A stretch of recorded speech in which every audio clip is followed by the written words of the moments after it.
Hello, everybody, and welcome to the Contra Roundtable. It's me, Dyer, and with us tonight, we've got Mike, as usual. Yes, you do. Okay, there's the mute button. Okay. Yes, there it is. Almost didn't get it. Who's swiftly on her way to becoming a regular here on the Roundtables, we have Kate. Hello, I'm happy to be back yet again.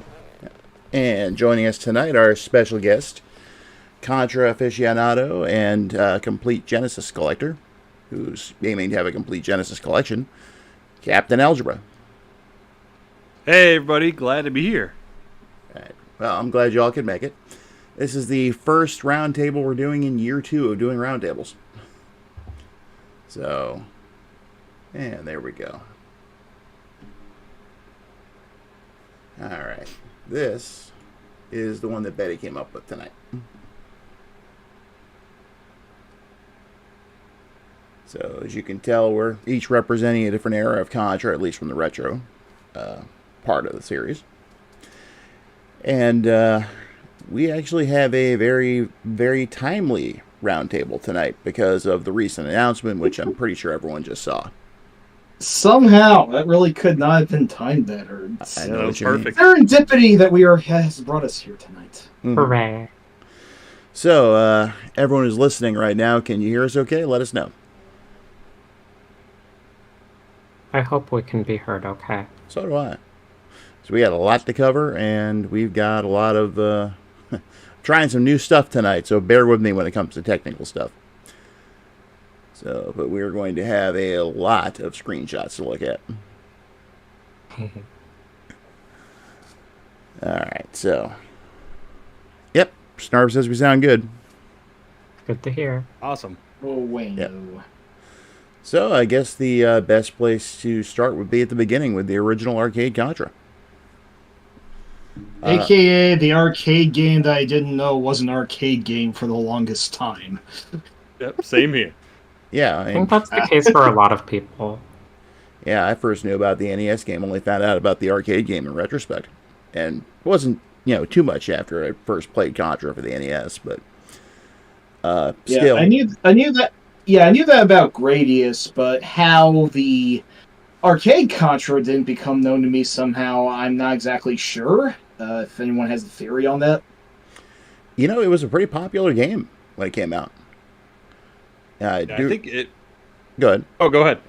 No, I was going to say, I remember hearing some guys talk about it at school after the NES one came out. I was going to say, it might be, I feel like this is one of the rare occurrences where the arcade game is not as good as the console port. Yes. Oh, Yep. Absolutely. That stupid aiming slowness. I don't know what you call it. Yeah. I don't know what the name for it is, but whatever it was a bad idea that the NES version swiftly eliminated and are better for it. It's an interesting blueprint, but it would definitely be improved on in the future. Yeah. I once actually had a chance to buy a cab for, I think it was only about $250. Oh, You didn't do it? Couldn't do it. For one thing, I had no way to transport it, and I had no place to keep it. That is tragic. Yeah. Oh, that sucks. It was an arcade at the local mall. They were starting to liquidate some of their older games to make way for more Street Fighter 2 machines or Mortal Kombat or whatever. Hey, Snarb just posited an interesting theory. I wonder if Contra was supposed to be a rotary game originally, like Ikari Warriors or so. Yeah, it's possible. That would make sense. I could see that. Interestingly enough, a Contra clone by Data East called Midnight Resistance actually did do that, so that lends some credence to the theory. It's certainly possible, since the way aiming in the original arcade Contra works, for anyone who's not familiar with it, is instead of aiming in one of 8 directions, technically that's where you aim, but there's also sort of mid ranges where as you adjust your aim shifts, and then there's other angles that you can shoot between as well, in between those 8 directions, so it's very awkward. It doesn't feel very smooth to use in execution. That is especially if you've played the NES Contra first. Oh yeah, definitely. Which I think all of us have, I'm willing to bet. I'm pretty sure. You go off on a slight tangent about Midnight Resistance, though. I remember that was basically Contra on the Genesis before Contra existed for the Genesis. Yeah, exactly. Mm-hmm. I picked that game, all things considered.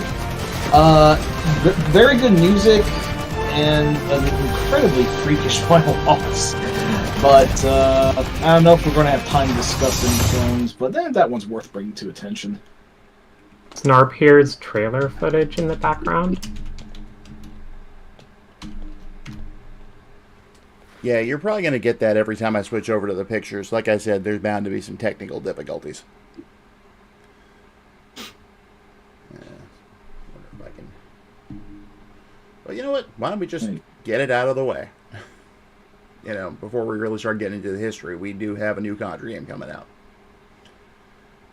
Looks awesome. Yeah. So Operation Galuga, I believe it is. I'm not sure how much we want to elaborate upon the details there, but... Well, let's take a look at it. Okay. Alright.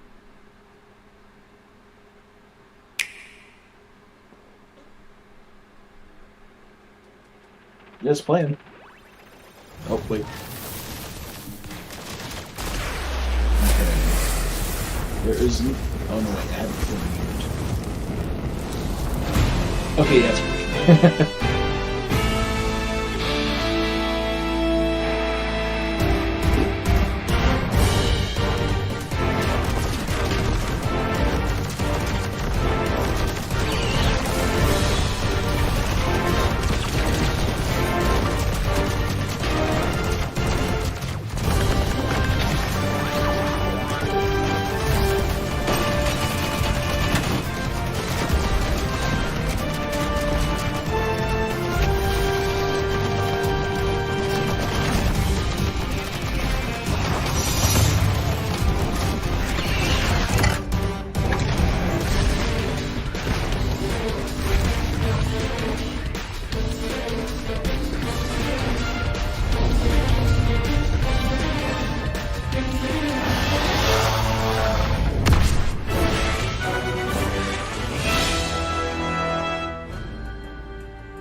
And there it is. Let me... Okay, got rid of that. Hey there, Geek, whose name appears to be Nick, and hey there, Jim. Welcome, welcome. Hey, Jim. Welcome, everyone. Yeah. Welcome, everybody. So, good to see you all here.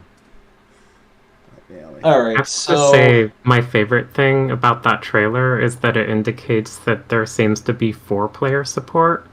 And that's something that I don't think the Contra series has ever done before. It's something that I know Sunset Riders did, which is another Konami game that plays similarly to Contra. So it's kind of cool to see that in an actual Contra game. Good Right, that'll be a lot of fun. Yeah. Totally. Alright, so I do kind of want to get the elephant out of the room, and Snarb already mentioned it, but ref, I'll admit, at least they're not totally selling me. Well, they look good in some cases, but like, I don't know, some of the models look a little like last 2 gens ago or so. No, that's a...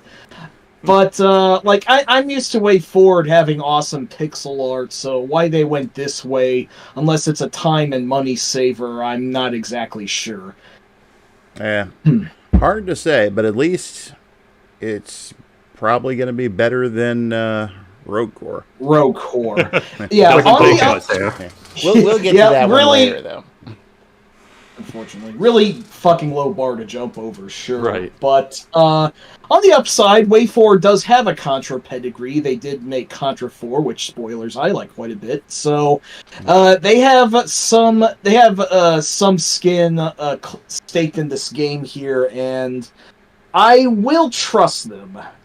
it at least looks as old school as you would expect from something that's apparently being billed, from what I've seen, as being a reimagining of the original. So I'm thinking like this will be like to Contra what Super Castlevania 4 was to the original Castlevania. At least that's what I think when I think reimagining. Don't know if anyone else thought that. Yeah. So I think Way Forward deserves the benefit of the doubt. You know, they always do good stuff. Totally. And graphics aren't too important to me. As long as it plays well, I think I'm going to be happy. I Yeah. agree with that. I do have some points of maybe concern about this upcoming game.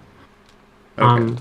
Like, I'm sure it'll be really good, but I have noticed kind of a recurring trend with relatively recent Contra games where they seem a little bit too referent of the original games in the series.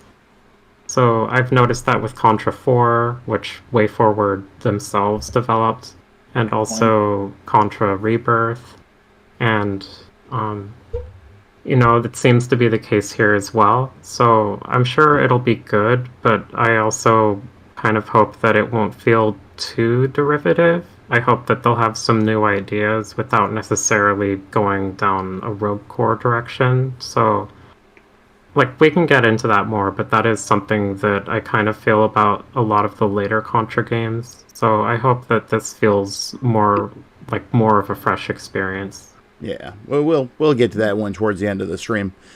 Real quick, I did want to ask Cap, and I'm going back to Midnight Resistance again because apparently the trailer audio overshadowed what I was saying about it. As a hardcore Genesis collector, you have a copy of this, right? Not yet. Really? That is one of the ones I'm still missing. Dang. I didn't know that. Yep, unfortunately, it's been on my list for years, even before I wanted to go for a complete collection, and I just have not run into it at any conventions yet. Huh. That's a shame. That is. How much is it generally priced at, if you know? I think it's around like 90-ish complete, Good God. maybe 100. I had no idea. I hate modern collecting so much. Modern retro collecting, rather. Yeah. Yep, should have bought it years ago. Yeah. Oh, well. And welcome, Tim. Glad you can make it. Hello. Hi, Tim. All right, so let me flip back over here. Everyone's seen the screenshots of Contra scrolling by, right? The arcade game. I see them. Yep, I see him. What about you, Mike?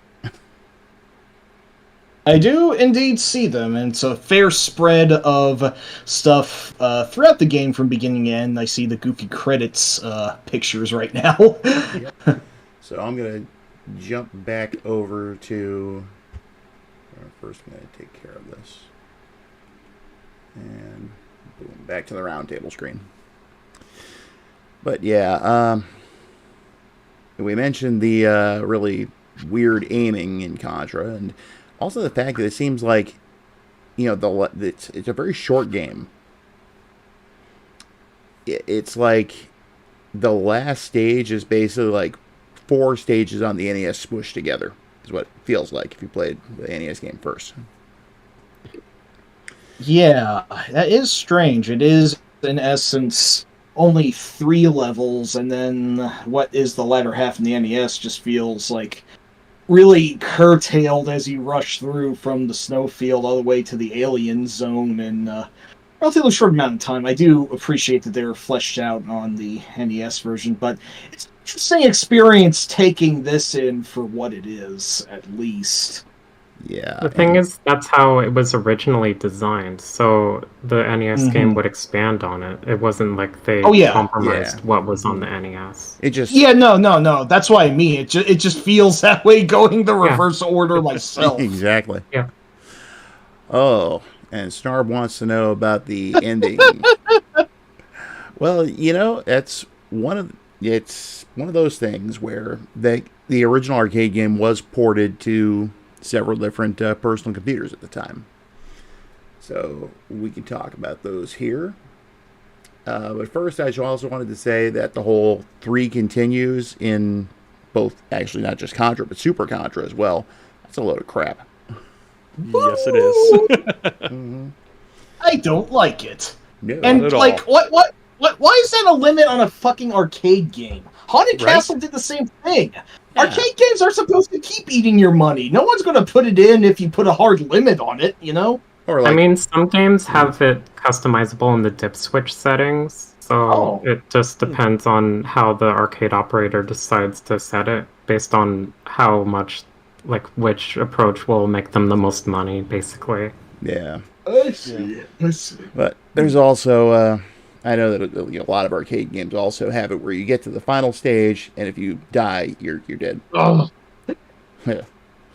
Is the worst. Rastan, Shinobi, eSWAT, Scramble Spirits. Sega did that quite a lot, but I also mentioned Taito. Nonetheless, it is bad and something I really hate from old school gaming. If there is anything that I can say that I hate from that, and I'm glad it's not a thing anymore. Exactly. Well, let's see. But let's take a look at the various computer ports here. All right. So, should be seeing it shortly is the title screen to the Commodore 64 version, which was renamed Grisor. Grisor. Now, we have to talk about Grisor. We really do, because I don't know what they were thinking when they came up with the story for it, but... Huh? Well, do tell. Let's see. First of all, you play Lance Grisor. Who the hell is Yes, Lance he Grisor? is apparently actually called that. I don't... Yep. And you're fighting off an alien invasion from a race called the Durs. And it's like, wait, this is just getting dumber. My God. Who names an alien race Durs, anyway? What a clown show. Yeah, that's pretty bad. Yeah. Okay, does it get worse than that? Like, is there more we should know? Well, there is the ending that was mentioned. I don't have any... They're from planet Suna. Oh, yeah. Now, if you look, here's a screenshot from the Commodore 64 version of the game. I don't know what's going on there. Oh boy. It's a weird one. Let's adjust that a bit.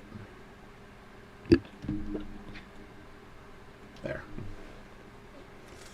So, is it just me? I mean, Lance there looks like he could pass as a 2600 character. That was my first thought. Makes me think of like Popeye. And it looks like he's fighting a football player. I have a terrible thought about quote-unquote Lance Grisor's sprite. He looks like the protagonist of one of those, like, ancient porn games. I don't know, something about the nose. I don't fucking know. Yeah. Nice. Is that Custer from Custer's Last Stand? Yeah, Oh, exactly! no. Jesus Or- Christ! Sex games on the Commodore 64. Yeah, that one. Yeah, that one. But that's the Commodore version, but there's a kind of a close-up shot of the Amstrad version, I'm pretty sure. Which kind of looks like the arcade game. Kind of. That actually It's a good doesn't look approximation. bad. Yeah. Credit where it's due. Of course, it does use an excess amount of blue, like a lot of Amstrad games seem to for some reason, but Yeah. it's passable. And this is the one with the infamous ending that was mentioned. It's like, you know how you beat the Nintendo Contra, and it's like, you destroyed the vile Red Falcon and saved the universe. Consider yourself a hero. In this, well, you blew up the alien forces, but you also blew up your planet. Good job. Yeah. What a terrible That- ending. It seems like very British humor. Like, someone took the wrong lesson from the Hitchhiker's Guide to the Galaxy, and they thought it would be funny in this case. Well, you're not Douglas Adams, whoever you are, who wrote that, I mister. get the impression that the story with these versions on the computer platforms that this was ported to, like, they were clearly just having fun with it and just making up something silly. Like, Well, clearly Capital it's Law. not something that we would like to see, but I'm not too bothered by it, really. well, I'm waiting for Grisor 3, The Durr Wars. And here's That's a day one purchase for me. Oh, yeah. And Oh, let's see. Boise, Idaho. Speaking of the ZX version, here you go. Oi, it's the ZX version, you yank. Sorry. You ain't British. Don't I know, make me I'm pull not. out the air horn. That is definitely a ZX Spectrum title Yes, screen. it is. Yes. Not a bad looking title, although Bill looks kind of bored and Lance looks very grumpy. Honestly, they exactly. did some pretty impressive stuff with that hardware, considering the technical limitations. Yeah, it's true. Absolutely. Mm-hmm. And let's see. I got some screenshots in here too. Oh no, Ocean ported it. Oh no, not Ocean. Yeah, Ocean. Bad Ocean. Bad. Never a bad, good bad. sign. Blood Ocean. I'm- But that doesn't look awful. That actually No, looks it's not fairly too awful. bad. Yeah. Well, it's like most of I've their games seen don't worse. look awful, but they sure play like it. Ever played you're Jurassic probably Park 2 right. for the Super NES? Great soundtrack. Passable controls. It's not that one's not their worst. But no, I grew up playing the Mighty Max video game, the Oh, SNES. yeah, that that one one. was ass. I used to love that cartoon, so when I was so excited Yeah. to get that for my birthday, and then I played it, and I was like, this is terrible. I'm sorry, Cap. I actually collected the toys. I didn't actually see the cartoon, although considering Tony Jade and Richard Mull and Rob Paulson were the heroes, I really should have. But yeah, no, I really like the toys, like up to the second season, and then well, I digress. Anyway, Hey, Mr. M's here. Hey, Mr. M. dude, what's up? Yep. And now look, it's the big alien head at the end of Contra, rendered entirely in Again. shades of blue. Honestly, Yeah, I not think that bad. looks pretty cool. Oh yeah, it doesn't Yeah. look bad, Yeah, but it's it's not very bad. it's very blue. Yes, it is. As monochromatic as the system was, but The Blue Falcon. He was feeling a little sad that day. Yeah. And there's a picture of the heart at the end, which everyone who's played through the NES game knows the giant heart. That also looks pretty cool. Yeah. I won't lie. Yeah. I love At the least they changed the contrast. color. Yeah, this is true. It's not a blue heart or anything like that. It's a very interesting stylistic choice, and I really appreciate that. Mm-hmm. So, Yee. and we cycle back to Grisor on the C64. Oh boy.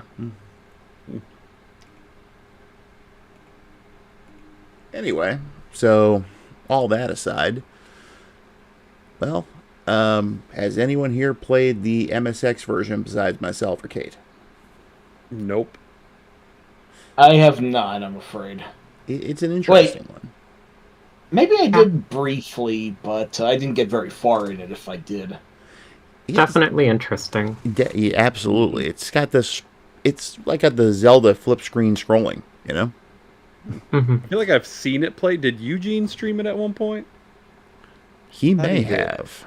I think I saw him stream it once, but yeah, that's the only experience I have is just watching someone else play it. Oh, hey, the text art is here. Welcome. Welcome. Welcome. Hey, Text, what up? All right. So speaking of the MSX one, let's go take a look at it. Well, title screen looks good. The MSX Yeah, I like version that. is very fascinating to me because it's actually very expanded in scope. It has, I think, over twice the amount of stages as the original or even the NES port that would come like at some point after the arcade version's release. And it doesn't feature a spread shot, but it does feature a unique gun that's not in any other game in the series, called the rear gun, which you can see on that screen right there. Yep. And that basically fires forward and backward relative to where you're aiming. So It's like, an interesting novelty, but I think the machine gun is the best. yeah, They kind of took that from Gradius. Exactly what I was about That's to what I was say. thinking. Mind taking. Yeah, mind taking. Anyway, yeah, actually, I don't think I knew that. But There's the game in action. I got one thing to say. Bill has some really large shoulders. I mean, you know, he is basically buff flank steak. He's here to pump you up. I'd like to talk more about Bill and Lance when we get to the NES version, but Yeah. oh yeah, Fixate, really cool game, that one.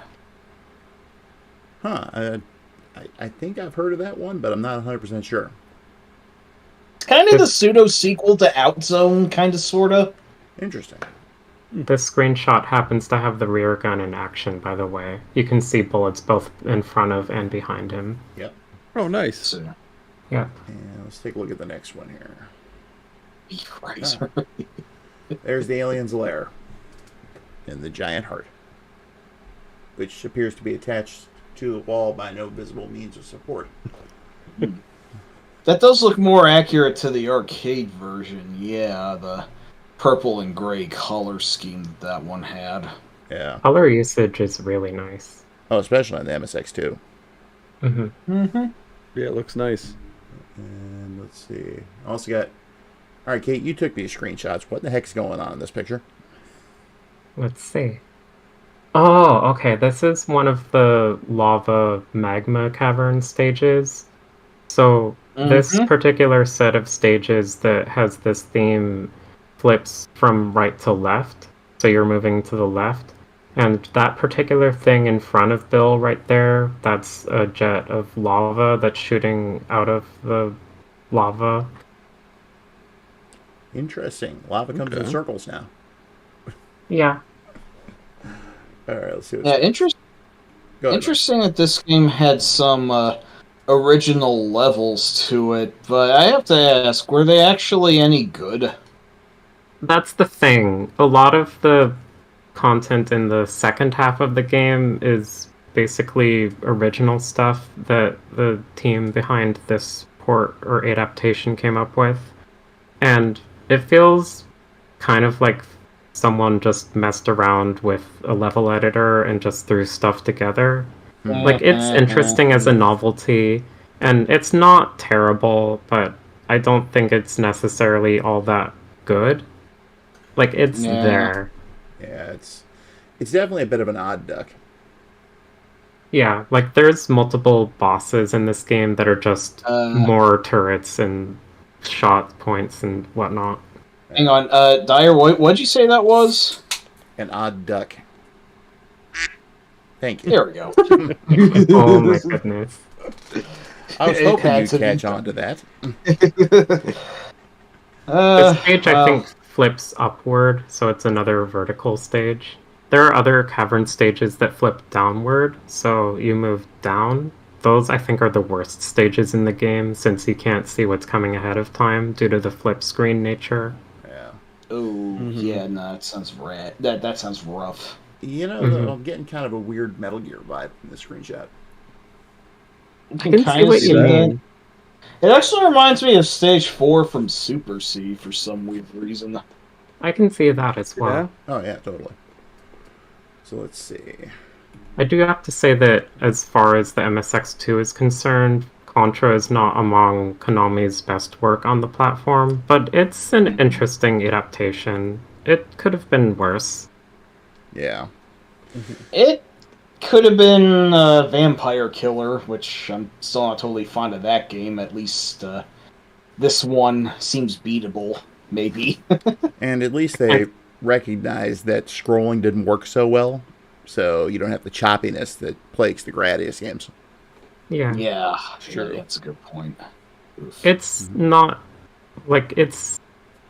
As far as Konami games on the MSX2 go, I can't speak for Vampire Killer, but I do like the Metal Gear games a lot, and also SD Snatcher, so I do think Konami has some really great stuff on the platform. Oh, definitely. I'm fond of the Penguin Adventure games myself. I need to check those out. Good. Very good. So, speaking of which, here's the moment everyone's been waiting for. We're going to start talking about the NES game. Yay! Oh my gosh! Oh my There gosh! we go. Oh, yeah. Yes, Mike? No, go ahead. I was going to say, this... Mike? No, you go. Go. Okay. I was actually introduced to this.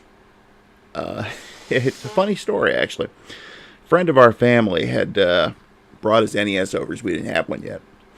And he wanted to rent a couple of games. So he rented Carnov and Contra. And I remember trying out Contra. He said there was some kind of a 30-man code for it or something, but we couldn't get it to work. So I played the game for a little bit, then him and my younger brother traded off, and they started playing the game together. But one thing they could get to work was the trick that lets you steal the other man's lives if you run out. That's always fun. Oh, because next thing I know, I hear this commotion coming from my room. I go in there, the two of them are just rolling around on the floor, wailing the crap out of each other. The NES is kind of hanging over the edge of the desk, and our friend is like, "You stole my last guy!" And the other guy's like, yeah, Oh my my brother's like, "No, I didn't steal him, you liar!" And I'm just like, "Okay, I gotta save the NES." All right, so I unplugged the controllers because they kind of got entangled up in their legs. And at that point, my mother, who had been taking a nap, comes in, and she immediately announces her presence and looks at me like with that "you are in deep shit" kind of look. And I just backed off. I was in the kitchen when this started. I had nothing to do with it. Well, my brother and our friend came to their senses and stood there, and she let him have it. So, and he was my mom was like another mother to our friend, so he got, an equal amount of yelling at. But the big thing was that she decreed that the NES was to be unplugged for the rest of the weekend, and it wasn't coming back. And I'm just like, wait, what? I'm getting robbed here. Yeah. Oh, you always are, Rob. Yeah, that's true. Womp. Womp, Sorry. womp. But Wait, hang on. But yeah, go ahead, Mike. Thank you. There we go.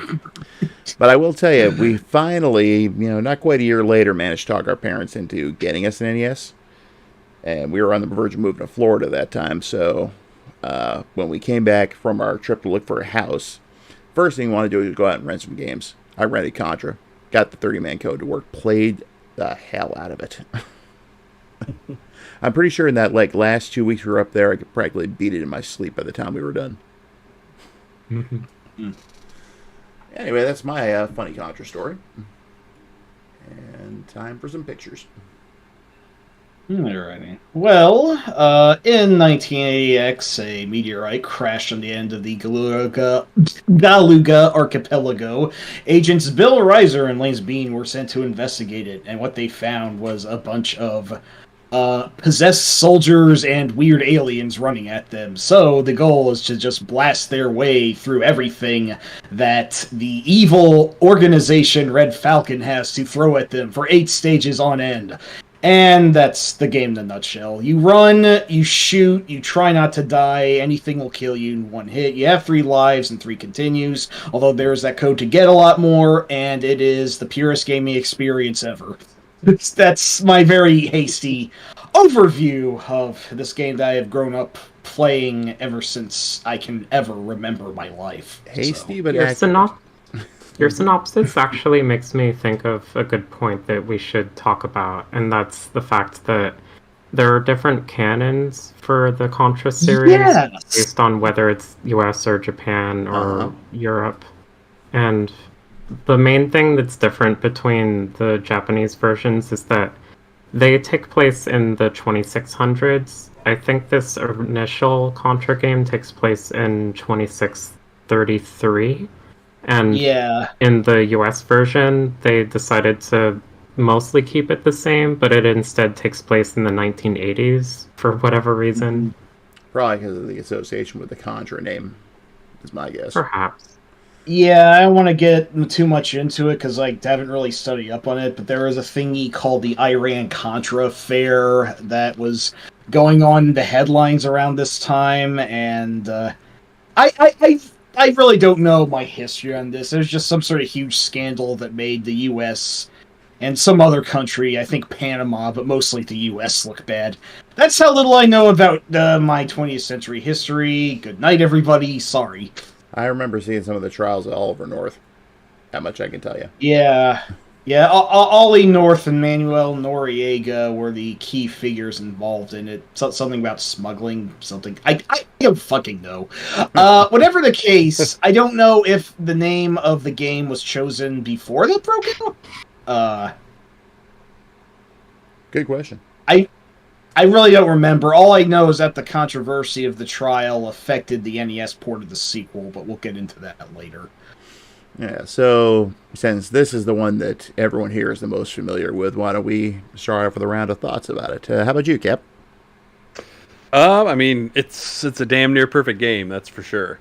I've been playing it for as long as I can remember. I don't know if I played this or Super C first. I got an older brother, and so the NES was his, because I wasn't born until '88, and so I just played it because of him. And I remember always playing co-op, and so for the longest time, I thought the Konami code had select start as part of it, because we always did co-op, and that was the way to get both of us the 30 lives code. Yep. And it wasn't until I got older, I'm like, oh no, that's just for 2-player. It's not the actual code. But it's a great game. In fact, it was just the Cartridge Club Game of the Month. This and Super C. Nice. Back in July that I hosted for that, and it was just it's a fun game to just pop in and play from time to time because it's not that long of a game. Nope. I actually went through it the other day, just prepping for the stream. Nice. How about you, Kate? This was a game that my family had when I was a kid. I think I might have mentioned this before in other roundtables, but basically my family had video games around the house since before I was born, so I kind of grew up with a lot of different platforms in the house, and one of them was the NES. So I definitely played Contra a lot as a kid. I didn't get too far in it. I remember I had trouble entering the 30 lives code, so I would ask my dad to enter it for me each time I played. Yeah. And then sometime later, I think in high school, I decided to revisit this original NES Contra game, and I think I played a little bit with the 30 lives code then, which I could now enter on my own, but I eventually decided to just try playing it without the code, and I kept getting better at it, and now I've gotten to the point where I think I've beaten the original NES Contra without dying on 5 different occasions now. I think I've done like 5 different no-death playthroughs of this game. I really love it a bunch. Nice. And one of those was while limiting to myself to the bad flame weapon. Whoa! Kudos. Yeah, definitely. Nice job. Very nice. Thanks. Good game. I love it. It's one of my favorites of all time. Mike, you had your say about why you think it's great, and you talked about the Iran-Contra affair and so on and so forth. Was there anything you'd like to add to that?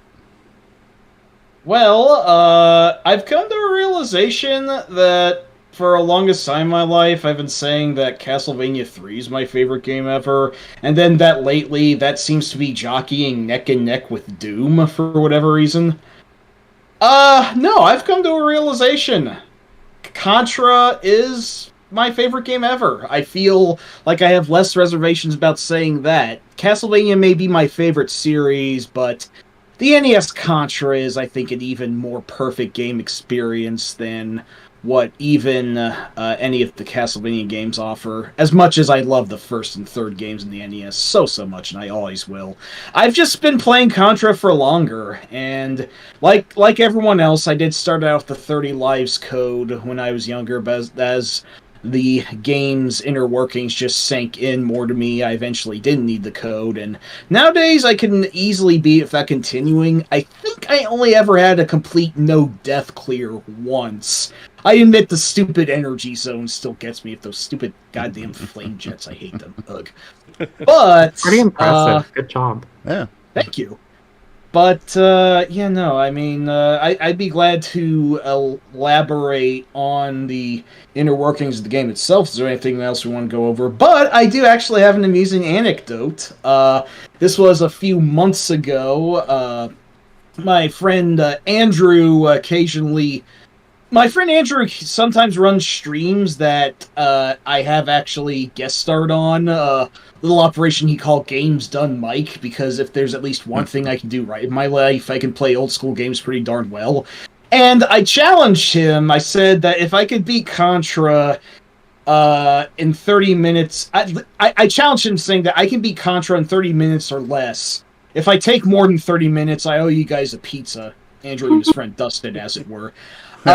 So I did have a few stumbles. I actually died twice in the waterfall level, very embarrassingly, but I got on my feet fairly soon after that. And around the snowfield, I had to pause quickly for just whatever reason.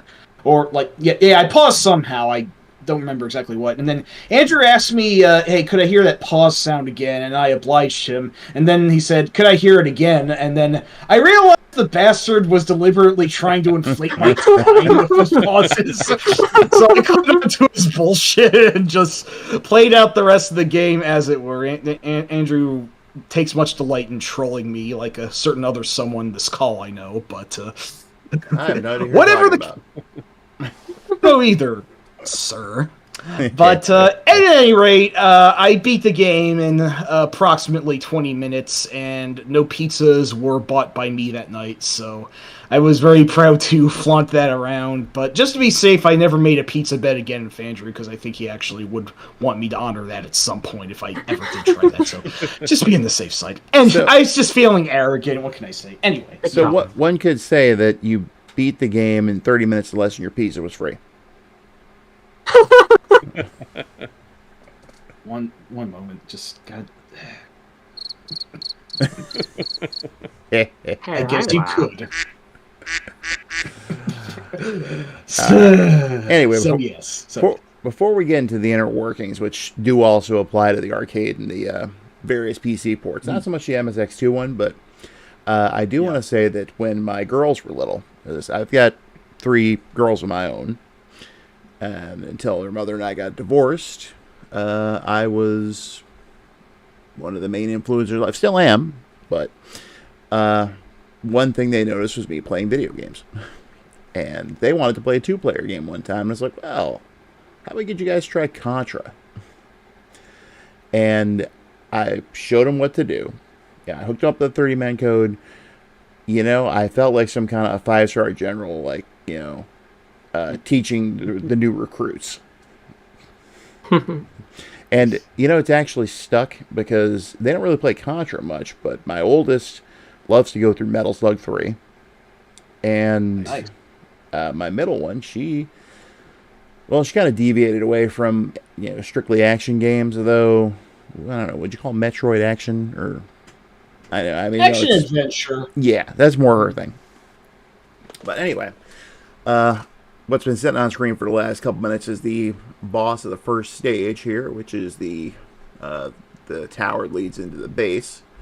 But, it's been a side-scrolling affair through the first stage, but then you get into stage 2, and you have one of these bases. Oh, yeah. Mm-hmm. And which, personally, the bases are my least favorite part of the game. That's the impression I gathered from everyone else. It's like, yeah, stages 2 and 4 are the 2 bases, and until you get to the boss fight, they're this weird over-the-shoulder perspective, wherein the game essentially plays kind of like the game Cabal. Except I forget if this predated. I forget if this predated Cabal. They were around the same time. Yeah, I'm pretty sure it did actually predate it, though. Okay. Well, at any rate, it's like the bullet detection on these segments are kind of wonky, and I don't know really anyone who particularly cares for them. I say I can take it or leave it. I appreciate the effort to try and break up the running left to right and or jumping from down to up gameplay that the prior stages had enforced, but I'm not sure how well it landed, to the extent that the series wouldn't try something like this again for a very long time. So Yeah, I was gonna say, yeah, I appreciated the effort. I enjoy that it breaks up the game, but they're not the greatest stages. no. I do get tired of hearing that sound effect whenever you accidentally press up and hit the laser gate there. Yep. It is very obnoxious, yes. Let's see. There's the stage 2 boss right there. And Mike, go ahead.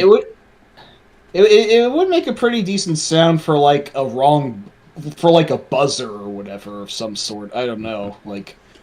But yeah, the bosses, it's weird. It goes back to your normal perspective, but they're like kind of in the background, but also like kind of above you. It's strange, but it works better, I think, than the actual base stages do. And you gotta destroy these cores, and then this giant eye looks down on you. Yeah. And it has really bitchin' music playing too. True. But then you get to stage 3, which is the waterfall, which is strictly jumping up. Yep, it looks gorgeous, and I believe that was the only stage to do that like that. That's probably my favorite stage in the game. Yeah. It's a good one, yeah. Especially with the probably the coolest looking boss in the game, too, which is that guy. Yeah, giant alien McFlaily arms. Exactly. This was quite different from the arcade, where that one was more like just some sort of weird double-headed looking alien that just shot at you with turrets. This was cooler, as it were. And yes, he is very spooky. That is understandable, meant to look vicious the way he does, and I want to say its mouth is somewhat based on the... Oh yeah, that's something I wanted to mention. James Cameron's Aliens pretty much invented this game wholesale. Like, Konami had proven to be huge fans of Western cinema, as indicated by Castlevania being an amalgam of many Universal and Hammer horror movies, as it were. And it's like 80s sci-fi action cinema really influenced Contra. Aliens probably being the biggest reference, but on the cover you have our heroes, Bill and Lance, looking a lot like Arnold Schwarzenegger from Predator and Sylvester Stallone from one of the Rambo films, probably First Blood Part 2, because... it's funny, though, because they don't just look like them. They're actually traces of 2 different Arnold poses from stills from Predator. Yeah, no, that totally makes sense. So it's like when the actual Predator game came out for the NES, that must have been really confusing. It was. I have a soft spot for it, though. Yeah, pink jumpsuits and go-go boots. Yep. And then we have base 2 here. You know, I do have to say, I actually like the base stages. The side-scrolling stages are my favorites. Like, sure, but I think the base stages are a fun gimmick of sorts, and they make a lot of sense when you understand how they work, so I don't really struggle with them. I think they are totally fine, and I like their presence in the game. At least they're not mazes, I'll give them that. Yeah. Last thing we use is to get to Fumiden kind of thing. Yeah, alas. I will say, though, I did better at the bases when I realized that crouching is pretty much what you have to do to avoid the bullets. That's why they have the grenades and the logs to keep you from crouching all the time, but it does mostly help. You can also dodge the bullets by jumping. I'm pretty sure they don't hit you if you're jumping. They only hit you if you're standing or running. Yeah, pretty much. Oh, cool. Yeah. And then, at least the logs you can also shoot. Yes. Mm-hmm. Yeah. Yeah. Totally. And here's this boss I hate. And this is the hardest boss in the game, no question. I agree. The stupid bubbles. If it Bubbles. wasn't for those damn bubbles. Those bubbles have very inconsistent homing. It's like sometimes they'll just lazily curve around towards your general direction, and then sometimes they'll just hit fucking warp speed 10 and kill you, and you can you just have to take it almost. If you don't shoot them down before they reach you anyway, at least they're destructible. Yeah. I wish I could just toss a metal blade at those bubbles. Nice. Very nice. If you're going to reference Mega Man, reference the best one. Yeah. It's the best of the NES games, I'll give you that. Best one, period. Mike and I have not seen eye to eye on this for a while. Play 5 on the Game Boy. No, you're not. Play 9 sometime, okay? No. Fuck you. Oh my gosh. I'm getting belligerent already. Wow. Yes, you are. Anyway. Okay, so Contra. Yes. So, something we did not mention is that at designated points in every stage, a floaty thingy, it looks kind of like a football for some reason, a capsule flies in that if you shoot, a power-up with a letter on it will fly out. Yes. What you want is the S. Always get the S. The S is life. The S is God. The S is the spread. S will... Yes, the spread gun will make your journey much, much easier for as long as you can hang on to it. Because what it does is that it shoots 5 bullets. Well, it's not always 5 because of sprite limits, but it shoots several projectiles out at once, and that is good. That's not only good for hitting like popcorn enemies that at some points may be hard to reach, but it totally murders larger targets that take several hits, because all the bullets that you fire at once will hit if you're in close proximity. So it works like a shotgun, a semi-automatic shotgun that fires as fast as you can mash the B button. You can do the math there, I'm sure. The S stands for hope. Yes. Show. The thing about the spread gun is a lot of people love to talk about how amazing the spread gun is. And I do agree the spread gun is amazing within the first 2 NES Contra games specifically.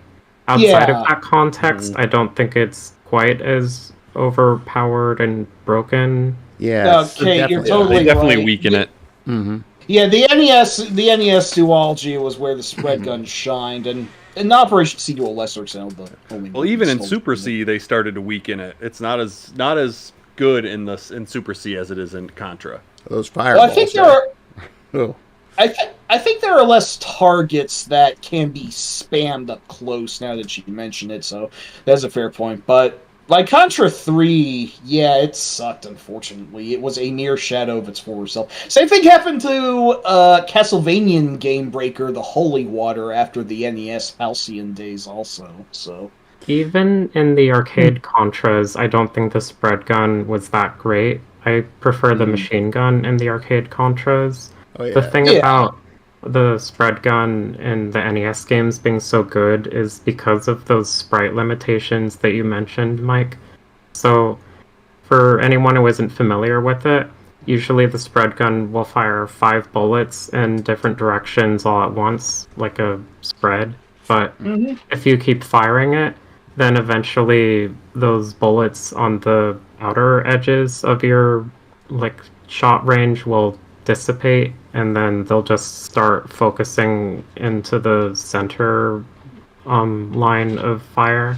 So if you press the fire button really rapidly, then you'll get a ton of bullets coming through the front of your gun, and that way you can hyper-focus it into a small target and basically obliterate any enemy that's in your path. And that's just a trick that you can utilize due to the way that the game programs that spread gun. So it's not necessarily intended, I don't think. It just happens to be really overpowered because of that. And most other games in the series don't let you do that trick. So in other games, like after this, such as Contra 3, I feel like the spread gun doesn't do as much damage and as fast a rate as I would like, personally. Righto. Like Which is fine because they balance it, but Well, like Techstark said, the crash missiles in Contra 3, those are they destroy the spread gun in that. Totally. Yeah. Well, I'll definitely talk about that when we get to that. But yeah, I should mention that by default you have a dinky little pea shooter that at least fires pretty much as fast as you can press the B button. It's not an awful default weapon, all things considered. But if not the spread gun, you do at least want to get the machine gun, which does the same thing as your default gun, but it does so automatically, so you can just hold the B button down, and that is the second best weapon by far, which became obsolete in Contra 3 onward, actually as soon as Operation C, because by that point they decided to make your default gun fully auto anyway. So, what's really great, though? What's that? What's really great is combining the machine gun and the rapid fire, which I think only appeared in Contra. Yeah, the R is a bit of an odd power-up that slightly enhances the fire rate of whatever your current weapon is, and yes, it is quite helpful for the machine gun and the spread gun, but apparently if you, get another of the same weapon that cancels out your R, and I don't know if they stack or not, I genuinely can't remember. I don't believe they do. Stack. Oh, I always have them stack whenever I play. I'll have to observe that next time I play. Yep. Dang. Anyway, moving on here, we've been staring at a picture of one of the areas of the snowfield, which, let me see if I got that, is also home to these giant spiked tanks. Oh, those Zamboni fuckers. If you just have your regular gun, you will have to mash the B button insanely goddamn fast, or you pretty much lose a life. It's like they shoot at you for 15 seconds or 10 or so seconds, and if you don't kill them that time, then they just bulldoze you and you just kind of have to take it. Yep. But the spread gun tears through them like a laser through metal, but not the laser gun. That was a bad analogy now I think about it. The other two weapons that you get, the L fires a laser, which is like a large multi-hit projectile that in theory would be pretty cool, except that there can only be one laser on the screen, and whenever you fire it again, the laser that was already out in the open disappears. So, it's kind of a weird weapon. It requires a deliberate approach. Yeah. Mm-hmm. Yeah, that's a good way of putting it. And then there's the fucking F. No one likes the F. Until we get to Super C. Oh yeah, no, they realized that it had to be, but they really had to throw the baby out with the bathwater on that one, and I'm glad they did. Yeah, the F in the original just fires this stupid, dumb, large, spinning projectile that is apparently even worse than your default gun, so yeah, F sucks. Don't get it. But, as someone who's beaten Contra without dying while using the flame gun, it's awful. I really hate it. Well, speaking of the laser, though, the screen I have now with the boss of the snowfield, you can see the screenshot actually, laser power-up is in place. And it's kind of a strange boss. I know it came from the arcade game, but it's like a giant UFO that fires off little tiny UFOs. Aw, UFO babies. That thing actually doesn't scare me. That thing actually doesn't scare me as much as the Death Zambonis, but it's a pretty interesting boss for what it is. Yep, and then we get to the energy stage. Nice one, Tex. Texark says flamethrower, more like lamethrower. In this case, definitely. Absolutely. Well, these lasers are brutal. Yeah. The fucking fire lasers. Yeah, if I have a no death run going, 9 times out of 10, it'll eat shit in the energy zone. This goddamn area. Although, notably, that power... Oh, yeah, I forgot to mention that power-ups can also be gotten from panels, like the one you see in the bottom center of the screen here. That power-up panel has the rare B power-up, which I think stands for Barrier. It makes your hero invincible for a limited amount of time, like 15 seconds, where Nothing will kill you except falling down a pit, and you can just run through enemies and they die when you do that. It is a pretty cool effect, but you do have to gauge the time for yourself when it's about to run out, because it doesn't have like an indication that it is about to run out, so worst case scenario, you might accidentally run into someone like the millisecond right when your power-up runs out, and then you die, so that blows. And then at the end of the energy zone, you've got everyone's favorite linebacker boss. This weirdo boss I always thought looked like some sort of competitor from a future sport of some sort, like, I don't know, Rollerball or The Running Man or one of those dystopia movies. Like, this is like the guy that they hire to kill the contestants or whatever. If that makes sense. He makes me think of Krang from Ninja Turtles.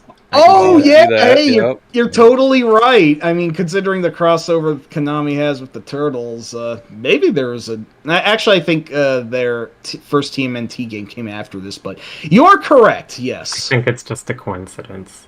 I think, you know how the Konami had published that, what was it, Base Wars? Oh, yes. Mm-hmm. I think this guy is actually a refugee from the canceled game that never happened for, like, cyber football. That I remember Base Wars subtitle was Cyber Stadium Series, and I would have liked to see another game, but sadly that was a stillborn franchise and never got past Base Wars, so alas. But and then we get to the hangar zone, and it's spiked walls. This stage is also extremely evil. It's my least favorite. Yep, and it's got those claws that drop down. Mm-hmm. And if you end up on the bottom towards the end, where there's that claw at the end that just like seems completely random, like you missed that jump to be on top. I haven't figured out how to get past those bastards. There's actually a trick to this stage with the spike walls that pop up. If you pay attention, you'll notice there's a technical limitation with the NES. I think that plays into this, where the background has a bunch of white dots or colored dots on it, which kind of looks like it's a starry sky at night, even though I think this takes place indoors. But you'll notice that there are patches in the background that are just completely black. And oh my gosh! You need to be aware of those patches of complete black, because that's where the spike walls will appear. So when you realize that, you can prepare for them. Mike was today years old when he found this out. Yeah, TIL, as they say in the internet. I can see it because I know that there are at least 2 more spiked walls behind that one there, and there's nothing behind that one. That's amazing. Oh my god. Hey, thank you. Thank you very much. And also, I'm with Mr. Matthews. I hate the energy zone a bit more, but this zone is also brutal, and it is probably even more difficult, so neither is nice. This is where the game really turns up the heat and wants you to die, so... And it also has Falcon-branded minecarts. It's the minecart stage too. That's why it's like, for the most part, they're not so bad. In fact, they usually help you. They're platforms that you can jump off of, but you can die if one of them runs you over. So there's 2 of them right there. They move very slowly, and that is a very embarrassing way to bite it. But it has happened to me at least once, I'm sure. So. The thing I pointed out in the background is even more apparent. Yeah, that is a good point. Yes. Oh, and also, I forgot to mention, there's one more power-up, which is just a letterless flashing Falcon symbol. The Mega Crush, which just wipes out everything in the screen. There's only like 2 or 3 of them in the entire game. I think they're even rarer than the Barrier power-up, so... Yeah. Or at least they're equal, one of the 2. And has anyone noticed it's possible to destroy the minecarts as well? Yeah, of course. So if you don't like minecart stages in games, vent your frustrations here. Gladly. Although I think in at least one case that screws you over if you can't jump off the cart, so... Don't be too trigger-happy. The only case in the entire game where being too trigger-happy might actually cost you something. Yeah. And then we get to the alien's lair. Oh yeah, I did forget to mention, though, that the hangar at least has the bitch easiest boss in the game. It's just like these 2 lobbing cannons, and a gate that has enemies come out. But if you destroy both the cannons, then the enemies stop coming out. You just have to destroy the core. And you probably just go right for the core if you have the spread gun, and that's all. I Right, it doesn't always take very long. just go for the core. Yeah. Yes, that is more efficient, probably. Hey, you know what's funny though about this? The next stage, Aliens Lair. Mm-hmm. My friend Bromley. I remember him talking about this back when we were in school. He's like, he had a whole bunch of people believing, because he was like the first person to get to the end of Contra, that you had to like swim around in the aliens' Your guts. voice is cutting out. Yeah, it is chopping up somewhat. Like every third word you say or so is kind of blinking. Hello, hello. We hear you. Okay. Yeah, All right. Can you hear me clearly now? that sounds Yeah. good. Yes. Sounds good. All right. Yeah. Well, Bromley was the first one to get to the end of Contra. Yeah, at the time. And he said he told people that when he got there was all sorts of things you had to do, which is just like, you had to swim around in the aliens' guts and stuff, like literally go swimming in them.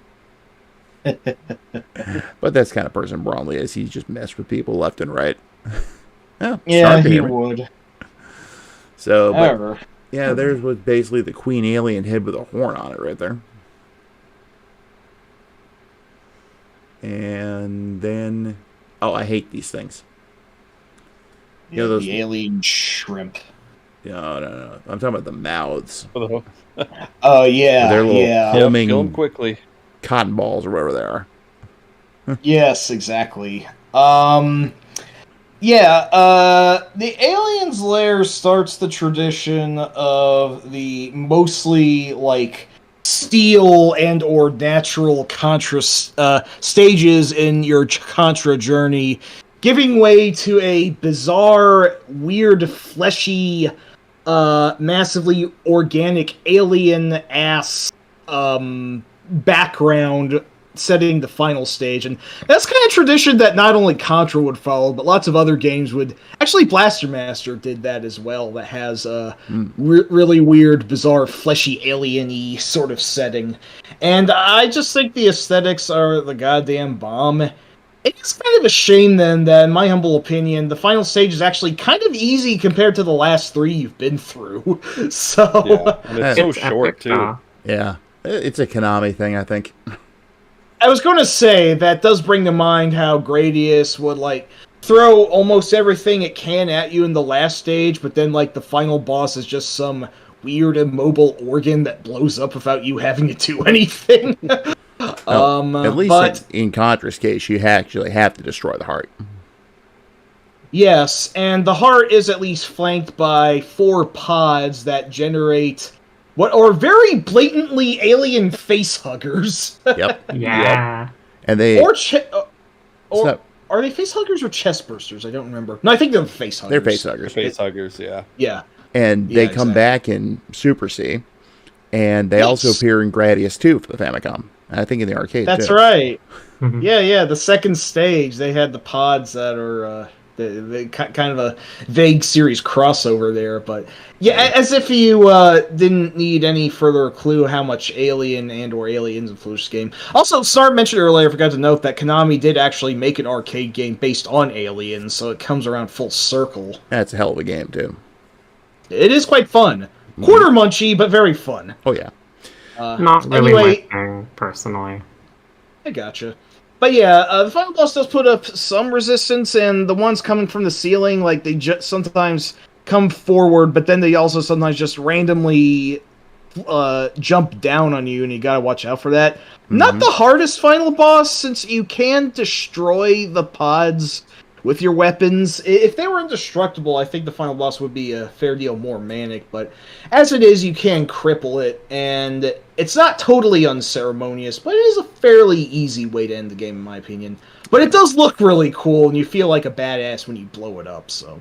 Right. Yeah. I love how it like starts to beat faster too as you're doing more damage to it. Yeah, that's Yes, great. that is a really nice touch, I agree. Now, one thing I do want to touch on before we actually leave the original Contra for almost the last time is the Famicom version. That's right. Oh, yeah. Mm-hmm. Because here's the title screen. As you can tell, it shares the same title as the MSX game.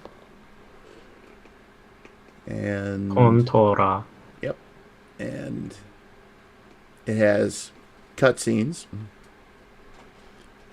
It's got maps. Yes, it has a Dr. Wily's Castle-esque map screen showing you the progress of the archipelago that you're going through. So cool. Yep. Yeah. And Really wish we would have gotten this in the States. Yeah. a slightly better yeah, ending, that- even. Yeah, they embellished that. The Yeah. funny thing, though, is that speedrunners prefer the US version because of the cuts. Oh, Right. yeah. That makes sense. That was a good point. The biggest thing also is that I think somehow I forget if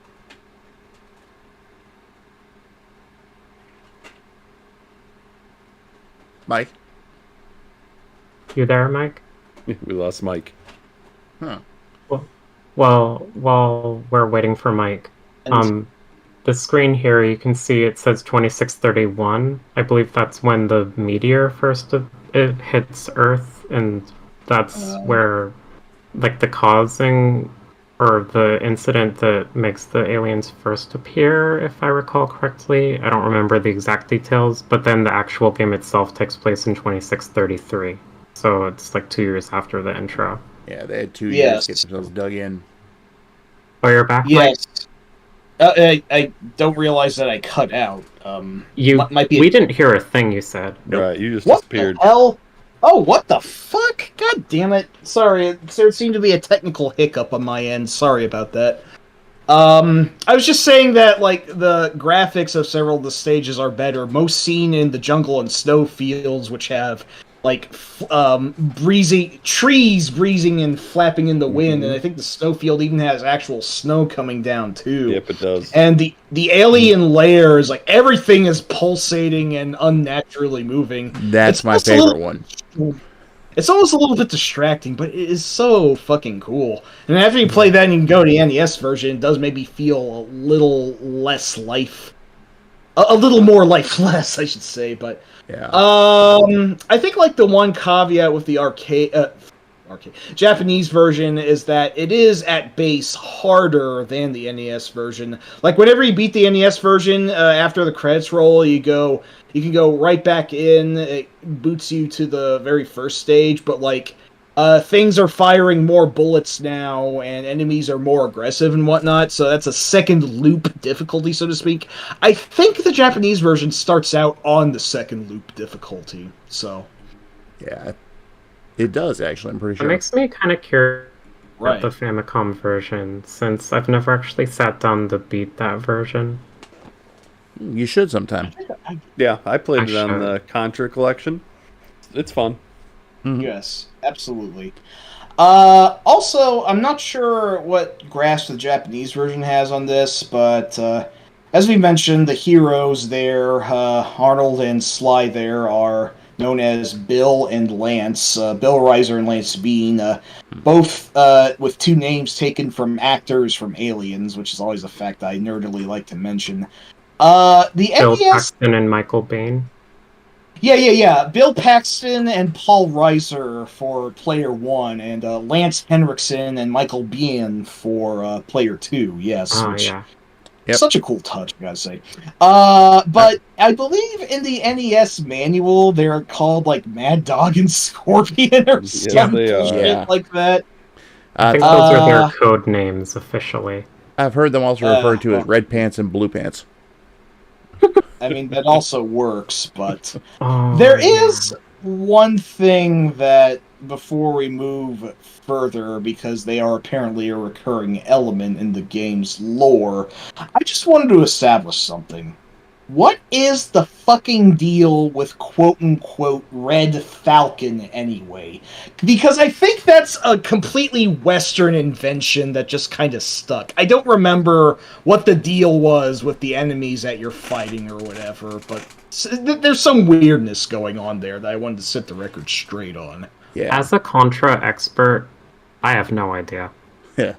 I see. I've been wondering that for years myself, so. I've heard interchangeably, like, sometimes I get the impression that Red Falcon is the organization, I think humans that are collaborating with the aliens or something, and other times it feels like Red Falcon is, for some reason, the name of the main villain alien that's trying to assault Earth. Like, Yeah. it doesn't Yeah, really I- seem consistent at all. Yeah, I feel like in the NES manuals, it makes the Red Falcon sound like the main villain, It does. Mhm. like a singular. Yeah, Yeah. What I thought as a kid was that Red Falcon was that cool giant eyeless shrimp spitting head that you face near the beginning of the final stage. And then the rest of the stage is you going inside its body to kill its heart. Which, I don't know if that's what was the intention, but that's just always kind of the impression I got. Kind of life I force. mean, that's pretty cool. Yeah, Life Force, you're right. Yeah, but since Contra made a crap ton of money in the arcades, because it did at the time, it was inevitable that there would be a sequel, which we've already mentioned several times. And that was known as Super Contra. Now, I had another fun story about that. I was pretty obsessed with Contra when I first moved to Florida. And I met a guy who lived down the street. His name was Jimmy. He liked Contra too, so we spent a lot of time playing it. And we were all like, at one point, like, man, what if they did a sequel to this? So we started coming up with these ideas for Contra 2. I had a yellow folder that I actually traced the Contra logo onto and put like a flaming 2 under it. And I happened to be in my English class one day. And let's see. Oh, Song's here. How you doing, Song? Welcome. Hoi! hello.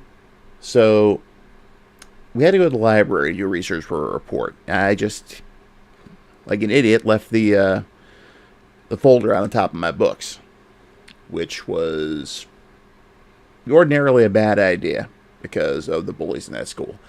But that day, one of the guys from my class walked by and he kind of stopped, glanced over at the top of my books, and came back and he's like, Contra 2? And I'm just like, yeah, just an idea a friend of mine and I are working on. He's like, there's already a Contra 2. It's called Super Contra. It's in arcades. It's like, seriously? Oh, man. He introduced himself. His name was Chris Bromley. Da-da! Yeah. Aw. Da-da-da-da! And, yeah, it's been, God, well over 30 years since that happened, and we still hang out. So, That's awesome. Nice. Contra brought you and your best friend together. It is a force of absolute good. yes, friendship through Contra, I call it, which you'll be able Totally. to read again in the new version of Memoirs of a Virtual Caveman when that comes out at some point. Yes. So, but I didn't get to see Super Contra in action until maybe a year or so after I met him. We started hanging out, going to the mall arcades and whatnot. And I remember playing it for the first time, and it's like, wow, this, I could see where they got a lot of the NES game from, because by that Those time, of us on Discord are having trouble hearing you again. Yeah, don't sorry. I don't know what's going on. Maybe, do you have noise suppression turned on in Discord? I might. Let's see. You could try making it a little less aggressive. Where do you go to do that? Yeah, it does Um, this bullshit Should sometimes. be user settings, and then under voice and video. If you scroll down a Got bit, it. then you'll get to noise suppression. Let's see. Automatically detect input sensitivity. Huh. I'm looking. Noise suppression says crisp. Okay, that's the most aggressive. You could try standard or none. Oh, Okay. And let's see. I think I can go ahead and save this now. Sorry, everyone. Yeah, sorry. Am I sounding better now? Yeah. Yep. yes. Crisp. I want to figure swords. But I was going to Yes. say, I got to play it about a year afterwards, and by that time, Super C had already come out.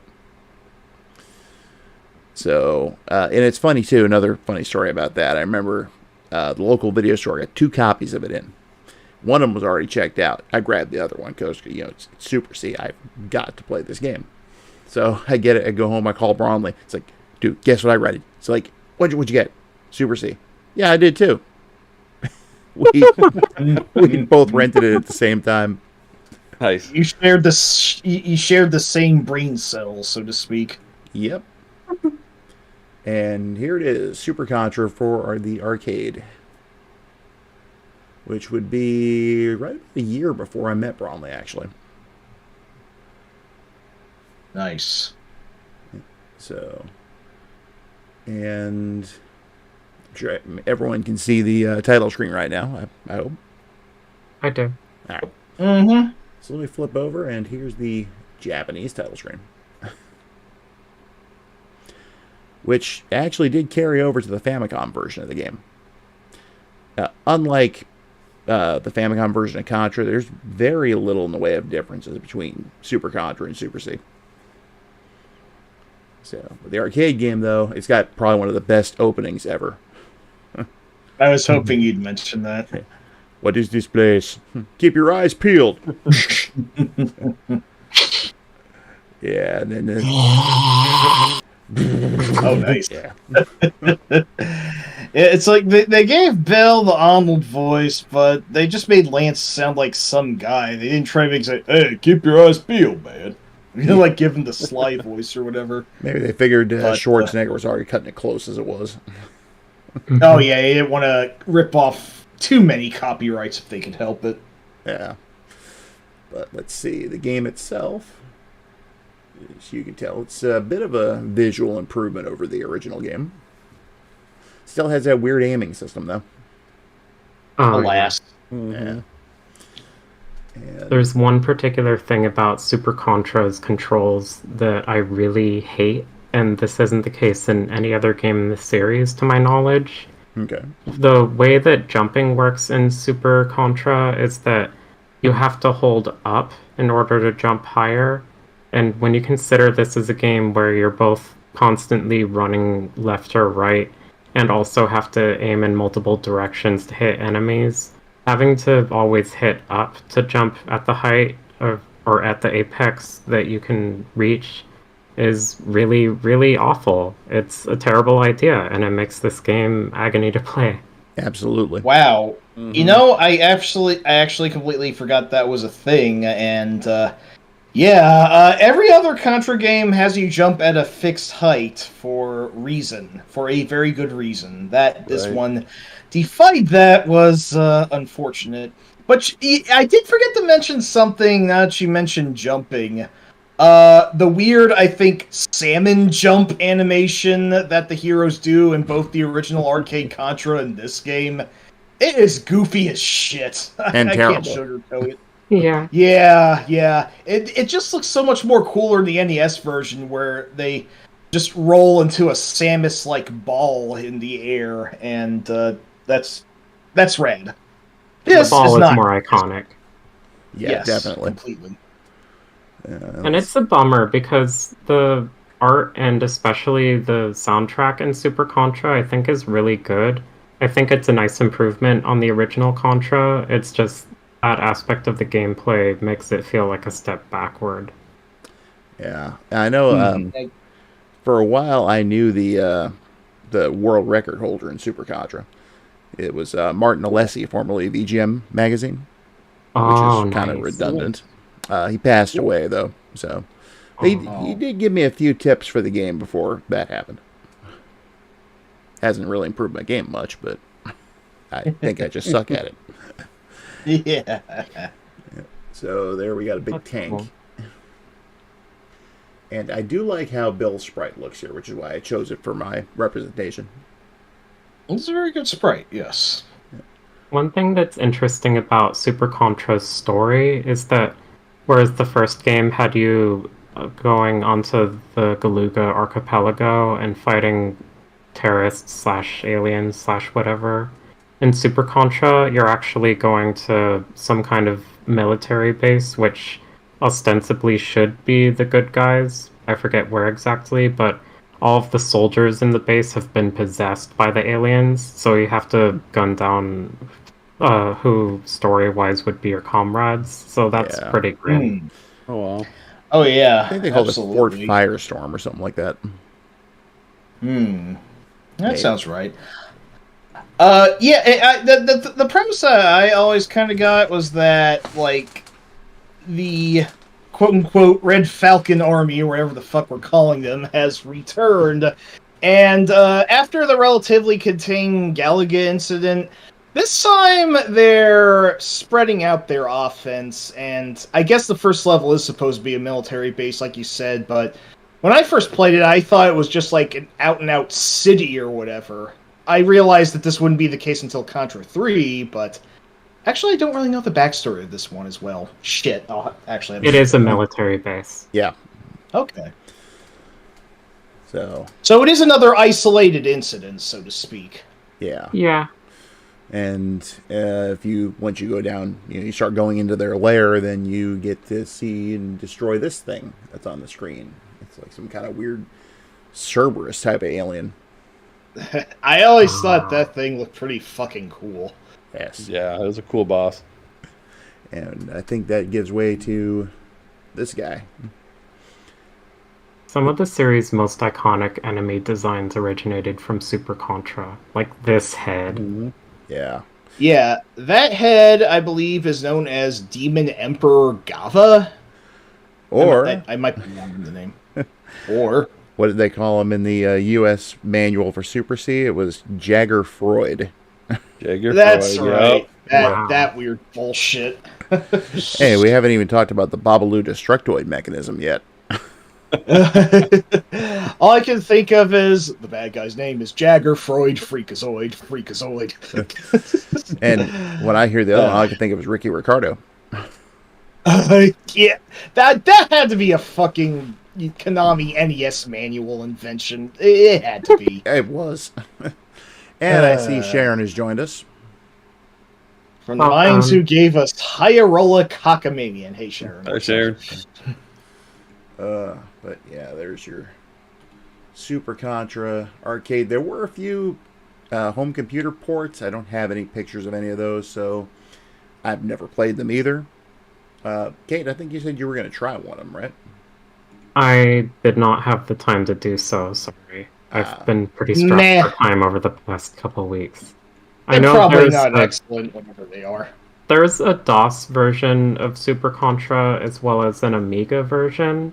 I'd like to try the Amiga version in particular, but I didn't have the opportunity to get around to it, so my apologies. Hey, North is back. He's back. Cool. Yo, what up? Hello. So, that being the case, we might as well just, unless you played any of them. I did not, nope. Well, none of us has any experience with those PC ports, so let's just go right to the good stuff. And here it is. Yes, the There we iconic go. sequel known as Super... What's the big one later? Was the Contra Adventure? Oh, Jesus Christ. That's not until later, and we're not going to spend very much time on that, so spoilers. Anyway, so Super C, as I guess I should call it. Yeah, sounds I think it was because of the Iran-Contra affair that they stomped out the full name this time, so that is kind of weird. I don't think that's ever been confirmed. I think that was mostly just theory. But at least the C itself is pretty iconic, and it was there in the first game. They decided to... It is still a cool title screen, all things considered. Yeah. But yes, Super C, the direct sequel to the NES hits that had no arcade game based on it. I'm just kidding. I do have one quick aside to say. I don't think Konami has ever confirmed either way what relation the series name has to the Iran-Contra affair. They've never actually said anything either way, but it's worth noting that I think the credits music for the arcade version of the original Contra happens to be called Sandinista. You're right. Yeah. Son of a bitch. I think they probably just took a name that they thought would sell like copies or get people to check out the arcade game and put quarters in.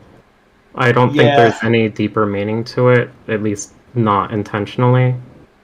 It just sounds cool. It's not like they deliberately had Che Guevara and Fidel Castro as players 1 and 2, which SNK Guerrilla totally did, as we actually know.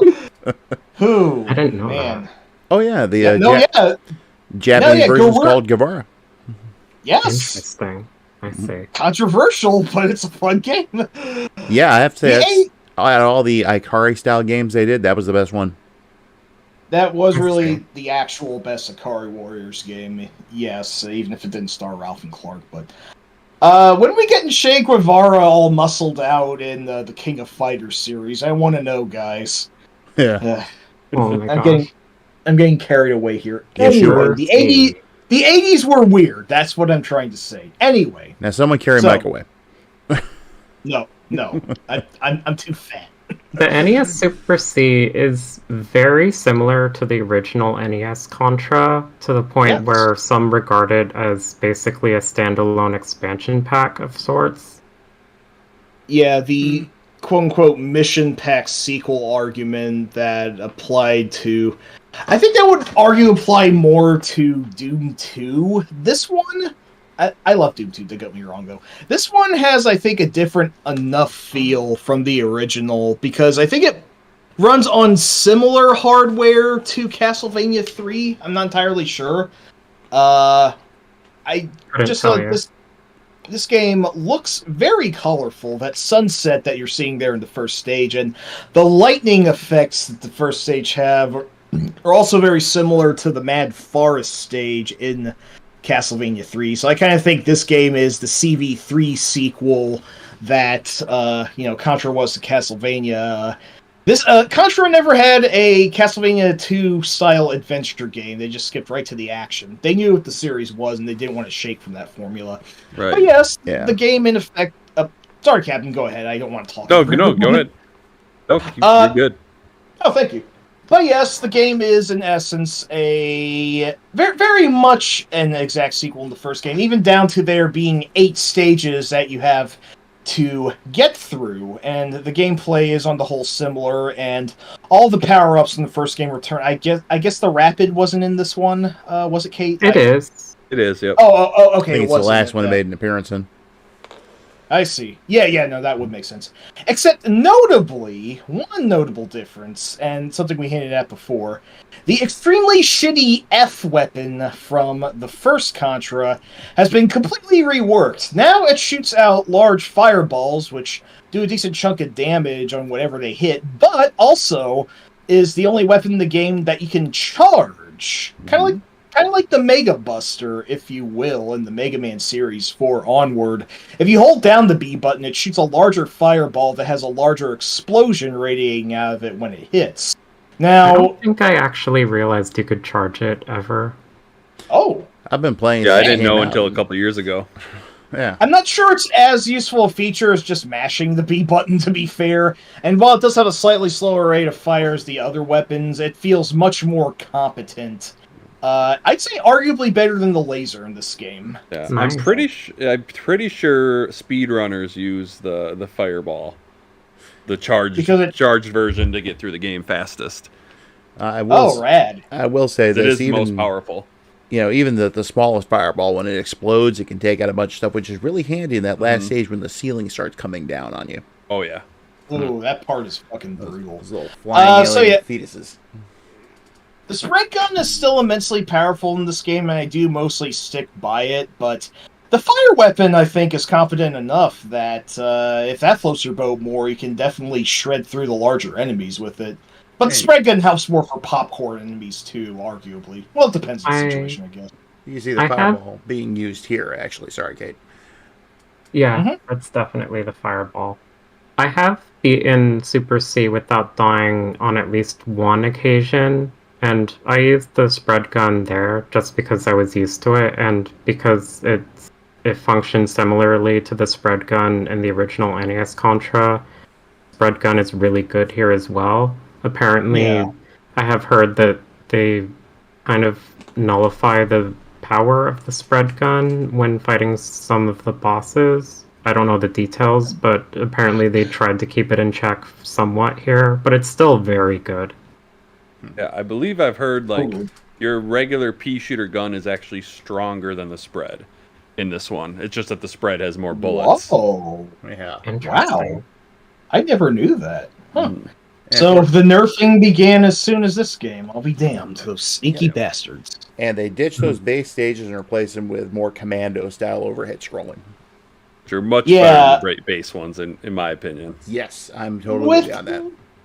With one asterisk that I'll mention later, if I may. But yes, stages 2 and 6, not 2 and 4 this time, I decided to put the other one later, are now overhead, as we said, commando-esque stages that I do think certainly fit better, and I do like stage 2 quite a bit. Otherwise, the side-scrolling is still 75% of the game, and interestingly, the NES version actually more or less follows the first 3 stages of the arcade game to the letter. Although the arcade game only has 5 stages, this one has 8. The 4th stage in the arcade was more or less mostly original, oddly enough. And then the 5th stage, the 5th and final stage of the arcade game, became stage 6 in this game. Stages 4, 5, 7, and 8 were mostly entirely original, if I'm not mistaken. So this one has a lot more of its own content compared to the arcade Super Contra. I think Stage 4 in Super Contra Arcade is supposed to be the equivalent of Stage 8 in Super C on NES. And You so know they what? did it a You're little bit out probably of right. order. Yeah, you're probably right that you mentioned it. That does the NES stage is certainly longer, but yes, that is true. It does take that from that. Although oddly enough, the stage 5 boss in this game shows up as a mid boss in stage 4 of that game. The giant silver winged thingy that you face at the end of stage 4 in the arcade game does not appear in this game at all. But oddly enough, he appears in Contra 3. It was too cool they had to use them. Yeah, exactly. The thing with the overall progression of stage themes in Super Contra / Super C is that you start out fighting possessed military soldiers, and then eventually you get to the point where you're fighting aliens. And in the arcade game, the shift to fighting aliens happens in the middle of stage 3, which is in a jungle. And then from that point on, you're fighting aliens that look like they're taken from the Alien movie series. But in Super C on NES, that transition happens later. So partway through stage 3 on the NES, you instead fight a futuristic looking robot tank thing. The And then you have Structoid mechanism. Yeah. Yeah. And then you have another few stages where you're fighting soldiers and jumping through cybernetic bases and whatnot. And then it isn't until, I think, stage 5, like halfway through stage 5, where you suddenly start seeing aliens finally.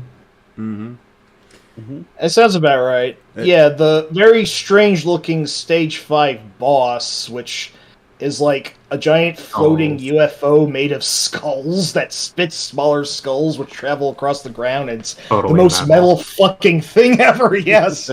Arguably the hardest boss in the game, too. It does keep you quite busy with the skulls and the urchins that it fires. And there it is right there. Oh, we skipped right to it, sorry. Here we are. Stage 4 had you fight what I call a laser chandelier at the end, which Basically Oh my is. god. that's exactly what it is. It is this really pretty cool boss that fires the lasers faster as you destroy more of them. I think there was another boss there was a boss in one of the Fantasy Zone games that also functioned very similarly. I think it's the third boss of the first game that also had a similar sort of thing like that. I see. But there's the UFO boss, and then after that, stage 6, which was stage 5 in the original. Yes, song, very gratuitous with the skulls. It's just like I said, it's like I don't know, Iron Maiden cover, Death. Oh, I don't know. It's more like Pusshead stuff. Yes. yes. But then, after this, you get into stage 6. I'm gonna say this, I kind of fucking hate stage 6 because of those fucking mouths! Yeah, those are the no death bastards run ruined killers. your goddamn. Those bastards fucking ruined at least one of my attempts to no death this game. I swear. I feel like- have no idea to tell when they're popping up unless one just Dracula teleports under you or whatever. I feel like God. they're not as painful to deal with in the NES game, but in the arcade version, they absolutely swarm you, and I just can't deal with them. I've actually never Yeah. beaten the arcade Super Contra. Mad Thieves, we haven't gotten that yet, but I think we will. I will at least say, though, that Demon Emperor Gava at the end of this game, at the end of this stage, is much easier than he was in the arcade game. Especially if you have the spread of the fire gun. You can waste him in seconds, and he's really not that bad. Which is probably why the game continues for 2 more stages afterwards, so... Hey, everyone, it's Jagger Freud. Yeah. Freakazoid Weird. himself. Yeah. Oh yeah, funny thing though. Stages 1, 3, and 8 are side-scrolling. Stages 2 and 6 are overhead. Stages 4, 5, and 7 all go. Well, okay. The first part of stage 4 goes. No shit, my memory's hazy. So stage 4 starts out horizontal and then it shifts to vertical scrolling. Stage 5 starts out vertical and then shifts to horizontal scrolling. And then Yes. stage 7 Sta- is entirely vertical, I think. Yep. Not only is it entirely vertical, but you are also going entirely down instead Yes. of up, which none of the other games have done before. It kind of gives it a neat sort Well- of descent into hell feel, doing that like that. The MSX2 Contra actually had you go downward in a couple of the stages. Oh. But I do think it works way Okay. better here than it did in MSX2 Contra. Yeah, absolutely. And then at this stage, you face the pods with the alien face huggers that jump out. And at the bottom, actually, the boss at the end of this stage was actually the third boss in the arcade version, confusingly enough. But it's this also really metal-looking... I call it a skull temple. I don't know how better to describe So- it. It'll Oh, there let it the is. screenshot speak for Yeah. itself. This boss was originally the stage 3 boss in the arcade game, so they just transplanted that over here. And I find that interesting. It really does look like some sort of weird idol that the aliens worship or whatever. It's a fucking mood. Presence is just nice. I like it. And it has these weird slimy things that drip off its horns. It is actually somewhat functionally similar to the third boss from the original NES Contra, now that I think about it. Yeah. Yes, it is indeed a very creepy stage, and the final stage is even creepier and extremely purple. I love Extremely the purple fucking and purple. green combo. And all those Oh, weird yeah. little alien fetuses floating around. It gives me bad flashbacks to Splatterhouse. Yeah. Plus those damn mouths are back. Yeah, and they're just as jerkish as ever. I will say that compared to how unceremoniously easy the alien lair was in the original Contra, the final stage here in Super C is actually a fair challenge.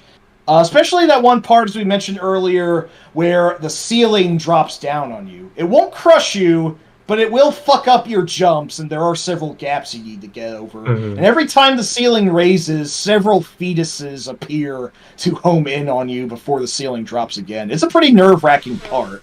Yeah, one thing that's nice about that part, though, is you can actually ride the ceiling. Like, if it's down and you jump, Really? you, like, kind of cling to it almost. Yes. You don't, like, hit it and bounce to off. Like, so you can kind of ride along, which makes those jumps not too bad. That's Yeah, pretty cool. definitely. That's a good point. The physics are in your favor. Mhm. While the stage... Oh, yeah, those past alien head turrets as well. Those things are jerks. So, yeah, actually pretty tough final stage, except for an unceremoniously easy final boss, albeit one that looks cool, if nothing else. As You long mean as you this don't thing? touch it while it's coming out of the ground. Yeah. Yeah, the Kimco, I believe it is known as.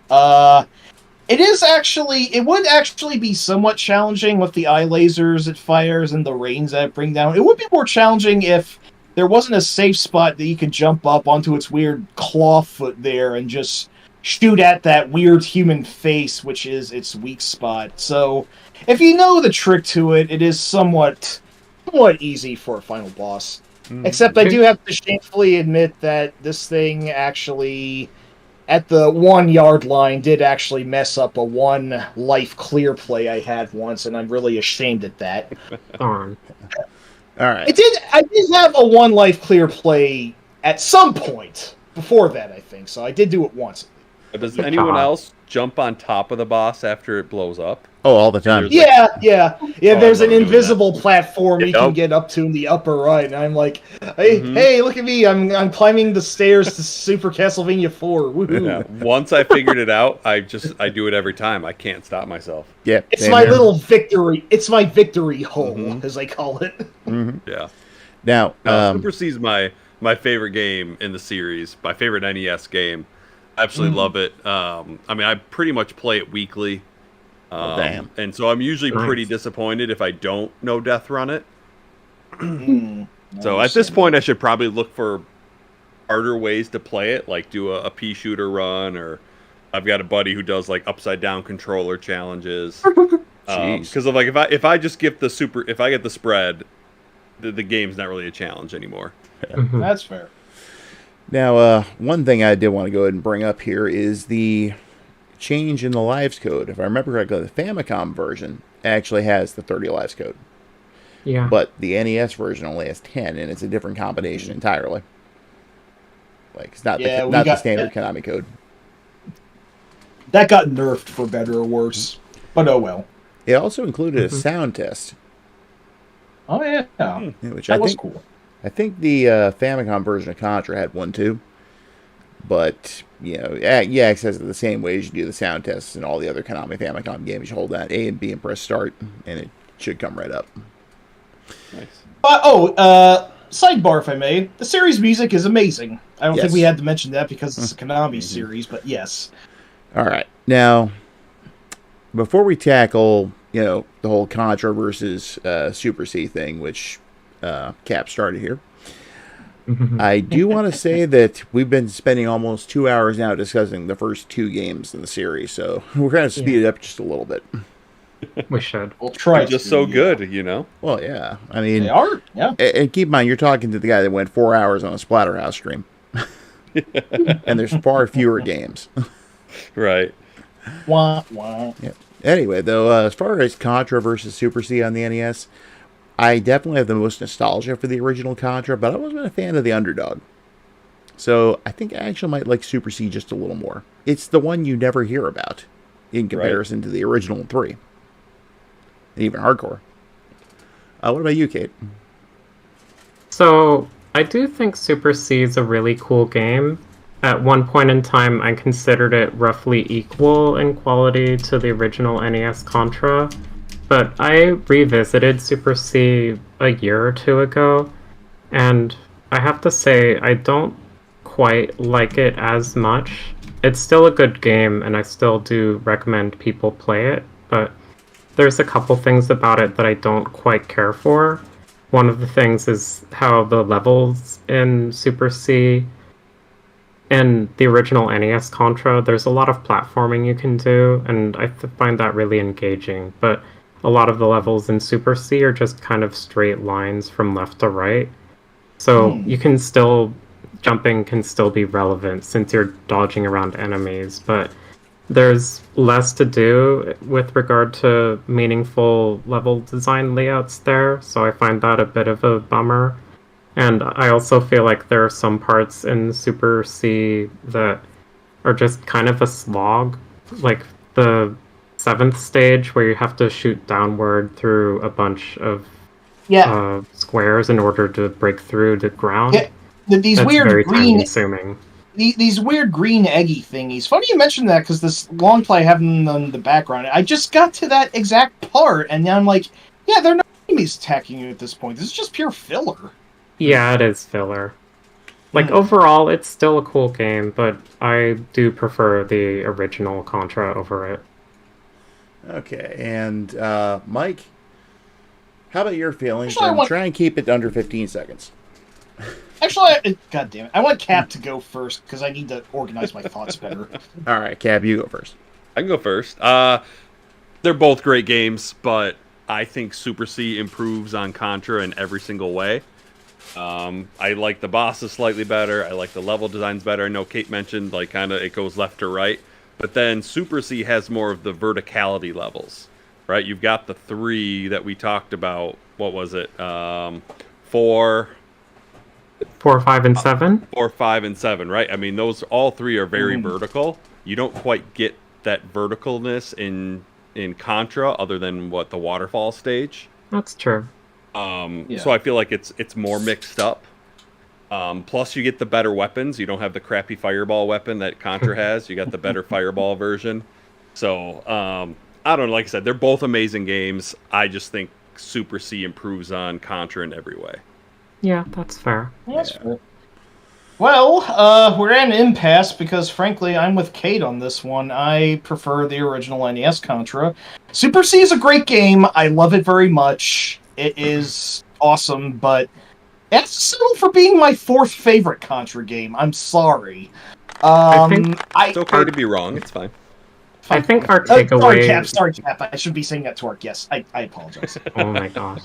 I think our takeaway from this should be that they're both really good games, and if you have even a remotely passing interest in Contra, you should play both. Agreed. Yeah. I do think Super C is a bit cheaper, personally. Maybe I'm just salty at Stage 6 or whatever. Call it a skill issue. I actually feel like Super C is really easy. Like, I think I beat it within like a day or 2 of my first getting a copy. Yeah, skill issue in that case. I mean, I did manage to no death clear both of the NES games at least once, so... I feel like I hear most people say they think Super C's harder, but to me it's always been really easy. Kind of like Kate said, like I've grown up with both of them and I played it so much. I still struggle with Contra sometimes, but Super C, it's just a breeze. Yeah. Hard to say. It's kind of a hard case. I'm going to cite the Super C is excellent, but it doesn't innovate as much over the original NES game, whereas I think the 16-bit installments would do a lot more of the formula that I think works in its favor. I guess I maybe do sort of agree with the quote-unquote mission pack sequel comments, which is very derisive. I don't want to talk down Super C like that and that, but it just doesn't grab me as much as the NES games or the 2 mainline games that would come after this. But it's still an excellent game. I will definitely play it on any given afternoon if you ask me, and I can see where others would prefer Super C. So, yeah. So anyway, what we're going to do now is just kind of take a brief aside for something a little odd. Okay. And that would be this thing.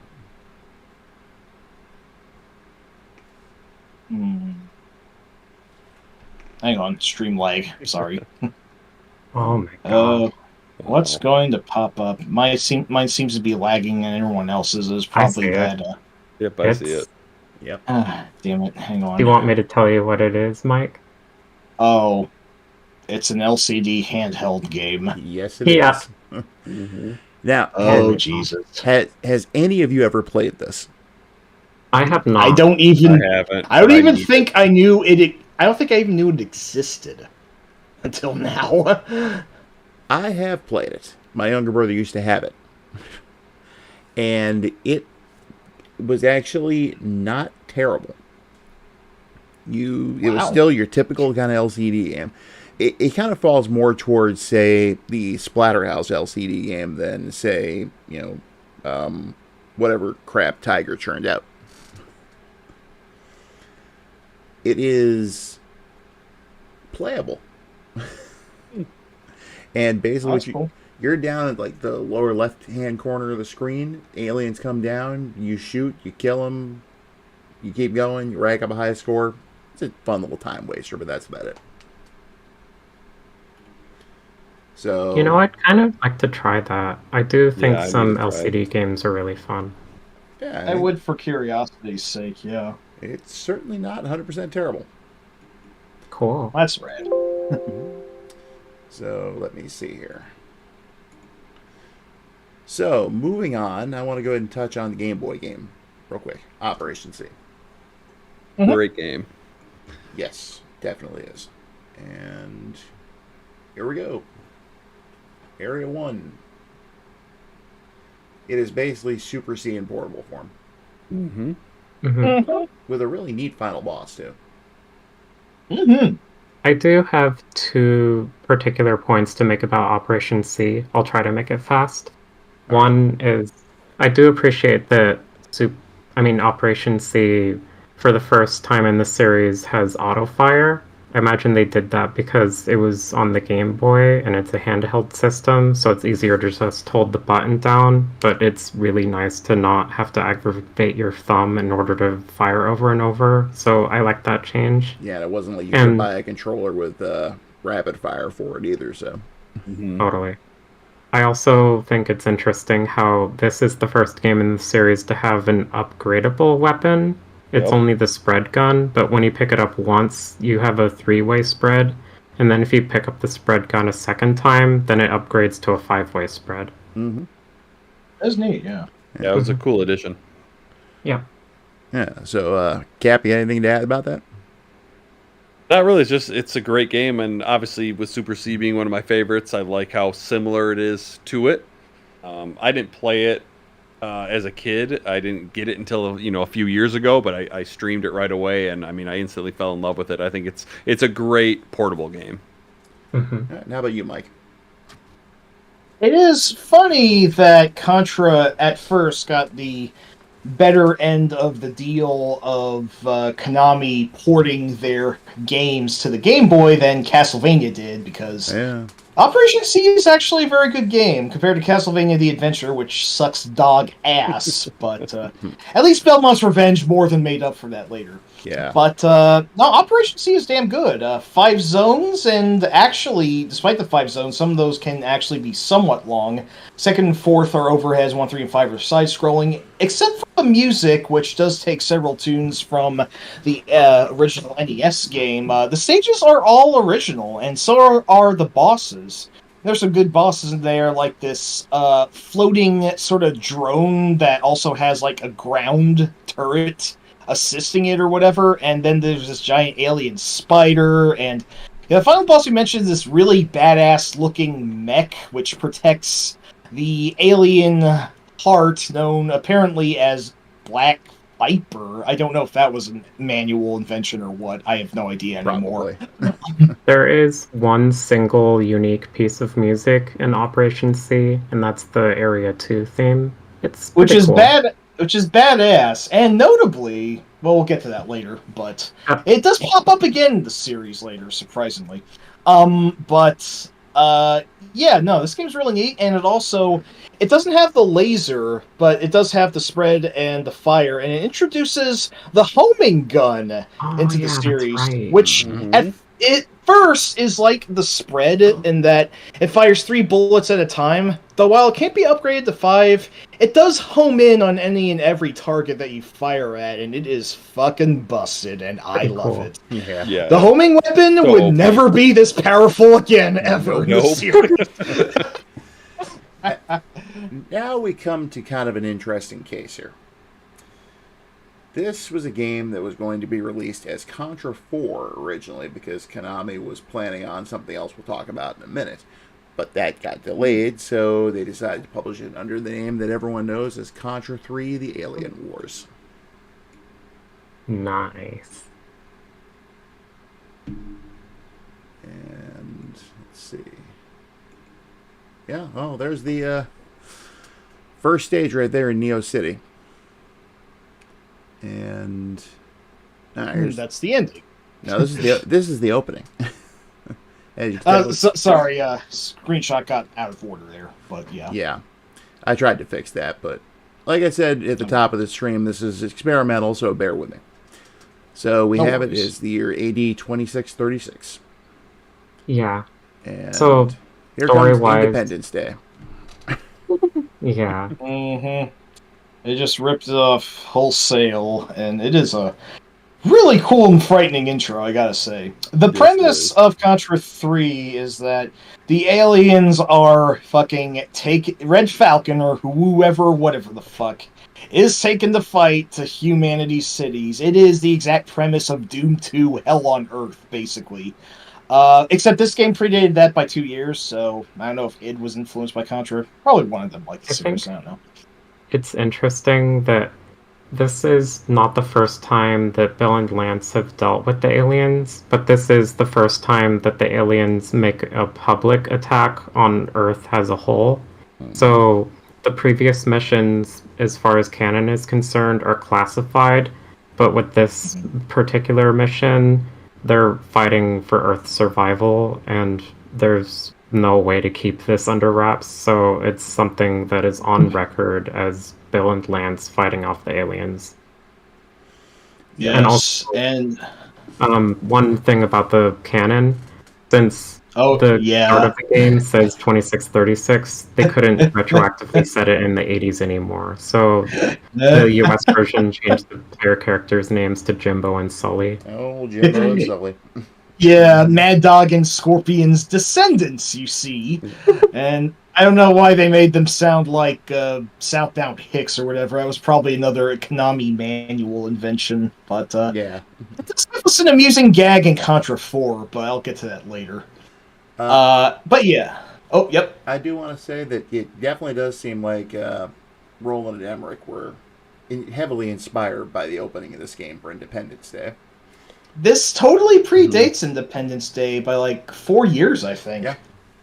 And there was actually something I had discovered a while back, which, if you sync it up properly with the opening, the Megadeth song Architecture of Aggression perfectly matches.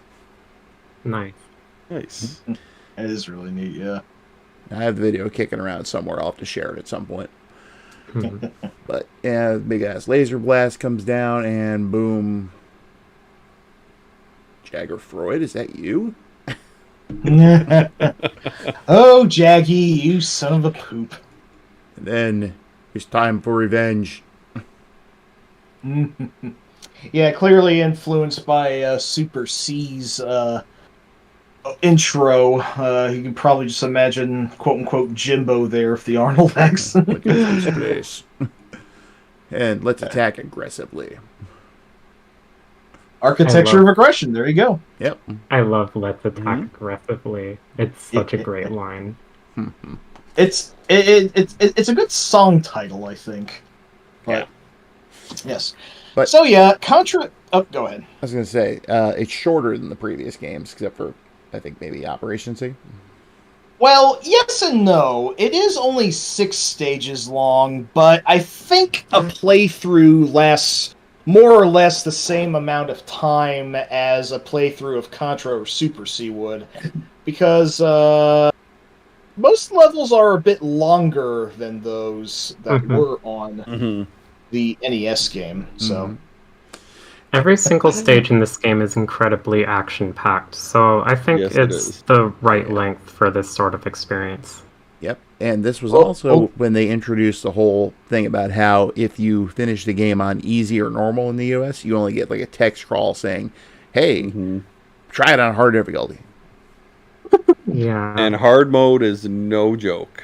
No. Those bullets travel so fast. It is. It deserves its hard reputation, yes. Totally worth playing. Like I think everyone should play through it on hard mode, see the best ending. And I don't know if Mr. Matthews is still here, but I'm talking to you, man. Well, everyone watching this stream kind of has a spoiler for the ending. Yeah. But yes, Contra 3 takes the fight to the streets in the first 2 levels, a factory in the third. Really fucking amazing 4th level that takes place on a motorbike over a long highway, and everything is out to get you. And then the sands of a desert before getting to the organic, fleshy alien lair as has become series standard by now. Yes. Now, one thing I wanted to bring up here, in the first stage, is actually a lot of neat stuff going on, because you can actually commandeer a tank at one point, as you can see here. Yeah. Never got to do that later in the game either, right? I don't believe Just a one-time I think that's it. Yeah. And then, let's see, there's that tank that basically breaks out of a building and attacks you. And then, because it's Super NES and it was still relatively new, we had to have the gratuitous Mode 7 And, Old 7! Of and course, so Snatch. the plane flies in from the background, launches the napalm. The next thing you know, you're over a blazing hellscape. Yeah, and you literally have to cool play looking. hot lava, which conveniently the platforms and under rails that you can hang on conveniently run out by the time the fire conveniently runs out by the time you're out of those. But yeah, you can hang on these rails now, as you can see in that one photo. That's something that was not in prior games. So Bill and Lance are a little more athletic this time. Yeah. Pretty cool. And it also introduced the first boss of this game. Actually went on to appear in a few others, if I remember Yes, correctly. Alien Yes. Turtle. Yes, the alien Slave turtle. Beast Taka. Slave Beast Taka, I believe it's known as. Really cool, although having its weak spot on the front of its leg is the weirdest weak spot ever. It's I just think that's the chest. Yeah. Yeah, as I say, I thought it was Oh. more chest. Oh, well, wherever it is, you should probably get that looked at. Exactly. It's not a tuba. But, well... Yeah, I thought it well, was really cool. I thought it was really cool with this game how you could have two weapons at once and switch back and forth. Yeah. Yes. Plus, they also yeah. introduced the.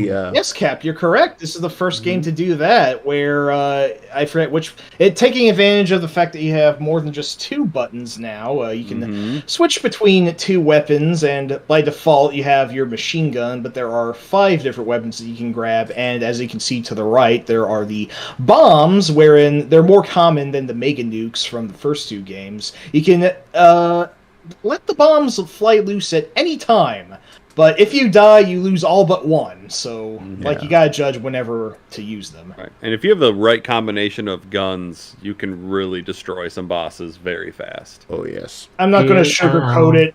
C plus L. C plus Yup. L, just do that. Mm-hmm. Yeah, the laser is much better in this game than the NES games. Totally. It's slightly unwieldy, but it is very powerful and doesn't have that weird restarting glitch that the other lasers did. And the crush missiles just hit and kill whatever they hit. They tear And if you through rapidly- everything. Mm-hmm. And if you hold onto the fire button while mashing X to rapidly switch between the crush and laser, very few things will last against your wrath for more than a few seconds. That's just how it is. Yeah. Then we get to the first of the 2 stages that I'm not a fan of. Snarbu, our friend Snarb, has said this game is 2/3 amazing and 1/3 dog shit. I assume that he was referring to levels 2 and 5, the overhead levels, which I know are pretty controversial. Yeah, it's, I kind of enjoy them. I think the overhead of Super C levels are better. But, they wanted to get the mode 7 and style stuff here, and I don't know. I think they're kind of cool. It's just the controls are weird. well, it's kind of neat Yeah, making everything spin around. Yeah. Yeah. The premise of these stages is that there are 5 bases that you have to destroy before you get to meet the boss of the level. I will say, and they're in these large, non-linear stages that they control a lot what was it? I think it was Falcom, the Falcom game Brandish, if anyone's familiar with that one. Okay, maybe it's not that wonky, but it is still kind of weird. Although I do admit I like that you can start at anywhere in the maps, even though I always just go for the top left anyway, since it seems most ideal. So illusion of false choice and whatnot. I'm with Cap, though. I'm going to stick up for these stages. I don't dislike them. I actually do find them pretty fun, but they do admittedly feel kind of fillerish compared to the 4 side-scrolling stages, and I wonder if the game would have been better if they were just excised entirely. I don't know. The thing about these stages is they are not exactly intuitive. I remember when I first played this game as a kid, I didn't realize that you could turn using L or R on the shoulder button. Since there weren't that many Super NES games where you required L and R, so I just played shooting upward the whole time and thought that was really weird. But then later on, when I realized you could turn, then the stage design made a lot more sense to me, and I actually think it's really fun. I do prefer these overhead stages over the overhead stages in Super C. Neat. Yeah, I think they're all right. I can take or leave them is my stance. But yeah, that first boss, metal spider, or whatever it was called, that's pretty cool. You have to like destroy its pods and tail before it'll spin around, and you got hit its beacon in the front. So in the largest parking lot ever. Yeah, exactly. yes, that. Now, one thing I hate, I think they first start showing up in the factory stage 3, are those bugs, the giant ones that come down and try and carry you away. Yeah, they're super annoying. Yeah, Flame weapon the changed game really again. spams it at this point. Mm-hmm. And then, oh no. Oh no. You've got a This straightforward cocksucker flamethrower right now. here. yes, This douche fucking cockwad. I hate him. I love this hate boss. hate Yeah, him. he's a cool boss. Okay, When I was a I kid, go ahead. I appreciate a boss that doesn't give up, and I think the first two phases where you're fighting this one spinning, like it's a very treasury boss, I think. Before Treasure really flew and took off here, but Konami stuff and whatnot. I think this is cool where you have to go in the arms and then shoot it in the beacon there, and then when it doesn't give up and then it's chasing you up the wall, that part is cool. The last stage is the cheapest fucking bullshit in the entire game, especially on hard mode, where it just slides right into you and you can't fucking do shit about it. Yeah, you can. Has anyone figured out how to fucking avoid it when it just slides into you like that? Am I doing something wrong? Yeah, I have. The issue? Yeah. But like it pins you between itself Bait it and out. the fucking spikes. You bait it out. yeah, you got to bait it, Mike. The funny thing here is that when I was a kid, I could never get past this particular screen that we're seeing on stream. I would always get stuck there, but then later on I went back to it, and when I finally got past this point and played on to the rest of the game, I thought it was really cool. And Kate, you're kind of cutting out a bit. Sorry. Am I? Sorry. No, I can hear you just fine. Okay. Maybe it's on my end. Sorry. Go on. So, basically what I'm saying is I love how tough and brutal and unrelenting this boss is. I think it's an iconic part of the game, and I really adore it. I will say this boss is like the older brother to a certain also very obnoxious boss in hardcore, but we'll get to that later.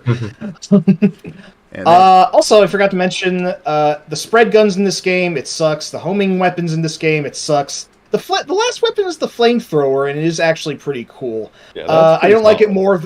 I don't like it more in the crush and laser, but in some areas of the game, and it doesn't appear until Stage 3, it can be very useful, especially because it penetrates through solid matter. So I like it in Stage 3 a lot. I think it's very helpful. yeah, against this mid boss here, which that is a really cool looking boss that sends those winged soldiers at you who have appeared in prior Contra games also.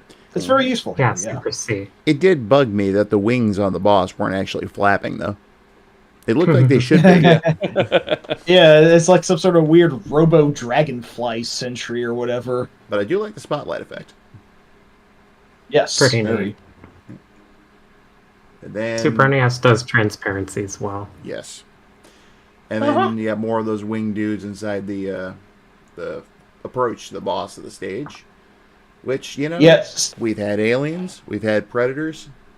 Let's get some Terminators involved. Why not? Make it a party. This boss is Hey! the best entrance in the game, in my opinion. Yes. The Snatchers. Yeah.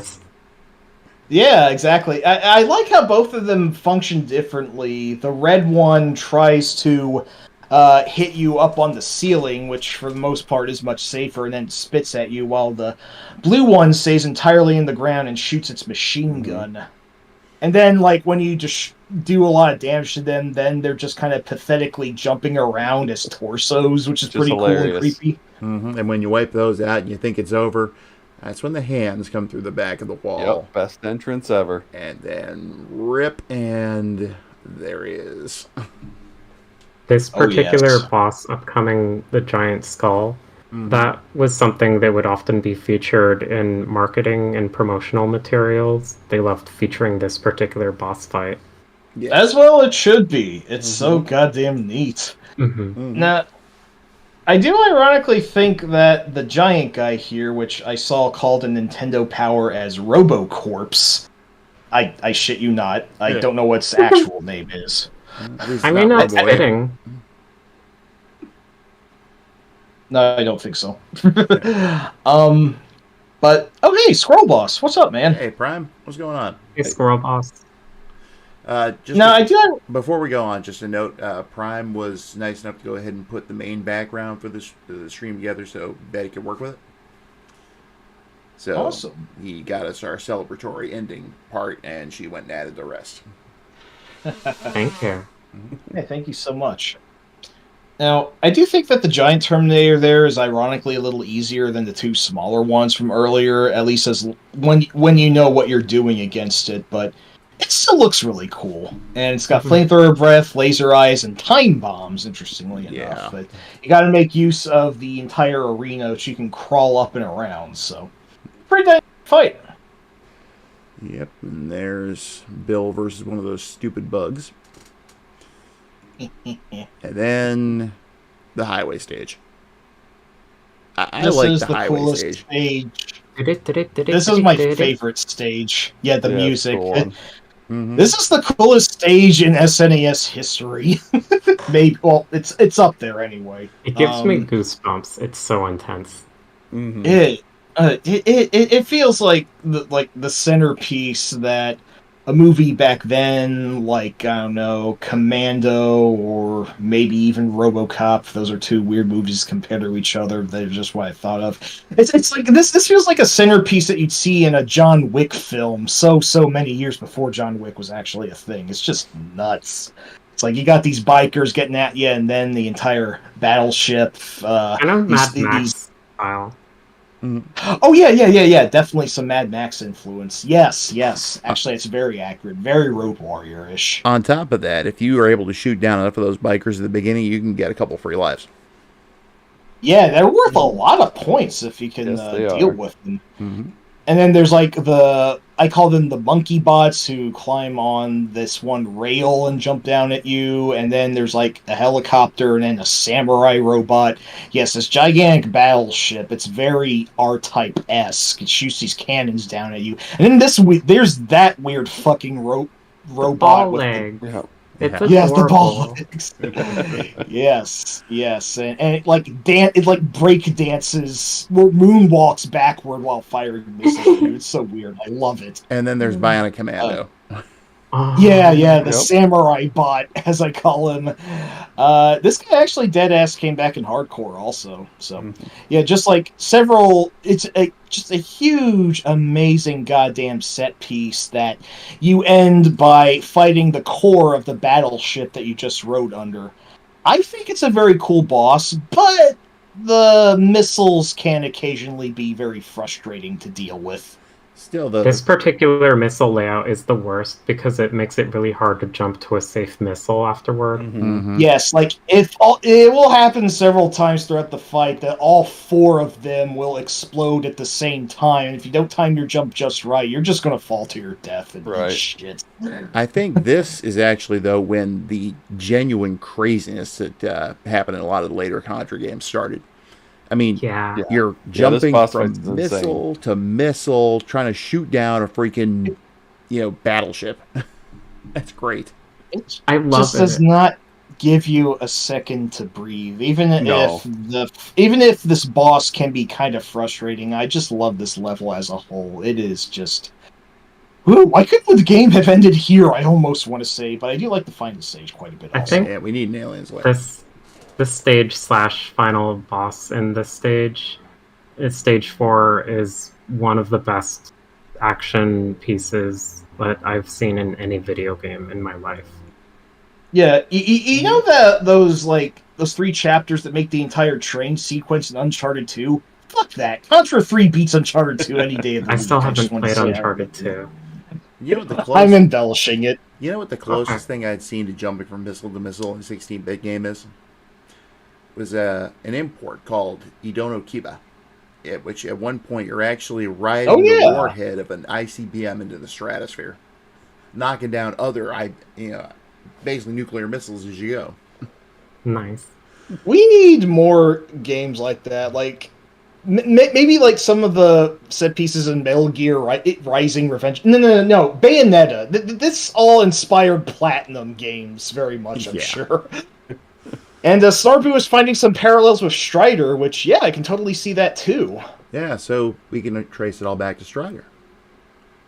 Absolutely. Yeah. Unfortunately, while I think Stage 2 is pretty neat as far as the overhead stages go, I'm not going to defend Stage 5. It kind of fucking sucks. Yes, it does. With those Easily the Stage 5. nadir. Oh, you like it, Kate? Yeah. Oh, cool. It's cool. I can't. I agree that it's cool. I hate all the swirling and spinning around. I sort of hate the shifting sand lands. I think it's a fun challenge. Hey, that's rad. Call it a skill issue on my end, but usually I end up eating at least one life due to some stupid bullshit. There this is level. That's probably all one particular thing to note about Stage 5, as well as the Stage 5 boss. Those spinning quicksand tiles that cause you to spin really fast. I think on easy and normal difficulty, they spin at normal-ish speed, but on hard difficulty, they spin even faster. So there's a control quirk that you need to do where you need to tap left or right, like L or R twice, and then that makes you spin faster so that you can keep up with the fast spinning. Mm-hmm. Yeah. First time I played this, I didn't know you could do the fast spin, so I ended up just spinning wildly as I tried to fight this boss. It took me like 10 minutes to do. Yeah, that'll make you dizzy too. Yeah, it was very, very well felt on this jerk here, this massive eyeball tumor, which Nintendo Power referred to as Scorpa Bellum for some fucking reason. I don't know why. I see it. It's basically the entrance to the alien's lair. You figure if you destroy that, you go down the hole and you're inside the alien's lair. Scorpion cerebellum. Yeah, you're right. Yeah, it attacks you with earwigs, and after you deal halfway damage to it, it starts spinning the sands around you. And, on hard mode, you can really feel the increased sand there. Yep. It is a fucking tilt-a-whirl hopped up on 4 Loco. It is just nuts. The crush missiles help immensely for this boss, I will say. Mm-hmm. Yeah, so does the laser. Mm-hmm. Yeah, that's one thing about the overhead stages. Yeah, the laser actually doesn't just, fire intermittently like it does in the side scrolling. It's just one steady stream. Right. Mm-hmm. Laser rules. Yes. Yeah. But of course, then we get to the alien's lair, and we get a boss parade. Mm-hmm. Mm-hmm.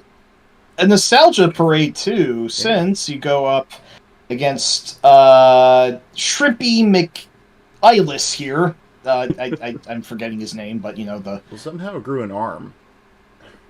Oh yeah, hey, good for him. Well, he's got to evolve over time, right? Yeah, that's a good point. Pokemon evolution there. Yeah, the first part of the stage seems to take quite a bit from Super C's last level because it has the aliens running at you, but then comes this guy from the first Contra, and you also then blow off the head and face the heart originally with Scorpion facehugger pods included, but before you get to that, you get those damn faces and the mouths. Yeah. Flamethrower paying for itself very well at this point. And there is Bill on the verge of having his brain sucked out by a facehugger wannabe. Oh my god. He's got a great death scream in this game. It's like, Well, he has 12 lives, so he's good. Yeah. Yeah. There's your heart from the end of Contra. Mm-hmm. And then there's your whatever that thing's called from Super C. Kimco, I think, I want to say. Right. And it's much harder this time, ironically, when it was the final boss of that game, because it can't be cheese. Its falling thingies can't be cheese, and it'll actually try to charge you with that weird, creepy spider claw thing, and it'll try to... I don't know. Yeah, you can get a bad pattern with that stuff that falls. Mm-hmm. And sometimes you just there's nowhere to go. Yeah. And then... this final stage is relentless. And then, of course, there's the guy that didn't show up in Super C who was in the arcade game. Yeah. This boss Yeah, gives I me chills. hate I on love hard this mode. boss. Love the soundtrack Oh, too. awesome. It sounds like something Yes. out of one of the Predator movies. Mm-hmm. Yeah, on Yeah. hard Yeah. mode, this boss sucks. The boss fight music here for this particular boss makes me think of something from like Final Fantasy VI. It sounds really epic. I can kind of see that. Yeah, funny thing is, I just thought of like putting the silver alien in here is like when Final Fight 2 put Rolento into there because he's the one boss that got cut out of the SNES port of the first Final Fight. I don't know, I was just thinking offhand. But I will agree with Cap though that this boss can be annoying. If you do not have the crush missile, it is very hard to hit him because its tail blocks your shots. So. Yeah, either that or the flamethrower. Yeah. I also love that sound effect Oh, yeah, it makes when it absolutely. teleports. Yes. That's a good sound, Oh yeah. my gosh. And then, hey, look, it's Jagger Freud. Demon Emperor Gava, as it were, but, oh my god, if you thought the final bosses to Contra and Super C were a bit of a letdown, this game more than fucking makes up for that, I tell you what. I find it interesting that Thank you, even Hank. at this early stage in the series likes to reference earlier games' enemies. Yeah, that is a good point, but, the Emperor attacks you with those snake arms, and then after you blow them off, they become enemy generators with the alien foot soldiers running into you, and then it shoots bullets out of its brain there. And then if you do enough damage, its brain is all that's left, and then you get to play Fuck You Roulette. Yes. I really like this Yeah. part. It I is like an how it's got a bunch of immensely... different ways you can fight it. Yeah, I think it is an immensely cool idea for the final boss. And if your eyes are fast enough, you can actually hit the right things. Because I tell you, do not hit the shiny blue ball. You will fucking die. Yeah. No question. There are also a couple. There are also a couple of others that are extremely terrible to hit. I think. Oh yeah, that green and orange one generates a snake that is also really fucking hard Yeah, to avoid. no matter how many times I do that snake one, I never seem to find the right spot. Yeah. Those two are complete death. The others range from easy to somewhat challenging. You want to try and go for that spike ball in the upper right because it actually generates you power-ups. I don't know why the Emperor would do that, but there it is. And Snarp, yes, they do slow down. They'll actually change speeds on you. Yeah, they do that. They change speeds and they change direction from clockwise Yep. to counter all the time. Yep. Just to keep you on your toes. Yeah. And then It there's is one of the forms. crazy. That form is probably the easiest one right there. Let me see. Which one is that? Hang on. The thing's being slow. I probably better... Oh, yeah. The brain one. It just shields itself and just kind of lazily floats around. If you have the flamethrower, it will help a lot, because, like, it won't protect it. Mm-hmm. But, eventually you destroy it. Game's over. Or is it? did I? Dun dun dun. Well, it is if you're playing easy or normal in the American version. Yes. But then this damn thing starts chasing up the shaft and the rest of them. If you are playing a hard difficulty, it has one last form where it dons this really wicked-looking armor that's apparently consisted of spikes, claws, and 6 faces barfing out tentacles. And it keeps trying to claw up at you with those swinging arms and trying to headbutt you as well. Now, while it doesn't take a lot of damage, this is basically just like a desperate last grasp. If you're low on lives, it can kill you, and with your helicopter swaying in rhythm to it trying to leap up at you, it can actually be kind of hard to avoid, so it's extremely nerve-wracking. Yeah. Also, it has this industrial metal beat pulsing, like... It is really nerve-wracking. I fucking love it. Mm-hmm. And then you get probably one of the best endings in the series. This is just the last screen from it. Yeah, it's too early to feel safe. I'll kill you here. Exactly. I love this ending. It's so nice. Yeah, and then like the one alien dog looking at you it's kind of hilarious. I think. And I also like Yeah. when you land, the chopper lands, drops you off, and it prints out that a peaceful time will come. It looks like, if you have both characters on the screen or even just one, it looks like they kind of shake their heads no real quick and then do the victory pose. Peaceful time in Contra. But, yeah, but I really do love the ending music. The final notes just feel really victorious. You fucking earned it, man. For sure. So I love Contra 3, but I will admit it is a game of very high highs, but some pretty low lows also. It has a few very frustrating bosses, and I know Chris and I like them, but I know reception on the overhead levels are kind of tepid, so it's a bit of an imbalanced game, I will say that. But it is one that I nonetheless love, and I'm saying is going to be my third favorite series. Let's go, Fat. Okay. How about you, Cap? Yeah, I love the game. I mean, Super Nintendo is my favorite console of all time, and so I just love this. I just love like the graphics and the sound of the Super Nintendo. So I love this game. Again, Super C is still my favorite. I would probably put this as my second favorite Contra game of all time. And like, even though the top-down levels aren't amazing, I still do enjoy them. Same. How about you, Kate? I really love this game. I wouldn't quite put it as my favorite, but it's pretty high up there. I feel like there's a handful of Contra games that I would put a little above the rest, and this is definitely within that range of games. So I really do think this is an exceptional experience, and I adore it. Yeah, it is definitely in my top 3 Contra games. Others of which are Contra and Super C. So yeah. And, of course, it did receive some ports. Oh, yes. Yep. Like this one for the Game Boy. This was a very good port. Yeah. It's easy and short, but I think it's very good. This port is so much better than it has any right to be. I was actually back when I actually streamed on Twitch, which has been on hiatus for a while now, at least on my own channel.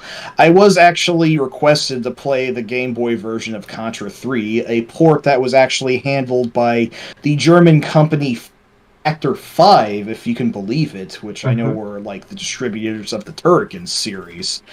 And they actually did a surprisingly good job. It still feels like Contra 3, certainly. A little bit slower, and I think you can only have one weapon at a time this time, but the first stage is recreated very well, and the overhead stages actually surprisingly made a fair transition. They actually played a bit more like the overhead stages from Super C, if you can believe it. And Stage 3 actually was ported fairly well, except I think that the small robots the smaller Terminators before the giant one were cut. Unfortunately, due to it understandably being very hard to process on the Game Boy, I'm sure, the greatest level in the game, Stage 4, was completely cut out, and that is a goddamn shame, but what can you do? And if you see on screen right now, there's a flyer I stumbled across for it from a Konami manual in Japan. Contra Spirit. Yeah, and I kind of actually like that title better. It's like, sure, Contra 3, the Alien Wars, that's all well and good, but Contra Spirits? That just sounds cool. It does, yes. And notably, it actually does have the final form of the final boss, no matter what difficulty you play, so kind of the bullshit that Streets of Rage 3 did, except not nearly as egregious. It doesn't cut out the entire final 2 fucking stages because it taunts you for playing on normal easy difficulty or some fuck shit like that. Jesus, I hate that. There's also 30-man code and a stage select, too. Oh, that wasn't in the Western version. Interesting. They were cut. They even cut the sound test, which is kind of frustrating. Yeah. I recently, that when I was editing a podcast episode for Hardcore Gaming 101, there was a point where I wanted to use some sound effects from Contra 3, so I had to load up the Contra Spirits ROM and then unlock the sound test there in order to do that. Yeah, unfortunately, sometimes it's the way it goes. Yeah. Good stuff gets cut. Alas. Yeah. I do really love, like, some people here are saying that the name Contra Spirits is really good. I think it's okay. I do really like the name Contra 3 The Alien Wars, and I also particularly like the US cover art for Contra 3. I think it's brilliant. An interesting point. An interesting point to note. For the longest time, until Contra 4 was made, Contra 3 was actually the only Contra game that had a numeral title. So That's right. Mm-hmm. And I guess they figured continuity would have gotten a little messed up if they tried to solidify that, so they avoided it. But that was purely a Western invention, so Yeah. oh well. well, it was going to be Contra 4 in the U.S. originally. That is correct, yes. But the game that they intended to be Contra 3 was delayed. And there's a possible number of reasons for that, which is going to bring us to what we're coming to next. So, 1 second here. And there you go. Arkhound. Oh yeah, that game. Yes. That game. It never even got released in Japan. But someone apparently saw it, decided, hey, this is a lot like Contra. Maybe if we polish it up a little bit, we can release it as a third Contra game, make it an NES trilogy. And I guess it kind of works in that regard. I don't know. What do you think? Oh boy. First off, I'm surprised you didn't mention the bootleg Famicom port of Contra 3. I actually forgot about that one. So I did too until just now, but it was hilarious, I'll just say that. World of I Game, didn't know a that. game, end. And I never knew that existed. Oh, yeah. I think I streamed it once. It was an experience. The Mhm. Game Boy port was better. Yeah. But Anyway. that right there on screen right now is it's a catalog entry from I guess coming soon stuff for the Famicom, and it's definitely Contra Force. But as you can tell, they have it listed as Arkhound. So, given that, what we got over here was ultimately renamed Contra Force, and here it is. Hey, I just realized something. Contra Force sucks. If this is... Well, hang on. Too soon, spoilers. But if Contra 3 was released before this, wouldn't that make this game Contra 4? Get it? Get it? Mhm. Yeah. I see where you're going with that. Or at least You're get a kind of crack for that. forcing that. Yeah, you're definitely forcing it, Mike. So to that,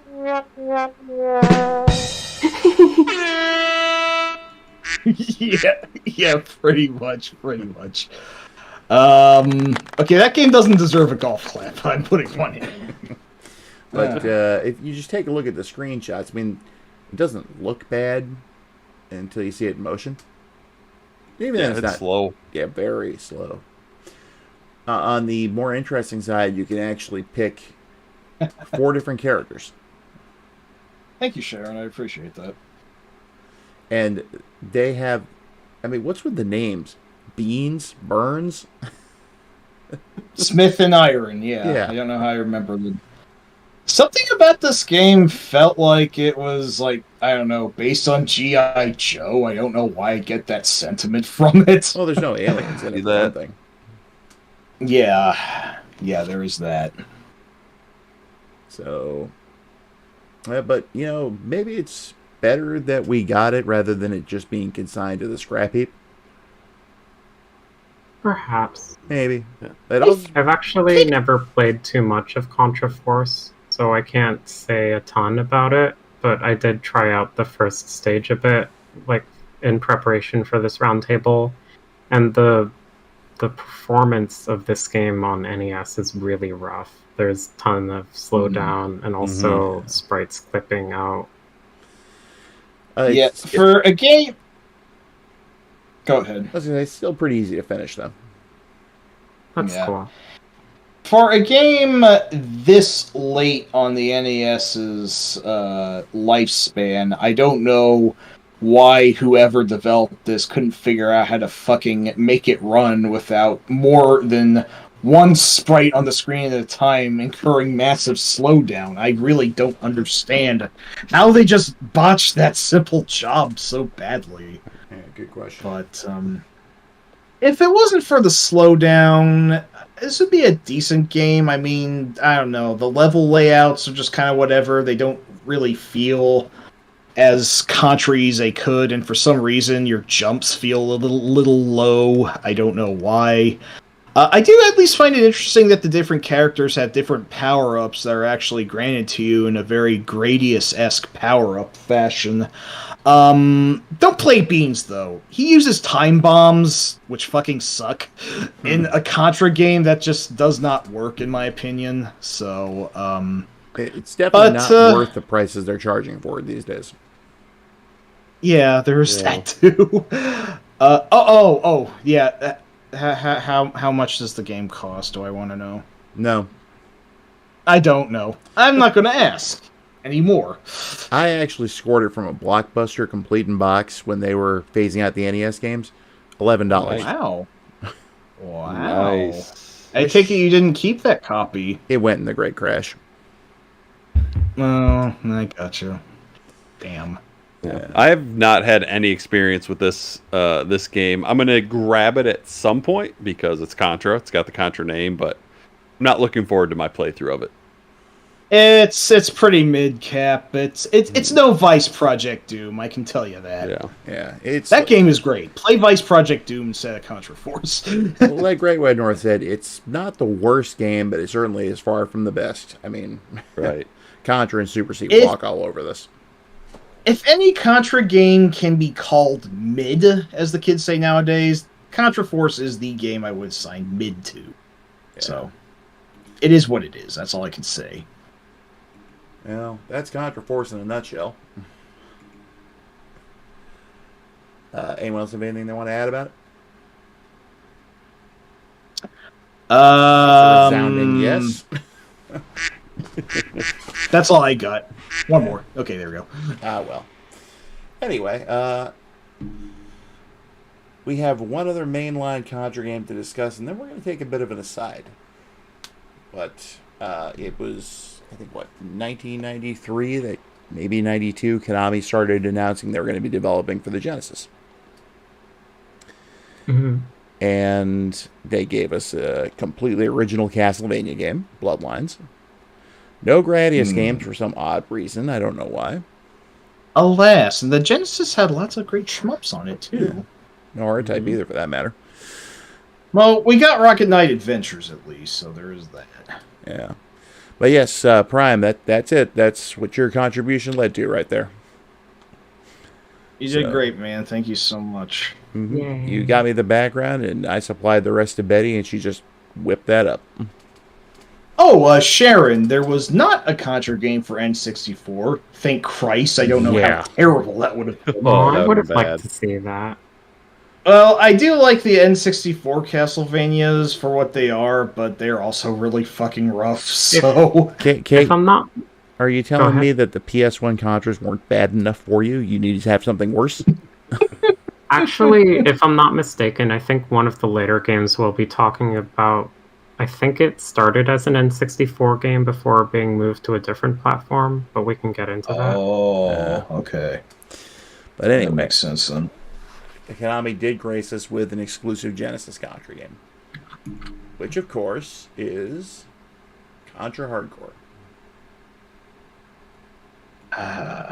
This game.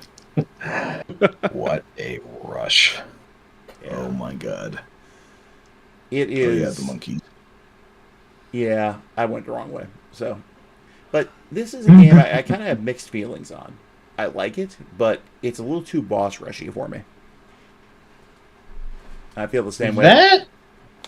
Yeah, same way about Shattered Soldier and Alien Soldier, for that matter. But go on. I can see why that would make some people like it not as much as the prior games. That emphasize platforming a bit more. I mean, I think Contra 3 is already starting to mix in more boss fights, and then into the stages, and then hardcore just went full tilt in that direction, and I can see why others would not like that much. Me, who fucking loves boss fights, absolutely loves this game. It's my second favorite game in the Contra series, but it is definitely a different flavor from prior games, hence why it feels a little bit more like a spin-off.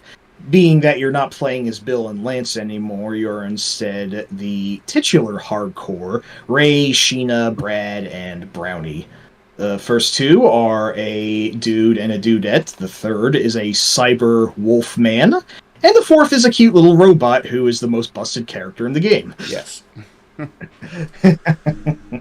But as you can see, there's Ray and Sheena right there. Mm-hmm. Yeah. And everyone who's seen the main image knows that Sheena is Kate's character. Yeah. Well, let's see here. Ray's loadout consists of the spread gun. I think he's the only character in the game with the spread gun. And he also has the crash missiles and a homing shot. And then Sheena has a laser and kind of a variant on the crash missiles where it's more like a grenade launcher since it fires in an arc. And then she has another laser weapon that also has homing. And then I don't remember all of Fang's weapon. He's like my least used character out of the four. Yeah, they Fang have short range but hit hard.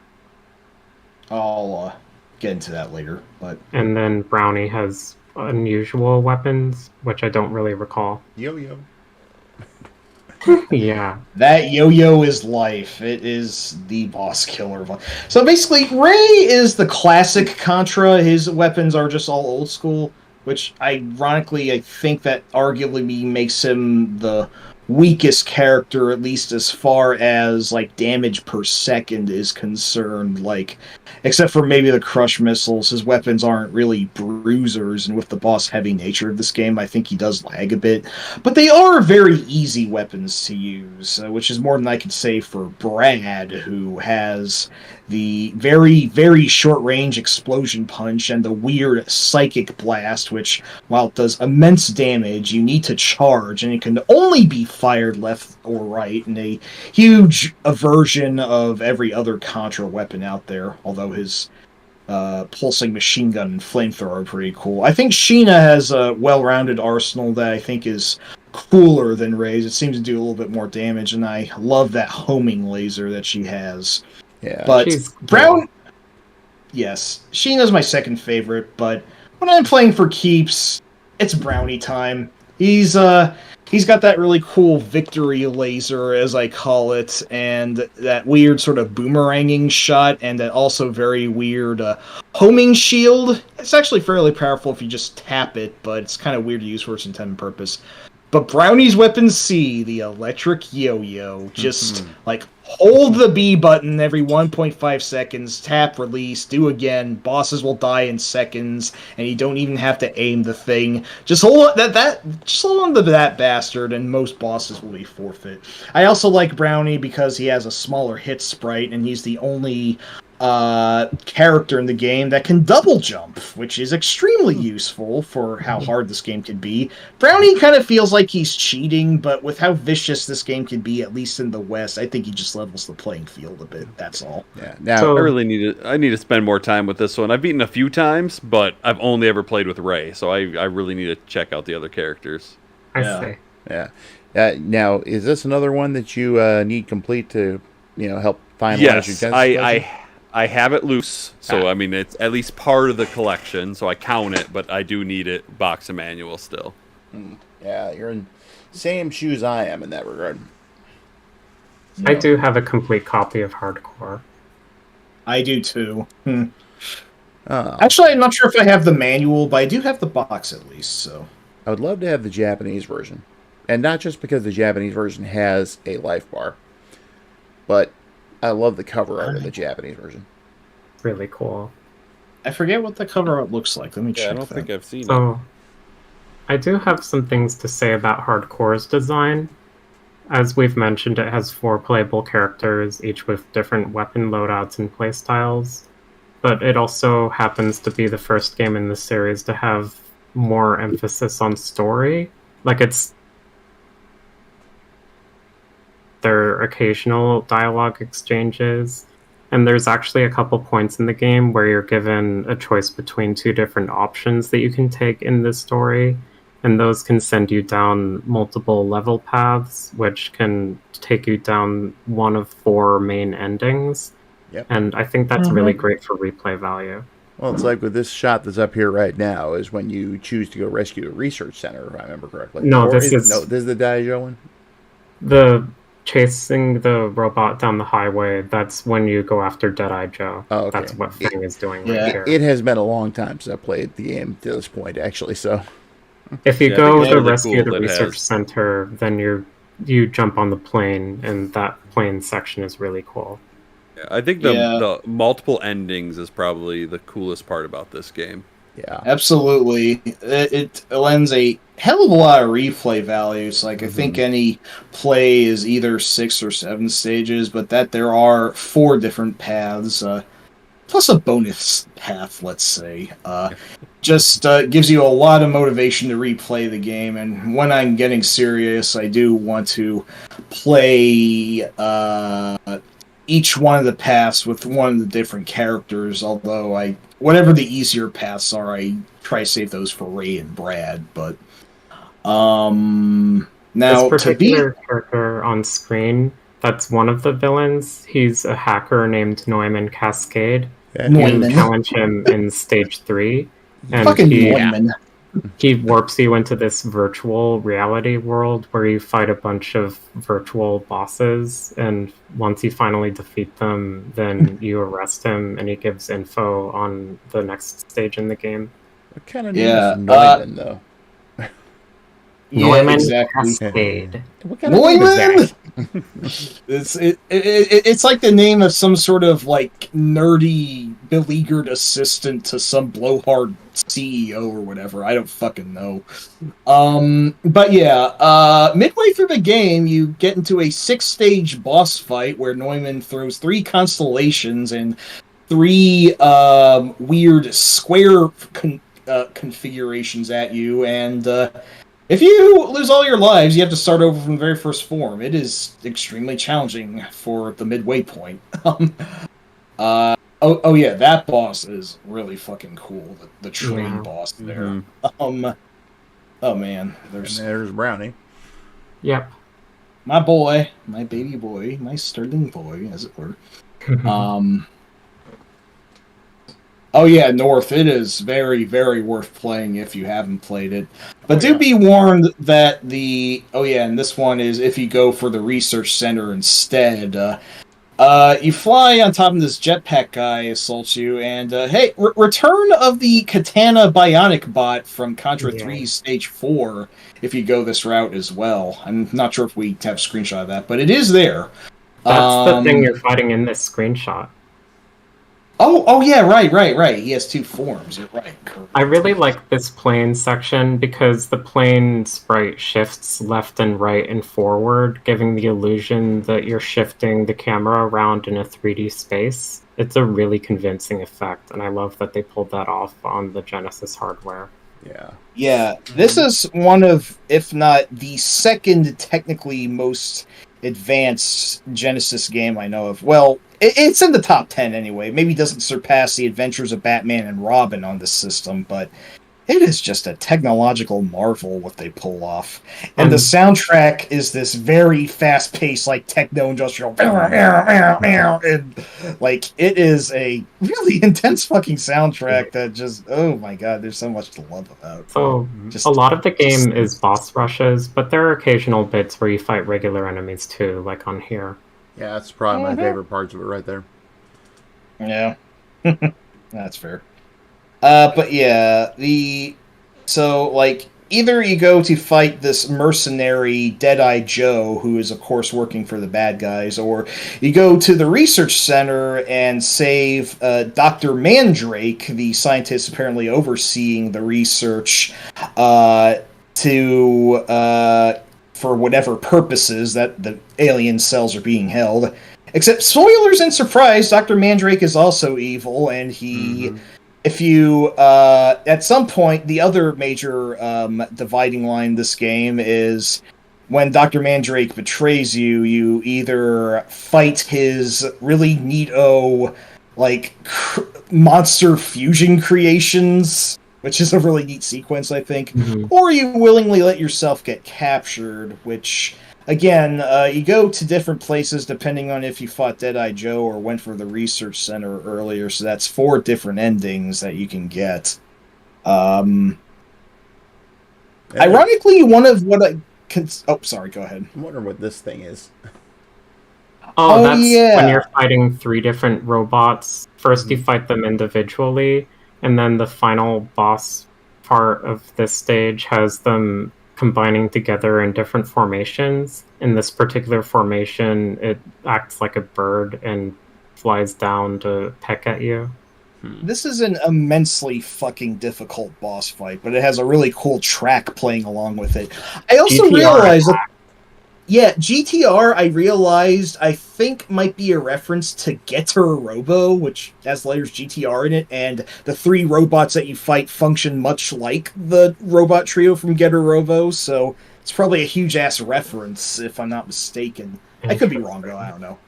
You mentioned the soundtrack. That's probably my favorite in the game, with that boss fight. Great one. It really sets the mood, and I think it's unique entirely for that boss, which it earns because it's that fucking difficult. So, as we mentioned, there's multiple level paths. A lot of the screenshots here lately have been when you go down the missile ending path, and this is when you fight Colonel Bahamut in the missile ending path. He's just challenging you with this gigantic robo-claw, and he tosses debris at you. It's pretty intense. I forgot to mention that Colonel Bahamut is the big bad, a actual human villain that the franchise has for once.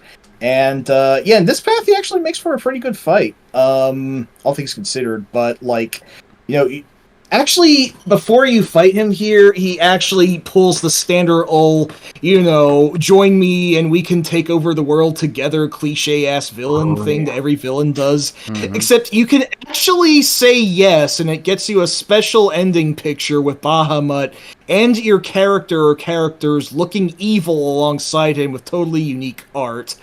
It actually counts as a game over, funnily enough, so you can try again if you go for that, but it also kind of counts as its own, like, special bad ending, too, so it's pretty funny.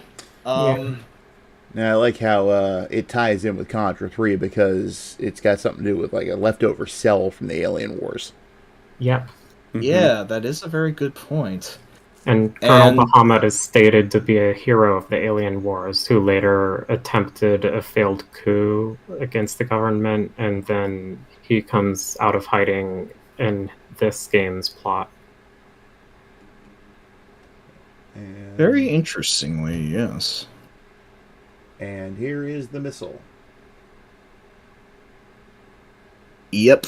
The alien cell you fight at the top of that looks incredibly freakish. Ironically, I think it is one of the easier, if not easiest, bosses, but considering that the path you take to it is otherwise very challenging to get there, I think it earns... I think you've earned a little bit of a break at the end. I think overall this is my favorite path and probably the best ending. It is the best ending, Yep, yes. definitely the best ending. But speaking of endings, we do have to note the secret ending. Yes. Yes. Please do, yes. Which is hilarious. And here we go. So in stage 3 of the game, if you climb upward just before entering Norman Cascade's lair, you'll find this mysterious person who... I think he has like a top hat or something, and he asks if you want to fight in an underground fighting arena. So then you fight a series of boss fights, including this boss right here, which is a Simon Belmont parody. And then the final boss that you fight in the stage is this dimensional traveling, like, weird orb thing. And when you defeat that, the dimensional portal is still active, so you get sucked in by accident. and then you wind up in the prehistoric era with dinosaurs and monkeys and whatnot, and then you get a joke ending where you've become the ruler of the monkeys. If you're in 2-player, then the 2-player characters are on the throne. But if you're a single player, like I was doing, then you have a monkey princess who's your co-ruler. Yeah. And she's very much I miss shit like this from video games in the 20th century. You don't see stuff like this anymore, for the most part. I do like the fact that during the Simon Belmont parody, that it actually plays this techno version of Vampire Killer. Oh yeah, it does. Yeah, what appears to sound like a hardcore Dutch gabber rave version. Yes. Yeah. But and yes, Snarvu mentions the tune Jurassic Dope that plays when you're talking to the Top Hat guy, and that is the only place in the entire game where it plays. It's a weird and fun little tune, if I do say so. There are several tracks in the soundtrack, actually, that are really long, but play in sections where if you don't pause and just sit, then you'll only hear, like, the first few seconds.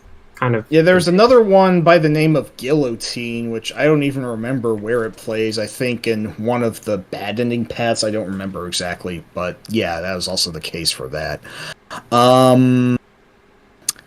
Oh, geez, what else to say, though? What else can we say? Something I want to bring up is what Kate pointed out recently about the commercials for the game. Oh, gosh. Oh, no. I do have the print version on hand right now. Let me just grab that. I never played Hardcore as a kid, but I did see the TV commercial for Hardcore, and it really fucked me up. That shit is fucking gross. Yeah. And here's the print version. So in the TV, go ahead. It reminds me of... No, actually, you explain it first, then I'll explain mine, because that's kind of tied into that. So in the TV commercial version, for a couple seconds, you see this kid holding a controller whose wire is going into the top of the meat grinder, and then the kid gets pulled into the meat grinder, and interspersed with short gameplay clips taken from Contra Hardcore, you see like meat flying out of the grinder, and then that gets poured out of the grinder and then wrapped up in a paper package that has a Contra Hardcore written on it in Sharpie. It's like really fucked up. Yeah, like, that's holy messed shit. up. It actually it actually reminds me of something that gave me the fucking creeps as a kid. The video to Pink Floyd's Another Brick in the Wall, where like the weird masked children are willingly dropping into a meat grinder. That's exactly the vibes I get from that. Oh my god. Gave me the fucking willies. Yikes. It's a video we're seeing if you haven't, by the way. But they weren't kidding about Hardcore's difficulty, although notably being the spin-off there was a Mercy in the Japanese version where you could take 3 hits before dying, which also meant you get to held onto your weapons longer. Some would argue that it ironically makes the game a little bit too easy because the American version, while much tougher with just one hit per life, is very much beatable. Especially if you master the almighty slide technique, which makes you completely invincible and is mandatory to surviving some boss's assaults. So I've actually I beat the missile ending as Sheena without dying, and I did that in the US version, so I think it's totally playable without a health bar, but it would have been nice to have the option either way without just having to get a copy of the Japanese game. I'm kind of like against the whole health bar. I don't know. I guess I'm kind of like a traditionalist when it comes to Contra. I feel like it should be one-hit kill. I do think it's really good as a one-hit kill game. Mm-hmm. Plus, like Mike mentioned, the slide is a great maneuver. Test. We hear you. Yeah. Sorry, my internet seems to be pooping a brick right now. Mine hasn't been great either. You swear up a storm, and then you say your internet's pooping a brick. That's... My language works weird inconsistently like that sometimes. Gosh fucking darn it. Exactly. Gee golly willikers. But, yeah, I don't want to spoil all the pathways to hardcore, except I do find it ironic that I think one of the bad endings is actually the dirt hardest path you can take. The one that gives you the most conventional final level in a Contra. That stage is fucking brutal, in my opinion. Oh, yeah. I would say that's like the second worst ending. Oh, yeah, not as bad as the one where... Well, I'm not going to spoil that. I will. So in the alien lair ending, Colonel Bahamut runs away. Like, you do stop the aliens that are attacking, but the main villain gets away, and that's a bit of a bummer. It kind of implies room for a potential sequel down the line. And then the other ending, the worst one, has you up in space, and then when you defeat the final boss, the entire area that you're in explodes, and it kind of implies that you've died in the explosion. That is the one. The one time I legitimately beat the game. That's the ending I got. Bummer. Well, dip. Dip indeed. Dip. And then there's like also the... No, go ahead. Okay, well, I feel like the game is sort of making judgments on the player's actions. So the best ending, the missile ending, you get if you rescue the research center, so you don't get greedy and chase after Deadeye Joe when he's running away. And then you also, when you're asked to surrender, you choose to fight back and don't give up. So that gets you the best ending. Whereas if you go after Deadeye Joe and are selfish in that regard, and then also surrender later, that gets you the worst ending. And then the other endings are sort of in between. Yeah, the train ending, which has, I think, the coolest final boss of them, where Bahamut gets dosed up and turns into this weird Super Saiyan thing before he becomes a giant two-headed dog and then a giant floating cadre of heads floating around a heart. It's fucking trippy as balls, Jesus. The train ending is also good, but it doesn't feel quite as ceremonious as the missile ending, so it's like, you did good, but you could have done a little better. That's kind of the conveyance I get from that. Yeah. Anyway, before we move on to our next thing, anyone else have any final thoughts? Short ones, hopefully, on Hardcore? Hardcore is my favorite game in the series. I absolutely love it, and that's as someone who did not grow up with Hardcore when I was a kid. I only played it later in life, but I think it's excellent. I adore it. How about you, Cap? Rules. Yeah, I mean, it's a great game. I'm obviously being a Genesis fan. I love it. But I do prefer Alien Wars over it, just because for some reason I prefer Super Nintendo over Genesis. But the multiple endings, be able to switch through like 4 weapons instead of just 2 is very cool. And it's cool, if we didn't mention, you can actually pause the game and switch weapons. You don't have to like switch it while the game's going, which can help in some situations. But it's a good game. Nice. And Mike. Remember, you're on a 15-second timer, Mike. Okay. It is my second favorite game in the series, and I think it is fantastic for the most part. The only point where I dock off a letter grade, going from an A to an A minus, is that fucking robot egg boss at the jungle stage that you can't avoid, that just takes, like, 15 fucking minutes to... Okay, not that long, but really, really long, and, like, pushes back against you when you try to shoot it. That boss fucking blows, and I hate it, and if it wasn't for that one boss, I'd like this game... I think this could possibly be my favorite game in the series. I know it's kind of petty to say, but, I hate that boss, but I love the rest of the game, so... Yeah, I like that boss, but the fact that you have to do that entire sequence with every single playthrough is maybe a bit much. Yeah, if it was a boss that you just fought up one of the pathways, I wouldn't mind it as much, but you have to get through this guy no matter what path you choose, and that just really fucking irritates me. It's like how you can't avoid Canon and Guardian Heroes from going to that 5-minute long unskippable cutscene going into the game's backstory and lore. I don't give a shit. Let me just punch you in the face already, you stupid wizard. Exactly. So, anyway, all that just said... a little thinking. Yeah, long over your 15 seconds, though. I had to vent it, man. I'm sorry. But I love the game otherwise, so yes. Anyway, It's not in my top 3, but it's definitely in my top 10. I'll say that much. Probably on the lower side towards, 5 down to 1, but maybe I'd rate it as maybe 5 out of the top 10. So That's cool. But now I want to go ahead and just take a little bit of an aside, which I wanted to wait until now because it deals with basically all the games we've covered so far. And that would be what happened to Contra in Europe.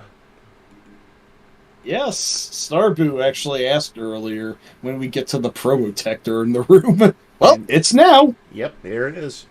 The original Contra re-released as Probotector. So, as you can see, besides the title change, all the humanoids were changed to robots, which may or may not have been because of Germany. Apparently, they have laws concerning this kind of thing. Yeah, but there's a good look at the main Bill Probotector bot. And you have Probotector 2, Return of the Evil Forces, aka Super C. Came out full 2 years after ours came out. But yeah, there it is. And yes, the robot designs are actually really cool looking. And no, Sharon, there is not a Contra on the GameCube either. And then there's Probotector on Game Boy. Same basic deal. And for the Super NES, you had Super Probotector, Alien Rebels. Let's attack aggressively. They kind of like Pat Labor robots there. Oh, a little bit. And yep, more robots, more robots, more robots. And the man-face mutts. And then Probotector on the Mega Drive. And that's CX-2, who I believe is what replaced Sheena. Mm-hmm. And then even your commander at the beginning has been replaced by a robot. Who's telling you about an unmanned robot who's running rampant throughout the city. Very silly. Yep, and then, yeah, there's more. The game's full of robots in the first place, so. Brownie's the only one who's not changed. Yeah, still Hamstar. Yeah. Little Hamstar gig, but, Yeah, even Deadeye Joe's a robot now. Nice. I think Deadeye Joe is listed in the game as an alien commander. Yep, right here. It says, go after alien commander or rescue the research center. Damn, what do I do? And yeah, so we had to touch on Probotector simply because it was an interesting take on the whole Contra thing in Europe. And if I recall correctly, it's actually been integrated in some of the more recent games. Mm-hmm. So yeah, it's like some may balk at the quote unquote unnecessary censorship, but I actually think the alternate designs are pretty neat, and I'd like to play through the games in their Probotector form someday. I will say the somewhat goofy-looking Stage 6 football boss in the first Contra has a really badass redesign in Probotector that I think I like even more than the original. yeah. It looks really intimidating. It's really neat, so anyone can find it. But yeah. Okay. I've been trying to put this off as long as possible, but we've now come to that. We don't time. have to spend much time on them. And we're not going to.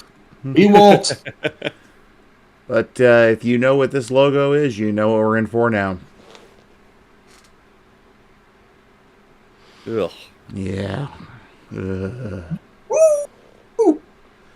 Sad thing is, this was the first game I bought for my PlayStation. Unless you count my import Symphony of the Night, which I couldn't play at the time. And I got this for a birthday present. Oh. Oh, no. I completely missed out on these. Oh, so fortunate. Yep. Yeah. Legacy of War, which also came out for the Saturn. Lucky Saturn owners. Wow, I forgot it got a Saturn port. Yeah, most of these screenshots are actually of the Saturn version. So, let's see here. What do we got? More characters. And this is the sequel to Hardcore in the sense that Ray comes back. But And- none of the others. Nope. Yeah. Instead, you get what's this? CD200, I think those are 8s. maybe Not 88. certain. I don't know. And then Doesn't Tasha, matter. and then I think you have some weird alien dude too. I think the alien is called Bubba. Yeah, sounds about right. Yeah. Now, this was the first game I played after Contra and Super C, so I did think it was cool that you could pick different characters. That's cool. But that was where my enjoyment of the game ended. Yeah. I do have to say about the character select screen, there's an elaborate animation for each character stepping forward into the foreground, but you can't skip that. So if you want to move from the left of the character select to the right, you have to wait several seconds for everyone to step forward and back. Yep. And so here's some gameplay in picture crap. Let's see.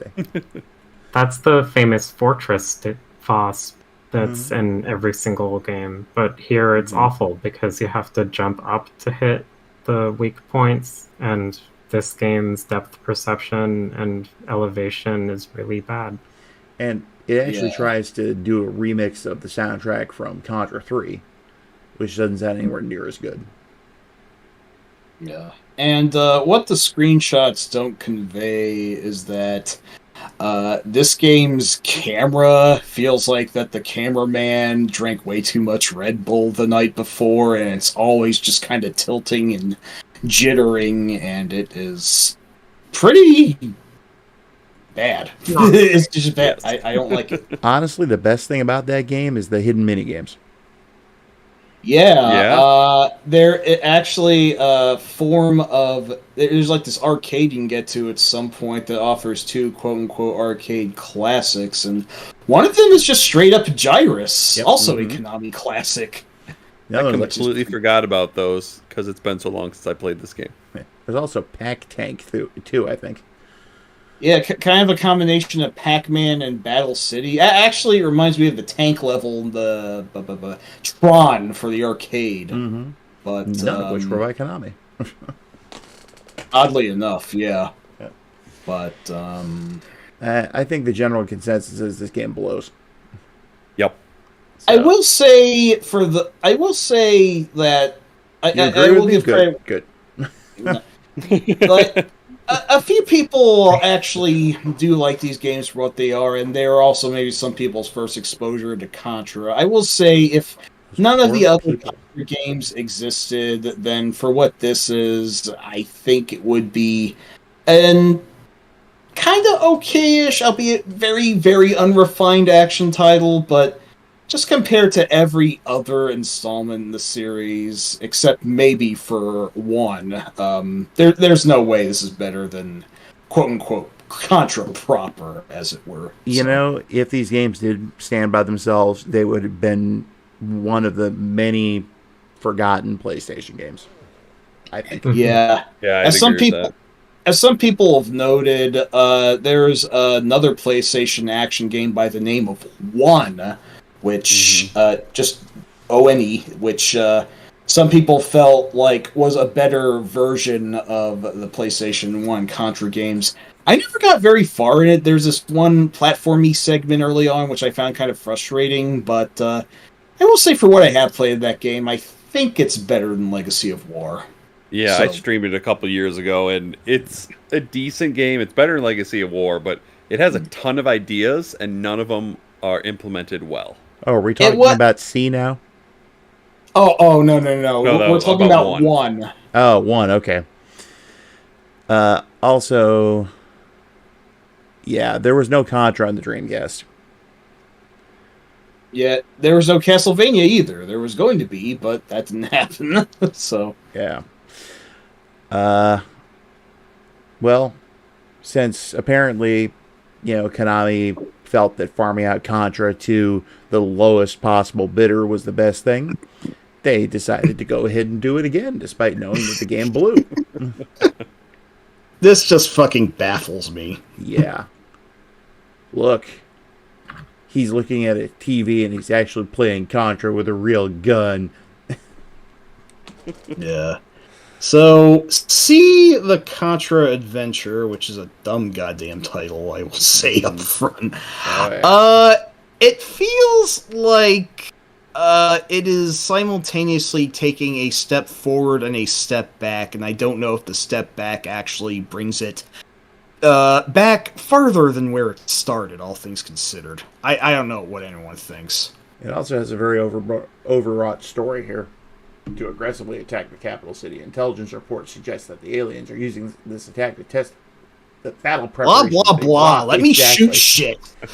Oh, but it keeps going. The capital city is engaging the enemy by forcing them to blah, Oh blah, my blah, blah, god. blah. Press Shoot. start. Shoot. Kill aliens with your fucking gun. That's all I goddamn need. Well, at least one improvement they made was giving us back sides rolling stages. Yes, that's what I was gonna say. Yeah, so Better at than the first, this one actually seems better than Legacy of War with its weird 2.5D, whatever the fuck it was doing. And while the first level is, kind of jankily animated, like no one's going to mistake this for Contra proper for the most part, No. still feels more like classic Contra than Legacy of War did. And actually, its weapon system, I think, is a little bit similar to how Shattered Soldier would do it later, curiously enough. Maybe. I don't know. I don't remember exactly. Also, But before you go on, Mike. yeah. Yes, Prime, it does actually feel like there should have been Contra games on those systems. But, alas, it was not to be. Yeah. So, Contra C, Jesus. Contra Adventure puts its best foot forward at first. Until the next stage. Who's Oh your my daddy? god. Who's your daddy? What is this, dime store Tomb Raider bullshit? I what game is this trying to play like? Yeah, and this is actually how the tutorial level is too. So I'm like, this really does not feel like Contra. I'm not saying that as a snob sort of thing, trying to be dismissive. I mean, really, this game just does not play like Contra. I don't know what it plays like, but it's not the series that I've grown to know and love. This, Boxes God. to gain items. Yeah. Something generator, disable, back to the two stupid title screen. Kind of. This third-person shooter bullshit is just irascible. These parts might actually be worse than how Legacy of War plays. I don't know. Ugh. And Well, I just picked this one up a couple months ago. I'm sorry. I've yet to play it. Don't. I'm dreading when I do. Yeah, I gotcha. Before we stop talking about these abominations, I do want to go ahead and just... So, did someone say something? Oh, I just said forever. Stop talking about them forever. I do want to say one thing before we stop. You have been absorbed into my brain, and you will sink my thoughts. You go now to meet the alien emperor. The dumbest damn thing. Yeah, that's what the big bad Colonel green face from my nightmares from Rolling Thunder, or whatever the fuck his name Pretty is. much. Is a name like Bahamut but stupider, and I guess that's what he says before you go to the final level, and I guess it was trying to intimidate you, but it is just fucking goofy. I just... Hey, welcome, Retro Levon. Nice of you to join us. You're welcome. What's up? Yeah. Oh, hey, just completed Operation C. That's a great game. The ones we were talking about are not. Yeah. Welcome. But we're done with those. Yeah. Yeah. They're interesting. That's all I can say. That's all I will We say. still spent too much time on them. Yes. We did. So let's get into something a little different before we go into the grand return of Contra, which would be the final port of Contra 3. I also wanted to save this because it also includes stuff from Hardcore. Oh, yeah. This curious little relic here. Yes, Alien Wars EX Contra Advance. No, I have not played this one, but I've heard it's not that great of a port. Not really. It's pretty rough. As you can see, it starts off pretty much just like Contra 3. And as it goes along, It's basically Contra 3, but instead of the overhead stages, you have a couple stages taken from one of the routes in Contra Hardcore, since I think they've struggled to do Mode 7 effects on the Game Boy Advance or something. Yeah, something like that. They don't work very well. And the art styles just don't match either. I mean, look at that. The curious thing is that levels 2 and 5, the infamous overhead levels being booted and being replaced by a pair of levels from hardcore instead.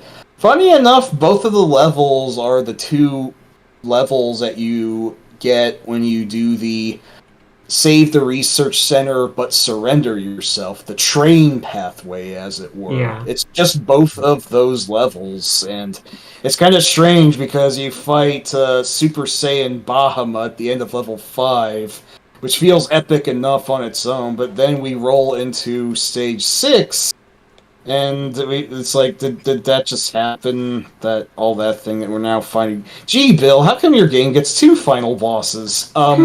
I don't know, it's just kind of weird. Well, it was a mild curiosity at best, I think. Yeah, the music was a total fucking hack job. It sounds goddamn awful. I'm sorry. God. Most of the stuff on the Game Boy Advance does, to be honest, so. Yeah. It depends. Well, anyway, someone at Konami finally wised up and took the series back in-house. And what they gave us was Contra Shattered Soldier for the PlayStation 2. Yes. Oh my gosh, I love Shattered Soldier. Fantastic game. Mm-hmm. Here is Bill Reiser, player character, who's been imprisoned for some reason at the very beginning of the game. He's framed for being responsible for an explosion that wipes out, I think, 80% of the world's population. Yeah, it's been a while since I've played it, so. Video games got really gritty in the 2000s. Yes, they did. But you're talking about a series that was already pretty gritty. Then you get to pretty. Yeah. Go ahead. But yeah. But I just want to say, then you get to my second favorite female character in the entire series, Lucia. Oh, I love her. She's just cool. got the aesthetic. Cyborg girl. Awesome. Like she is. She was actually created by Dr. Mandrake, who you fought in hardcore. That's right. That asshole. Interesting little elucidation of lore there, to say the least. But no. Shattered Soldier accords entirely with all Contra lore that has come before, which we'll get to that later. Anyway, a terrorist organization shrouded in mystery, Blood Falcon, unprecedented battle capabilities, and bioweaponry. Yeah. Funny thing is, Blood Falcon is also the name of a character in F-Zero. Actually, Captain Falcon's evil clone. This actually exists. Or was Blood Falcon the name of his racer? Damn it, I forget if it was the character or his vehicle. One of the two. Well, we'll figure that when we get to the F-Zero stream. Yes! But here's some gameplay footage. One thing that's interesting about Shattered Soldier is that each stage has a hit rate where you're encouraged to destroy everything, including all of the different parts of the many bosses that you fight. And as you destroy a part, it gets added to the hit rate. And if you get 100% hit rate, then you get an S rank on the stage.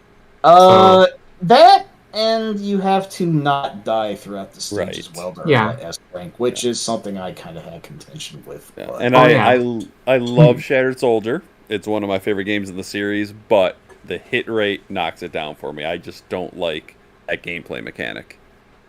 That's fair. This boss in particular, or mini boss or whatever it is, really annoys the crap out of me.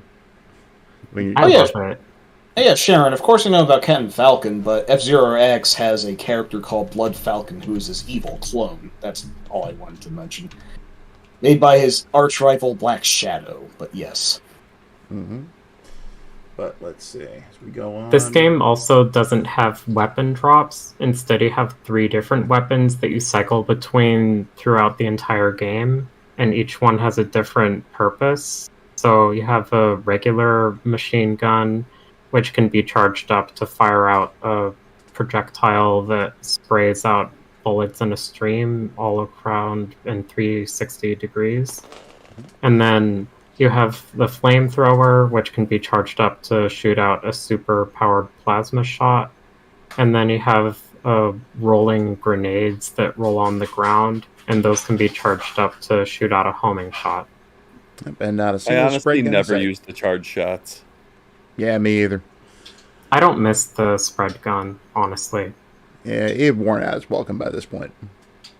Mm-hmm. Yeah, that's fair. But yeah, I like how you essentially have all 6 weapons, and I count the charge forms as separate. Mhm. All 6 weapons in your employ from the get-go, and that's what the game sticks with, because it feels more like you're required to use them strategically at different points instead of just rolling along with whatever power-ups you're given. So that I guess that does kind of fit in overall with the game's somewhat more I want to say structured sort of levels, where I want to say that, again, kind of like hardcore bosses are a big emphasis in this one, for better or worse, but I'm getting ahead of myself. This thing on the screen right now is basically the backside of Slave Beast Taka from Contra 3. It is fucking gross. I love it. Yeah. Give me 1 second here. Yeah, and actually, out of the first 4 stages, you can actually pick which one you want to tackle first. Which I think It's is cool neat. that you can mix it up. Yeah, the Mega Man-y approach, or if you will, the same approach that Belmont's Revenge took to its levels. So, Yeah.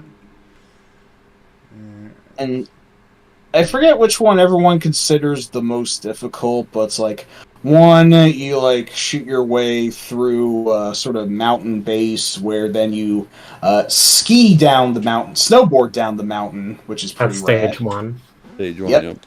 Stage 2 is on a motorbike, and you destroy an airship before jumping onto a train. Stage 3, it has you shredding up shit in some sort of weird gross factory before a gigantic centipede tank tears through the stage. And Stage 4 is out in an ocean research base, which you get attacked by evil Seaman. It is just literally the Dreamcast game Seaman as a boss, and a lot creepier. Yeah, he's a weird somehow. looking boss. And like Seaman already looked creepy, but this is just gilding the lily. The results screen I included here because it showcases how brutal the scoring is. If I had not lost one single life when taking screenshots here, I would have gotten an S rank, but that one lost life causes me to just get an A rank, which is still good, but it's no S rank.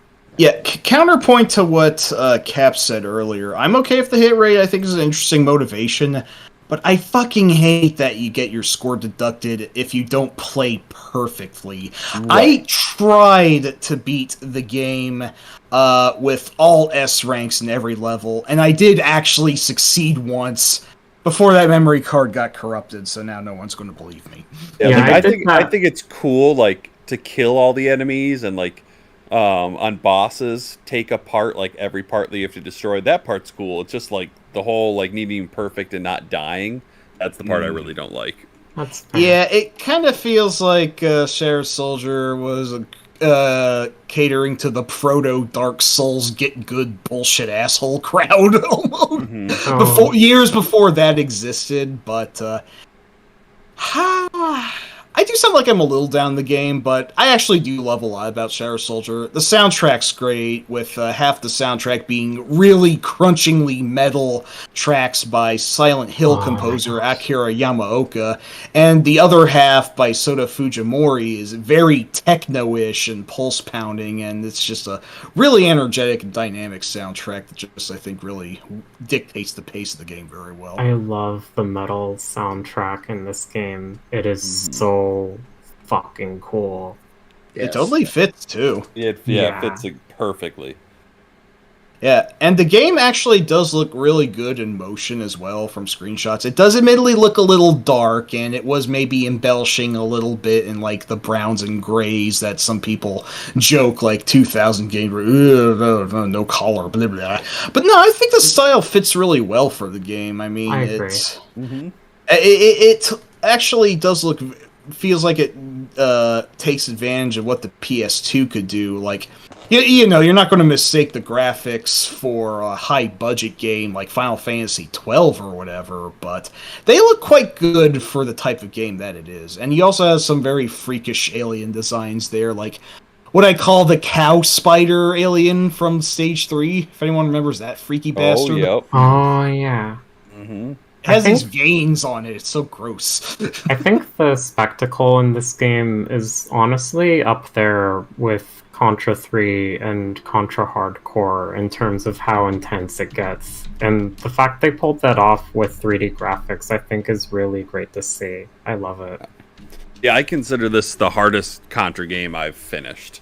It is when I really first started playing it, like I was hating it just because I'm used to being pretty good at Contra games, and like I was struggling. But now it's, I think, my third favorite game in the series. Yeah.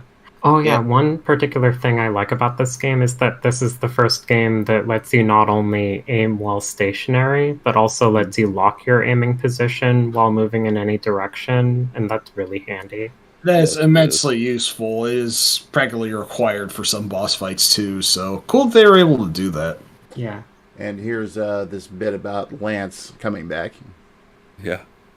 Yeah, so as part of the game's backstory, Lance, like, along with Bill being framed for blowing up a good chunk of the planet, he's also framed for murdering Lance. But then Lance is back from the dead. This is a flashback to when he dies. And Lance is now the leader of the terrorist organization Blood Falcon. So Bill is pulled out of his prison sentence and commanded to stop Lance. I do kind of like Lance's new M. Bison type duds, I will say that, but, And when you get to stage 5, which is after the first 4 stages, and feels more a bit like classic Contra, it's got a boss remix of the iconic first stage theme going, and you fight a boss which is a literal metal slug. It is a giant slug with a jeep as its shell, which I fucking love.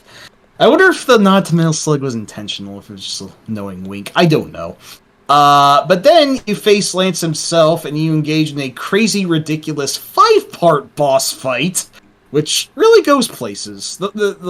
And also has a lots of nods to bosses from series prior, so...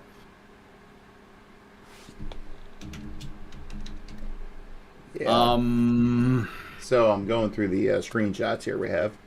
Sorry, a lot of screenshots. I'm speaking ahead of you in this one. That boss, the robot train boss, is actually like the brother or whatever, or like of the same model of the train boss from Hardcore. Like one of them's called Yokozuna Jr. and that one's Yokozuna Senior, if I'm not mistaken. Cow Spider. That thing. Yeah, there's the cow. Yep, this is my least favorite boss to fight. Like, design-wise, I think it's brilliant, and I love how it ties into the next boss fight afterward, but fighting this, there's one particular phase where it drops down stuff that you have to jump over, and I always struggle to jump over those correctly. And here, you defeat the boss. Go ahead. You can get some tough RNG there with how they're spaced apart. Mm-hmm.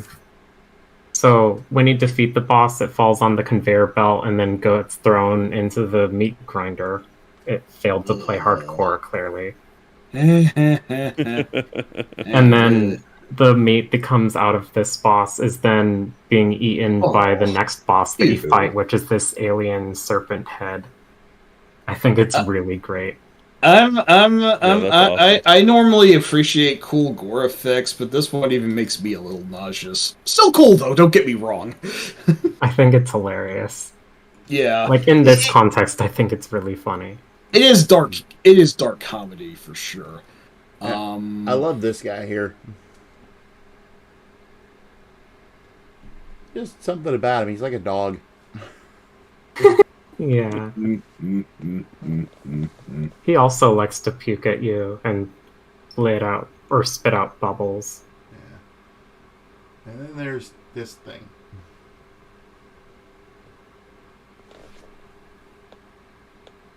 I don't know what that is. I don't recall it. Oh, Yeah, that's the centipede robot that Mike mentioned. Yeah, it is basically the entire second half of Stage 3. It's kind of like a terrestrial version of the R-Type warship. And it is badass, but it is also very tough. And that part where it fires laser beams also requires you to jump over spiky gaps as well, and you can imagine how frustrating that might be. Green auto scrolls in that section, so it's particularly rough. Oh yeah, definitely. Anyway, we got a handful of games left to go. I think we can power through this. So, any final thoughts about Shattered Soldier? I really love it. It's not quite my favorite, but I would put it up there along with Hardcore and Contra 3 and maybe the first NES Contra as being one of my absolute favorites in the series. Yeah, I would say, like, don't let the difficulty dissuade you from playing it. It is fun, and it is totally satisfying when you finally get through the game. Oh, yeah. The game does give you extra lives for each continue as you play through. Like, you can save your progress to your memory card, and you still have to start over from the beginning, but you can then start with, like, 3 lives. Like, you start with 3 lives per continue, but then you unlock the ability to have 4 lives per continue, or 5 lives per continue, etc. So it makes it easier as you play. Yes. How about you, Mike? And please try to keep it under 15 seconds. I will. It just barely misses out on being my top 5, and it does have a few creative decisions I'm personally not a huge fan of. But I still immensely enjoyed Shattered Soldier, and I got a lot of playtime out of it. And it is a really rad, no frills, no bullshit action game for the PS2 at a time when such games felt like they were starting to become less common. So Yes. I like it. Now, I will mention the plot twist real quick. We can't get too involved in discussion about it. Let's just say I don't like it. Your voice is cutting out. How about now? That's better. All right. I do not like the plot twist of Shattered Soldier. Yeah. Not a fan. I know at least one person who is a fan here, and honestly, I want to lean back and bring out the popcorn and watching you two duke it out. However, this stream is running incredibly long as it is, so I'm going to play Order Muppet and say we reserve our opinions on the twist after the show. So Yes. That's we'll do it. fair. So, now I like the twist. Yes, you do. But let's get to the point where the Contra series just kind of went off the rails as far as story. Oh, this fucking one. The game I gosh. think you referred to as your explosion factory at one point, Mike. I probably did, yes. Yep. That would be Neo Contra. It's a decent little game. I don't have a problem with it, but it's definitely not your traditional kind of Contra. But, oh my god, those bosses. Especially Animal Contra. Yep, a little dog with a pickle haub who speaks perfect English somehow. Yep. Yeah, And, there's some really cool boss designs in this one. and the fact you can actually play as a freaking future samurai. Yeah. Jaguar. And that, Yeah, since Lance was dead at this point and something happens to Lucia, spoilers, they brought in a samurai for player 2 because why the fuck not? They were all the rage around this time in video games, so Yep. why not? Oh, Neo Contra is a term I like to use a lot. Neo Contra is off its shits. It's like, compared to how grim and serious Shattered Soldier was, this game just 180s in the opposite direction and is the most Looney Tunes game in the series by and far. With, like, it feels like a weird sort of anime. It takes place in the year 4444, way after even the Japanese versions of the game has the things. It's like all the bosses you face are also Contras. There's something about Bill Reiser being cloned and an old guy who pretty much is Bill, and then like the evil Bill is voiced by Steve Bloom, and it's all a lot to take in. That's point. What do you think, Cap? I actually played this game before Shattered Soldier, and I really enjoyed it, even though it seemed different from most Contra games. Again, the hit rate I did not love, but I still think it's a phenomenal game. I rank it just slightly lower than Shattered Soldier. I think this just barely makes my top 5 at number 5. Nice. So, anything else to say about Neo Contra before we move on? I haven't said anything yet. Go ahead, Kate. I am not a big fan of Neo Contra. I'll grant that it's better than games like Legacy of War, but it's definitely one of my least favorite in the series. And on top of just not liking the shift to overhead run and gun gameplay, Yeah, I feel like Neo Contra feels to me like it's trying to be the anti-Shattered Soldier, and as a huge fan of Shattered Soldier, I find that a bummer. It tries to tone down the difficulty, and it also doesn't have the metal music that was in Shattered Soldier. Yeah, it doesn't true. have the tone or the vibe of Shattered Soldier. It just feels like it's trying to be anything that isn't Shattered Soldier, and I love Shattered Soldier, so that bums me out. But I do like the fact that one of the fights in the game has you running on top helicopter blades. I think that's pretty funny. That's the start of Mission 4. That's pretty amazing. Yeah, it's a very cool part. Yeah, I'm going to agree with Snarb on this one. Neo Contra, it's okay. That's what I think too. No one's going to mistake this for a classic in the series, and the all-overhead perspective was certainly a creative choice that not everyone favored, but I like it for what it is. The soundtrack is much more techno. Only Soda whatever his name was, is handling it now. No Akira Yamaoka, so it is a stylistic change not everyone liked. But I still think it's full of bangers. I still think it's an adrenaline-pumping enough game that does just enough interesting to keep me entranced in it. But it is also weird, and I think want to say no one's favorite in the series. So It was interesting. Certainly not the only game that I know of that the previous one was maybe met with mixed results, so they really overcorrected in the other direction. That's kind of how I see Final Fantasy 8 and 9, although that's kind of the opposite direction that took. But yeah, Neo Contra, it's alright. Maybe play it, maybe don't. Well, and it was about that time that Konami said, maybe we should go back to the basics. And then they contracted the game out, the series out again, but this time they gave it to Way Forward. And we got Contra 4. Oh. An actual proper Contra sequel, finally.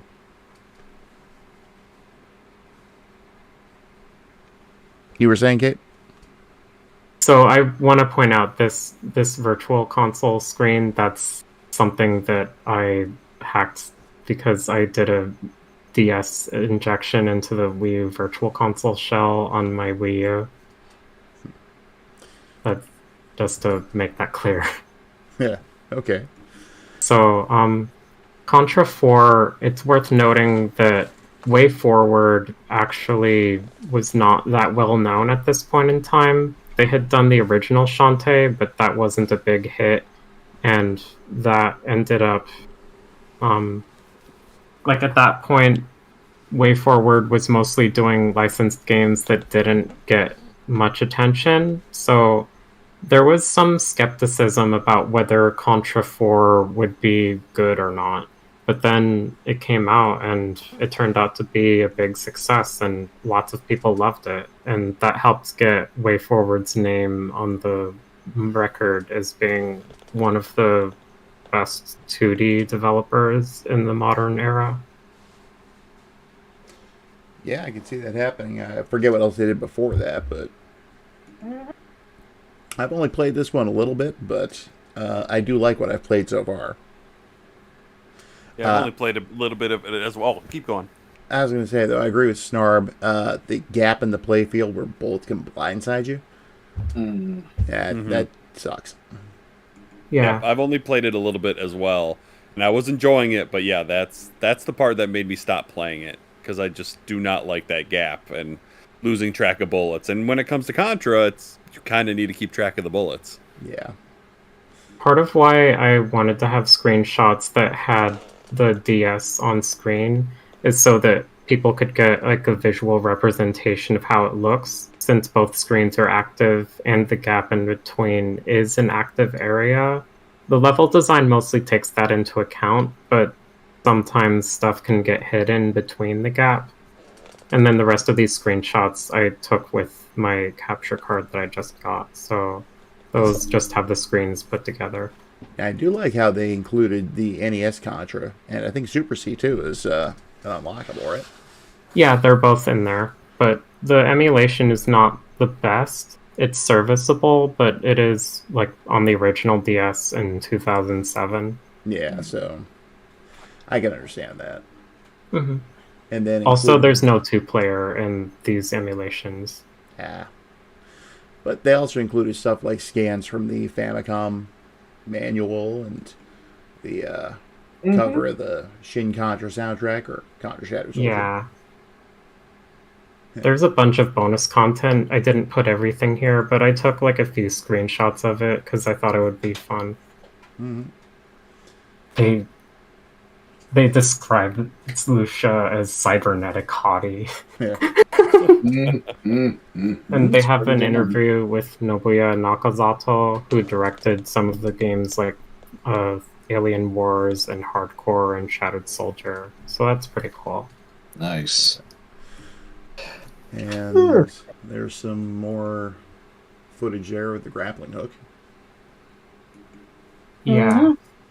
And hey, it's neat. If that gap in the screen wasn't there, it would be super cool. A little bit extra. Your voice cut out. I said it was. If there was no gap in the screen, it'd be really cool. But yeah, that's fair.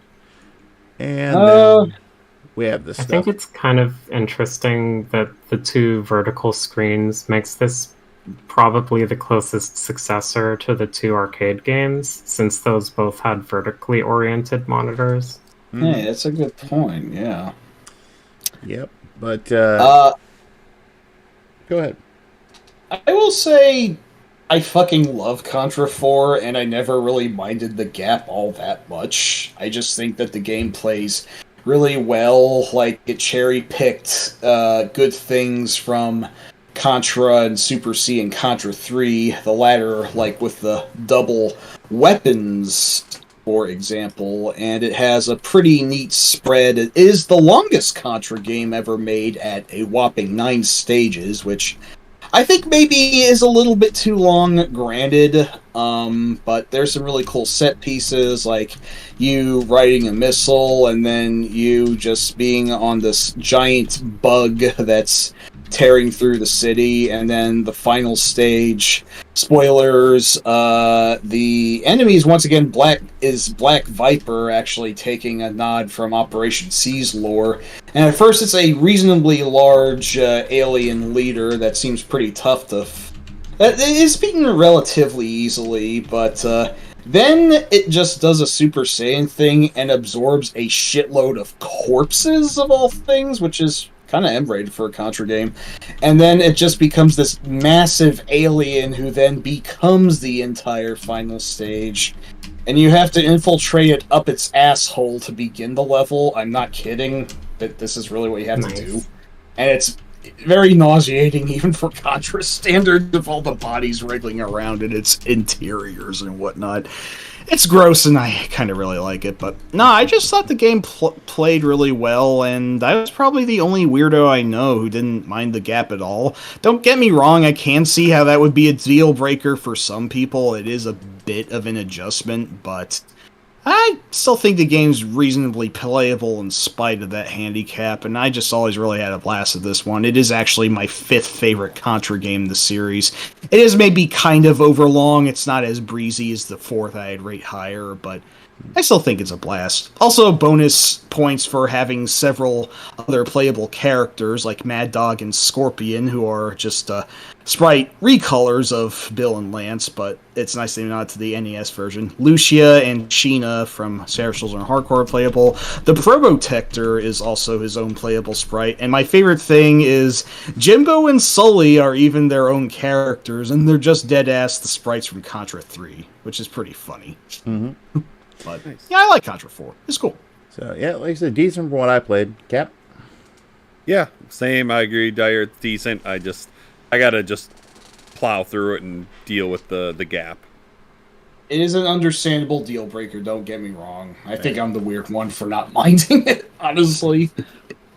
So that said, let's Oh, go ahead, Kate. I don't mind the gap either, but I do have to say that I touched on this early in the stream, but I think Contra 4 is maybe a bit too reliant on tributing the earlier games in the series. And I can kind of understand why WayForward would take that direction, since this was after Appaloosa, another outsourced developer did two bad games in the series. So they probably wanted to prove that, yes, they can stay true to Contra, but I kind of wish that they had been a little more experimental with the themes. Like, I love the way that stuff like Alien Wars and Shattered Soldier and Hardcore felt like unique iterations on the series, and Contra 4 doesn't quite have that feel for me. Well, okay. Moving along here. Then we have what's essentially become the lost Contra game now, since Konami has refused to re-release it for anything. Konami is a bunch of fucking garbage bags. That's my explanation. Yes. I am, of course, talking about Contra Rebirth for the Wii. Yep, and I missed out on that one. Never got to play it. I've only been able to play it via the dreaded E-word. But here we are, Chief Salamander's Neo Salamander Force. Salamander being a reference, of course, to Salamander. Traveled back to 1973 AD to invade Earth. The robot captain, BRW9 Brownie, sent out a distress call to the home planet. Now, you wanted to say, Kate? So, the plot of this is basically, I think it takes place after Neo Contra, but it's like the most ridiculous story in the series because it's supposed to take place after Neo Contra, and spoilers for Neo Contra, but in that game you're playing as a clone of Bill Riser. I think you're still playing as the clone in this game, but also Lance is still alive for some reason, and they don't explain that. And then you get transported back in time to 1973, which they don't elaborate on, they don't explain that, and it doesn't really look like 1973. And nothing in this game's story makes any sense, but they still have a story, and I find it amazing that they put it there. This is the Galactic Commander Federation person. Che Guevara. I love the way that he talks. Like, he's saying that the Neo Salamander force is invading, and he's like, but we got Contra. The aliens got nothing on us. It feels like something. I guess his personality feels like someone took a US Konami manual and put that into a character's personality. Yeah, that's a great way of putting it. It's amazing. So this game has Bill Riser, and you can also play as Jaguar from Neo Contra. Oh yeah, and part of the story, another thing, they mentioned that Lance Bean is undercover dressed as a woman, and they never elaborate on that. I don't know why it's in the game, but I'm all for Femboy Lance. I think that's pretty cool. And you also can play as another tiny robot, kind of like Brownie. I think she's BRW9 or something, as well as an alien who's reptilian named Pliskin, He's like a snake. some kind How of blatant. Yeah. salamander thingy. Yeah. Oh, that is not Solid Snake. Yeah.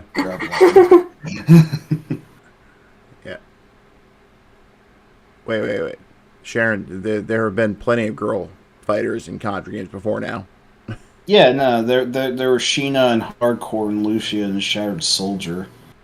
And, was there one Neo Contra too? I forget. Oh, yeah. My there were player Contra character characters. sprite is literally Sheena from Hardcore. So yeah, we've had plenty of girl characters. Not like a ton, but they exist.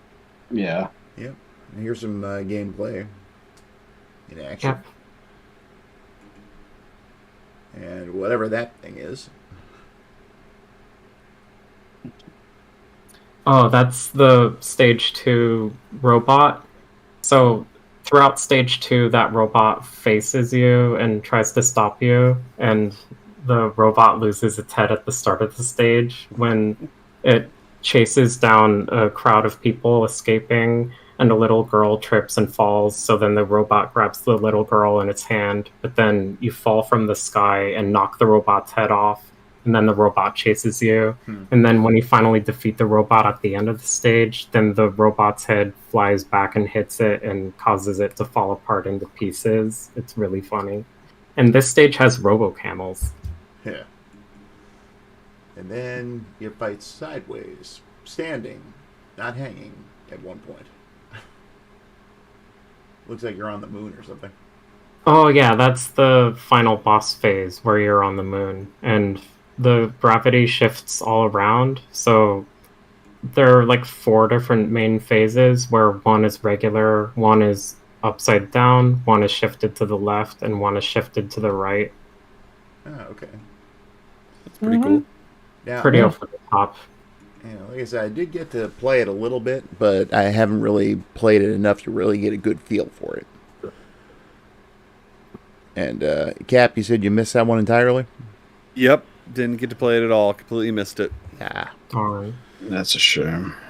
Yeah, so... I bought it on the Wii Shop channel, so I really like it. I personally like it more than Contra 4. Oh, I never actually... Ooh. I'm getting the popcorn now. Disapproving tone. Hey, I didn't get it out for you before, so... Yeah, so we'll hash this out after the stream. Yeah. Okay. No, I did want to say, though, I really do like Contra Rebirth quite a bit. It is very silly, about as silly as Neo Contra in tone, but it does have a lot of cool set pieces, and it doesn't really give you much of a chance to breathe. I mean, the first stage is a spaceship under siege, notably ditching the conventional jungle. Not once this game does a jungle appear, very interestingly. And it goes from really crazy parts like riding on robo-camels to, the boss in space that we face, and like one of the bosses is some sort of giant mutant statue or whatever, and there's a pretty damn crazy approach to things overall. Yeah, so I really don't know why Lance isn't drag. I mean, if he likes to do that, then I'm not going to judge either or. That's just fantastic. I just wondering why is all. It's just kind of weird. He did say he was undercover. I suppose. Go him. I do really like Contra Rebirth, but compared to how meaty that Contra 4 felt, I felt that this one was maybe a little bit too light in extra content. But it is also a shorter experience, whereas some may argue Contra 4 is too long, and some would say that this may overall be a purer game. And I'm not going to lie, it doesn't have that gap, so it makes it easier to play on the whole. So... All I can say is that Konami needs to take all 3 Rebirth games and re-release them for whatever. Yes, no, agree. they completely need to. When fucking piracy is the only way you can actually play those now, that's just wrong. Put them on the Switch or something. It's free real estate. Come on, guys, just They must fucking not do like it. money. No, they're not Sega, but I did the thing that everyone does now. Hey. But even if I like Contra 4 a little bit more as a throwback, I still really like Rebirth. It would be on my top 5 if I didn't like Contra 4 as much as well. So that's on me. Feel free to boo me for it. Give me the stink eye, as it were. But it's still great. If you can play it somehow, then do play it. Mm-hmm. Totally. All right. We're down to the last 3. So, let's see what's coming up next. 3. Wait a minute. My memory's lazing out here. I thought we only had 2 left. Yeah, All I could think of was 2. We have a prequel here. Oh, Oops! yeah. Oh, I'm stupid. I am so Hardcore fucking stupid. Uprising. Oh, yeah. Yep. Yes. Another one I never played. This is another outsourced game, but it's actually by Arc System Works, who are mostly known for the Guilty Gear series of fighting games. Yep. And there's actually I have it for the 360. You can still buy Hardcore Uprising. But there was DLC for it where you could actually play as like a Strider-esque character. Yeah. Like, with the sword play and everything. Pretty cool. Yeah. Start cycling through some pictures here. As you can see, Go check the 360 or PS3 store right now, Snarb. I'm pretty sure they're still there. I never heard about them being delisted. That's right, I think they are. I just need to actually go download them. Yeah. And considering I think they're talking about shuttering the 360 store soon. If you have one of those, I'd go grab it now. Mm-hmm. And we have the lasers. No. 360 store is closing down at a little under a year from now, but the PS3 store is still around. And for the time being, the 360 store is up.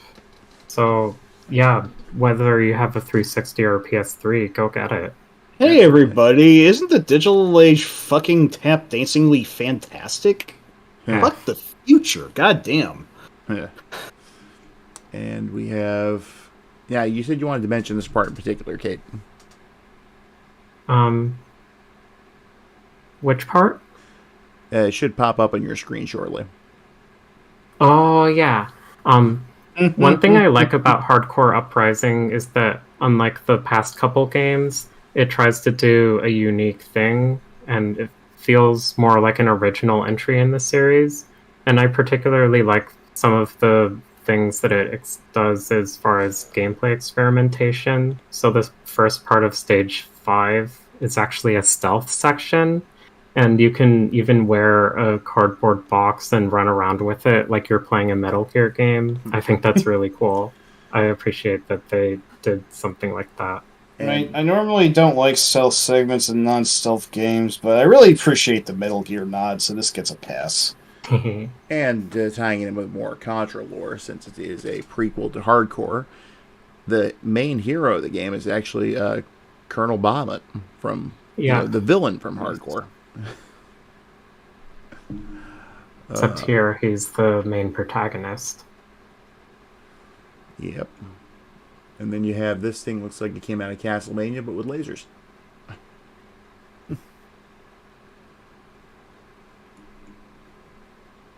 And...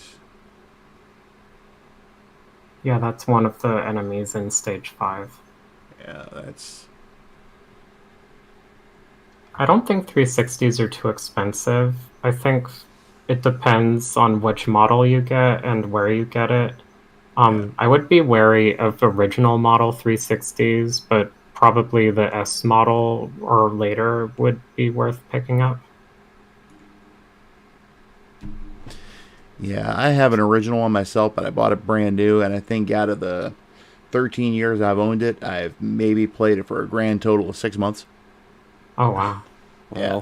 That's just like a solid 6 months if you count a 24-hour, 7 days a week. So it's really been spread out.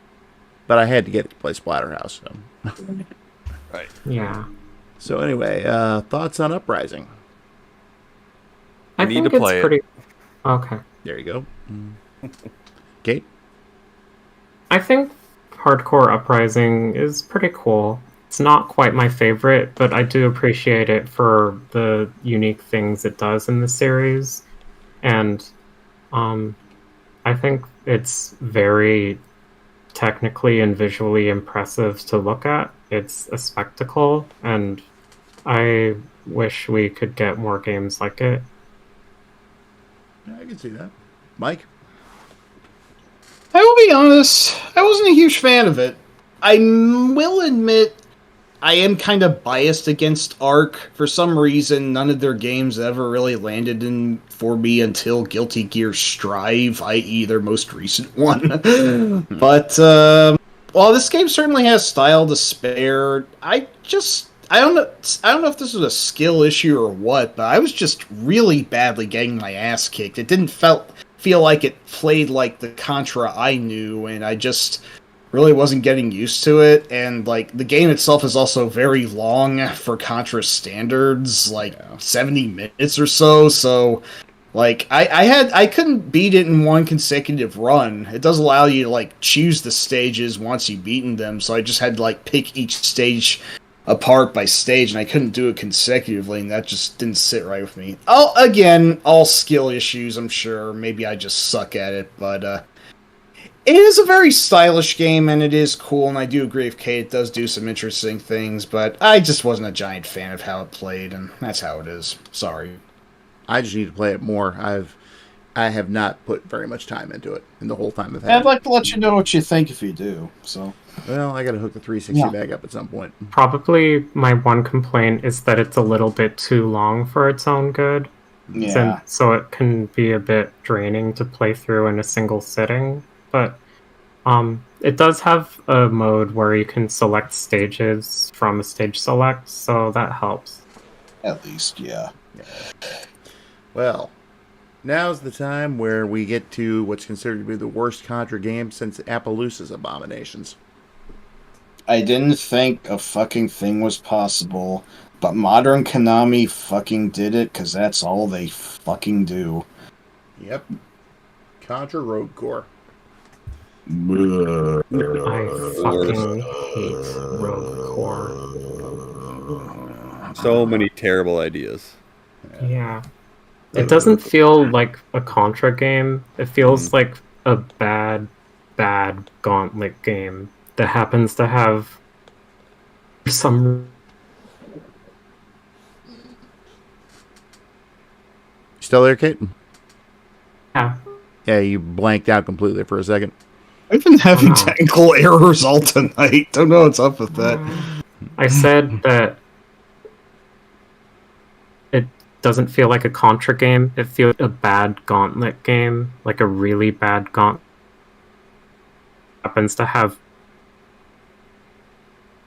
Yeah, you're really cutting in and out now. Sorry. Also, Eh, yes, It's a bad Gauntlet game that has weapon overheating. Did that? yes, we got that. There you go. Yeah. And Prime, you're very true. I'm glaring at the first few stages of Moondiver too, because it's like I can blow through Strider, I can blow through a good chunk of Cannon Dancer. When it comes to Moondiver, I don't know what happened. Unfortunately, a lot of game design principles in the 2000s seem to be leaning more towards the side of more is more. At least that was what fucking game companies thought around that time. Oh, this is probably like when people were saying, well, 10 hours, that's just such a short game. We need to have like 300 plus hours. AKA the Ubisoft model of game design. Yeah, I fucking did it, so what? I need like a half hour to 45 minutes and I'm good. But, Yeah. Yep. Yeah. but who are these weirdos here? I mean, what's up with this chick driving a sword into her face on her stomach? Oh, that's Miss Harakiri. I don't remember the exact details, but she has her abdomen fused with an alien, and the alien, I think, is active and does stuff. So to keep the alien shut up, she drives a katana into her belly to shut the alien up, and she pulls it out for special move finishers. That's fucking weird. Yeah. Then we have this cyborg skeleton dude. spooky, scary skeletons It was like a and bored shivers skeleton. down my spine. Oh, yeah, this game does that thing that games like Turtles in Time do, where some of the enemies just fly up into the screen. And in Turtles in Time, I thought that was a cool effect, but here it lasts for like over a second, I think, and it's while you're fighting other enemies, so it's really annoying. Mm. Yeah, it was cool in the 90s. Not Yeah. so much anymore. Exactly. Yeah. A TCRI logo, eh? Kate would be the person to ask. Well, What is TCRI?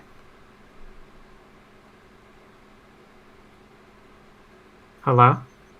I actually don't know. I don't know. great. Now I'm going to have to look it up. Tecmo Cosmic Research Institute, an organization from TMNT. Okay. And then I did not know about that. Why'd you expect Kate to know that anyway? oh, it's a Ninja Turtles joke. Oh, that's right. Yeah. That makes sense now. And then there's this setting screen.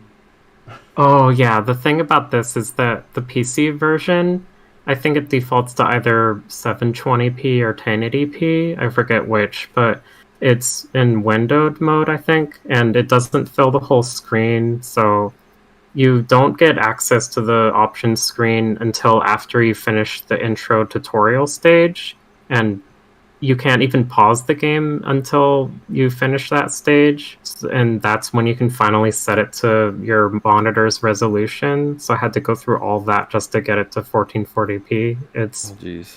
absolute bullshit. That sucks. Shitty ass port. Shitty ass game. And then you said something weird happened here. Let's see. Oh yeah, here is when the game just stopped recognizing my controller input at all. My controller was fine. The game just stopped recognizing it, and I couldn't do anything. I couldn't even pause the game, so I had to get Steam to force the game to shut down, and then when I started the game up again, my controller was fine again. It just is a messy-ass, technical, broken shit fuck. Quality. Quality control? What's that? And there's some more gameplay footage, and let me get back to these weirdos. That's just a regular shot of gameplay. Like I said, or it might not have been caught earlier, but it's basically a bad Gauntlet game. Hey, I forget. Don't you have to like play some of the stages multiple times over for some bullshit reason? I don't remember. I don't remember the details, but there is like currencies, I think, and unlocks and whatnot.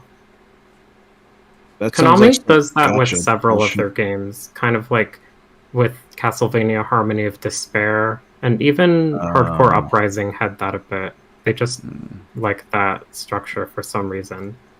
Well, I will say this. Thankfully, I've never touched this game, and I don't intend to anytime soon, but just the principle of your weapons having cooldown in the Contra series is a blasphemy beyond blasphemies that my mind can scarcely envision without going fucking mad as if I had stared into the asshole of Azathoth itself. I took one for the team. You did, ma'am. Kate. Thank you for Yes, doing thank that. you so much, Kate. Because I'm Sure getting thing. angry just thinking about this dumb game I've never actually played. So This game was given to me for free. I had a buddy who gave me a download code for it. I'm and sorry. I played the first level, and I still could not put myself to play through it, even though someone gave it to me. I'm like, nope. Can't do it. The overheating is stupid, like you said in a Contra game. And going along with that, time. Time has never been in a Contra game. Oh, yeah, that's yeah, right. what's up with that? Put a fucking Why- timer on it. Oh, God. Right. It's God, like, no, there should never be time in a Contra game. Not even the timer- Appaloosa games did that. What the fuck? The timer and the game keeps going even when you open the menu, so you have to be active fully. I think that's The because they hell? design it with the intent of like playing online with others, but in single player it's really annoying. Right. Ugh. Well, I have nothing else to say about that scrap heap. Okay. So it just seemed like Konami had just finally said, you know what, we're going to kill Contra. And that was it. But then it wasn't. Because then this got announced. And wow. Like, what the fuck on this particular Saturday that we decided to host this roundtable. Perfect timing. It makes me happy. Shit. It's a call sign from God. It's wow. Amazing. Yeah. I just hope it's good. I hope they don't fuck it up. Me too.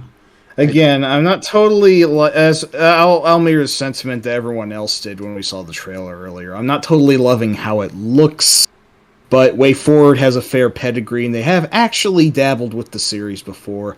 And hey, they're making a Contra game that doesn't have a weird mid-screen gap this time, so it could actually be pretty cool. And it looks Narb, are you talking about the mobile version of Contra 4? or any mobile Contras? Yeah, the Chinese exclusive Jesus Contra game. Or get out! I didn't know about that. Interesting. I've read about it, but I didn't think it was worth including. I know there are some mobile versions of Contra in general, like more than one, but I don't know the full details or history of those. Yeah.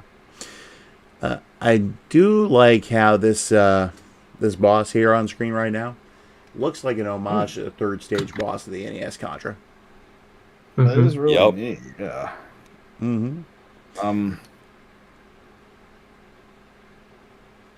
So, I mean, if it ends up being good, I'll grab it on Steam. I will watch Beef's video of the thing that you said, but I'm probably going to get angry looking at it whenever I do. Hey, we forgot to mention the Pirate Famicom game Super Contra 7. No, we're not going to say anything more about it. It exists, that's all. You know what we will say something about, though, is the Famicom game Wild World 2, because it does feature built as a playable character. Yeah. With a Contra strategy. Yeah. Yeah, I think this Contra stage comes kind of early-ish. It's been a while since I played the game, but I believe an alien riding some sort of like floating scooter thing is the boss of that level. And it's actually really cool how you can team them up with the other Konami heroes. You just pick the grouping you want. You can have basically a team that's got Rick, who's the main cyborg character, with Simon Belmont, Bill Reiser, and Upa the baby. Or with Getsu Fumaden. Yep. And or Goemon, as I think those were the 5 heroes selectable. Yeah, so. Bill's specialty was range. Yes. He couldn't fire his gun as fast as he could in the Contra games proper, but the fact that he does have a gun means that he has the longest range out of all the special characters by default, so that's pretty neat. And of course, he's a fat little squish chibi version of himself. It's so cute. He looks like the grumpiest character, too. It's pretty cute. Yeah. That is a fun game. I'm actually rather glad he was in that because he was not in the first one. Yeah. Unfortunately, he wasn't the first, which is a shame, but they made up for it later, at least. Yeah. So, although weirdly enough, the final level in the first YY World was a Contra throwback. It even used the Alien Lair music in the finale, if I'm not mistaken. So that was weird, very weird. But I think we've basically exhausted Contra now, and this may actually be the longest stream we've done yet. It might actually surpass Splatterhouse by a few minutes. Oops. Sorry. Probably my fault. Mike, you're the one that we have to rein in with a leash half the time. Yeah, Mike, you had 15-second time limit multiple times, and you never stayed under it. Nope. Oh my god. On the one hand, I guess I didn't. On the other, you guys are supposed to be doing the reining. You know me. I'm like a little puppy. He doesn't know what he does when he catches a car. Hey, Or whatever the fuck. Mike, shut up. Whatever the fuck the Joker said. I don't know. Contra is one of my favorite series of all time, and I'm happy I got this opportunity to talk about it with you all, so thank you very much. No problem. Yeah, Kate. same here. I love the series, so it's one of my favorites. So I appreciate you having me on. Excellent. And we do plan on doing. Well, we did a Genesis stream already. We're doing a general Sega stream. If you ever feel like coming back for one, let me know. Yeah, for sure. Yeah, definitely, Kev. It's been great having you. Thank you so much for indulging my favorite game of all time, the original NES Contra, and thus one of my favorite series as well. And as I like to refer to it, the series itself is part of the Holy Trinity of Konami games. Yeah, the action trilogy, Castlevania, Contra, Gradius. I do think I was going to say is probably the least respected of the games, but the new Contra announcement has kind of thrown that into disarray because Gradius obviously hasn't been around a long time, and Castlevania ended unceremoniously with the fucking Lord of Shadow trilogy. So we don't it's talk weird about those here. We live in a very weird time. I never expected that Contra would be the one they bring back, but fuck, I'm all for it. Hey, if not Gradius, Contra is the next best thing because Castlevania has just gone so far out on a ledge now, especially with like the Netflix series and all that. Oh yeah. I'm a little bit more hopeful for Nocturne. Incredibly trepidatious, but hopeful. Mm-hmm. So I need to watch season 3 still. I guess I do too, but like, yeah, that's 4 is so much of an improvement. Yeah, but you gotta trudge through the swamps to get to the palace, you know? Okay. Well, anyway, until next time, everyone keep fighting the Durs. From planet Suna, which I don't think was mentioned, but his anus spelled backward. Yep. And remember, this is Lance Grisor. So it was great. Yeah. If I may end on a semi-serious note, though, thank you all for being a fantastic audience, and of course, thank my co-hosts for indulging our Contra speak. Whether or not you love this series, consider yourself a true hero for sitting here for the past 4.5 hours. Yes, we gotta go to sleep. And thanks to, of course, Bette and Prime for the work on the image you're seeing right now. Thank you both. Oh, she's asleep. So, but as far as our next roundtable, it's kind of up in the air right now. We'll see what happens. And for that matter, since this is just the first roundtable of year 2, we've got a lot of interesting ones, including a special Halloween stream. I know what we're going to do. We've already covered Castlevania and Splatterhouse.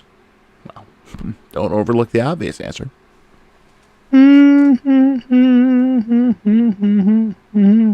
That one. Yeah, I said not to overlook it, not give them blatant clues, Mike. Well, if they don't know the music, then they're still in the dark, so I didn't completely blow it. This is true. Plus, I'm looking to do kind of a general series of roundtables where we just talk about whatever game related. It's, in the event that we don't have a roundtable planned or someone has to cancel or we have to reschedule or something like that. And there will be, I say this every time, there is going to be stuff about the books coming. So keep an eye out for that. So that said, thank you all for joining me. And thanks to Mike, Kate, and Cap. It's been fun, and everybody have a good night. Good night. Good night, everybody. See you later.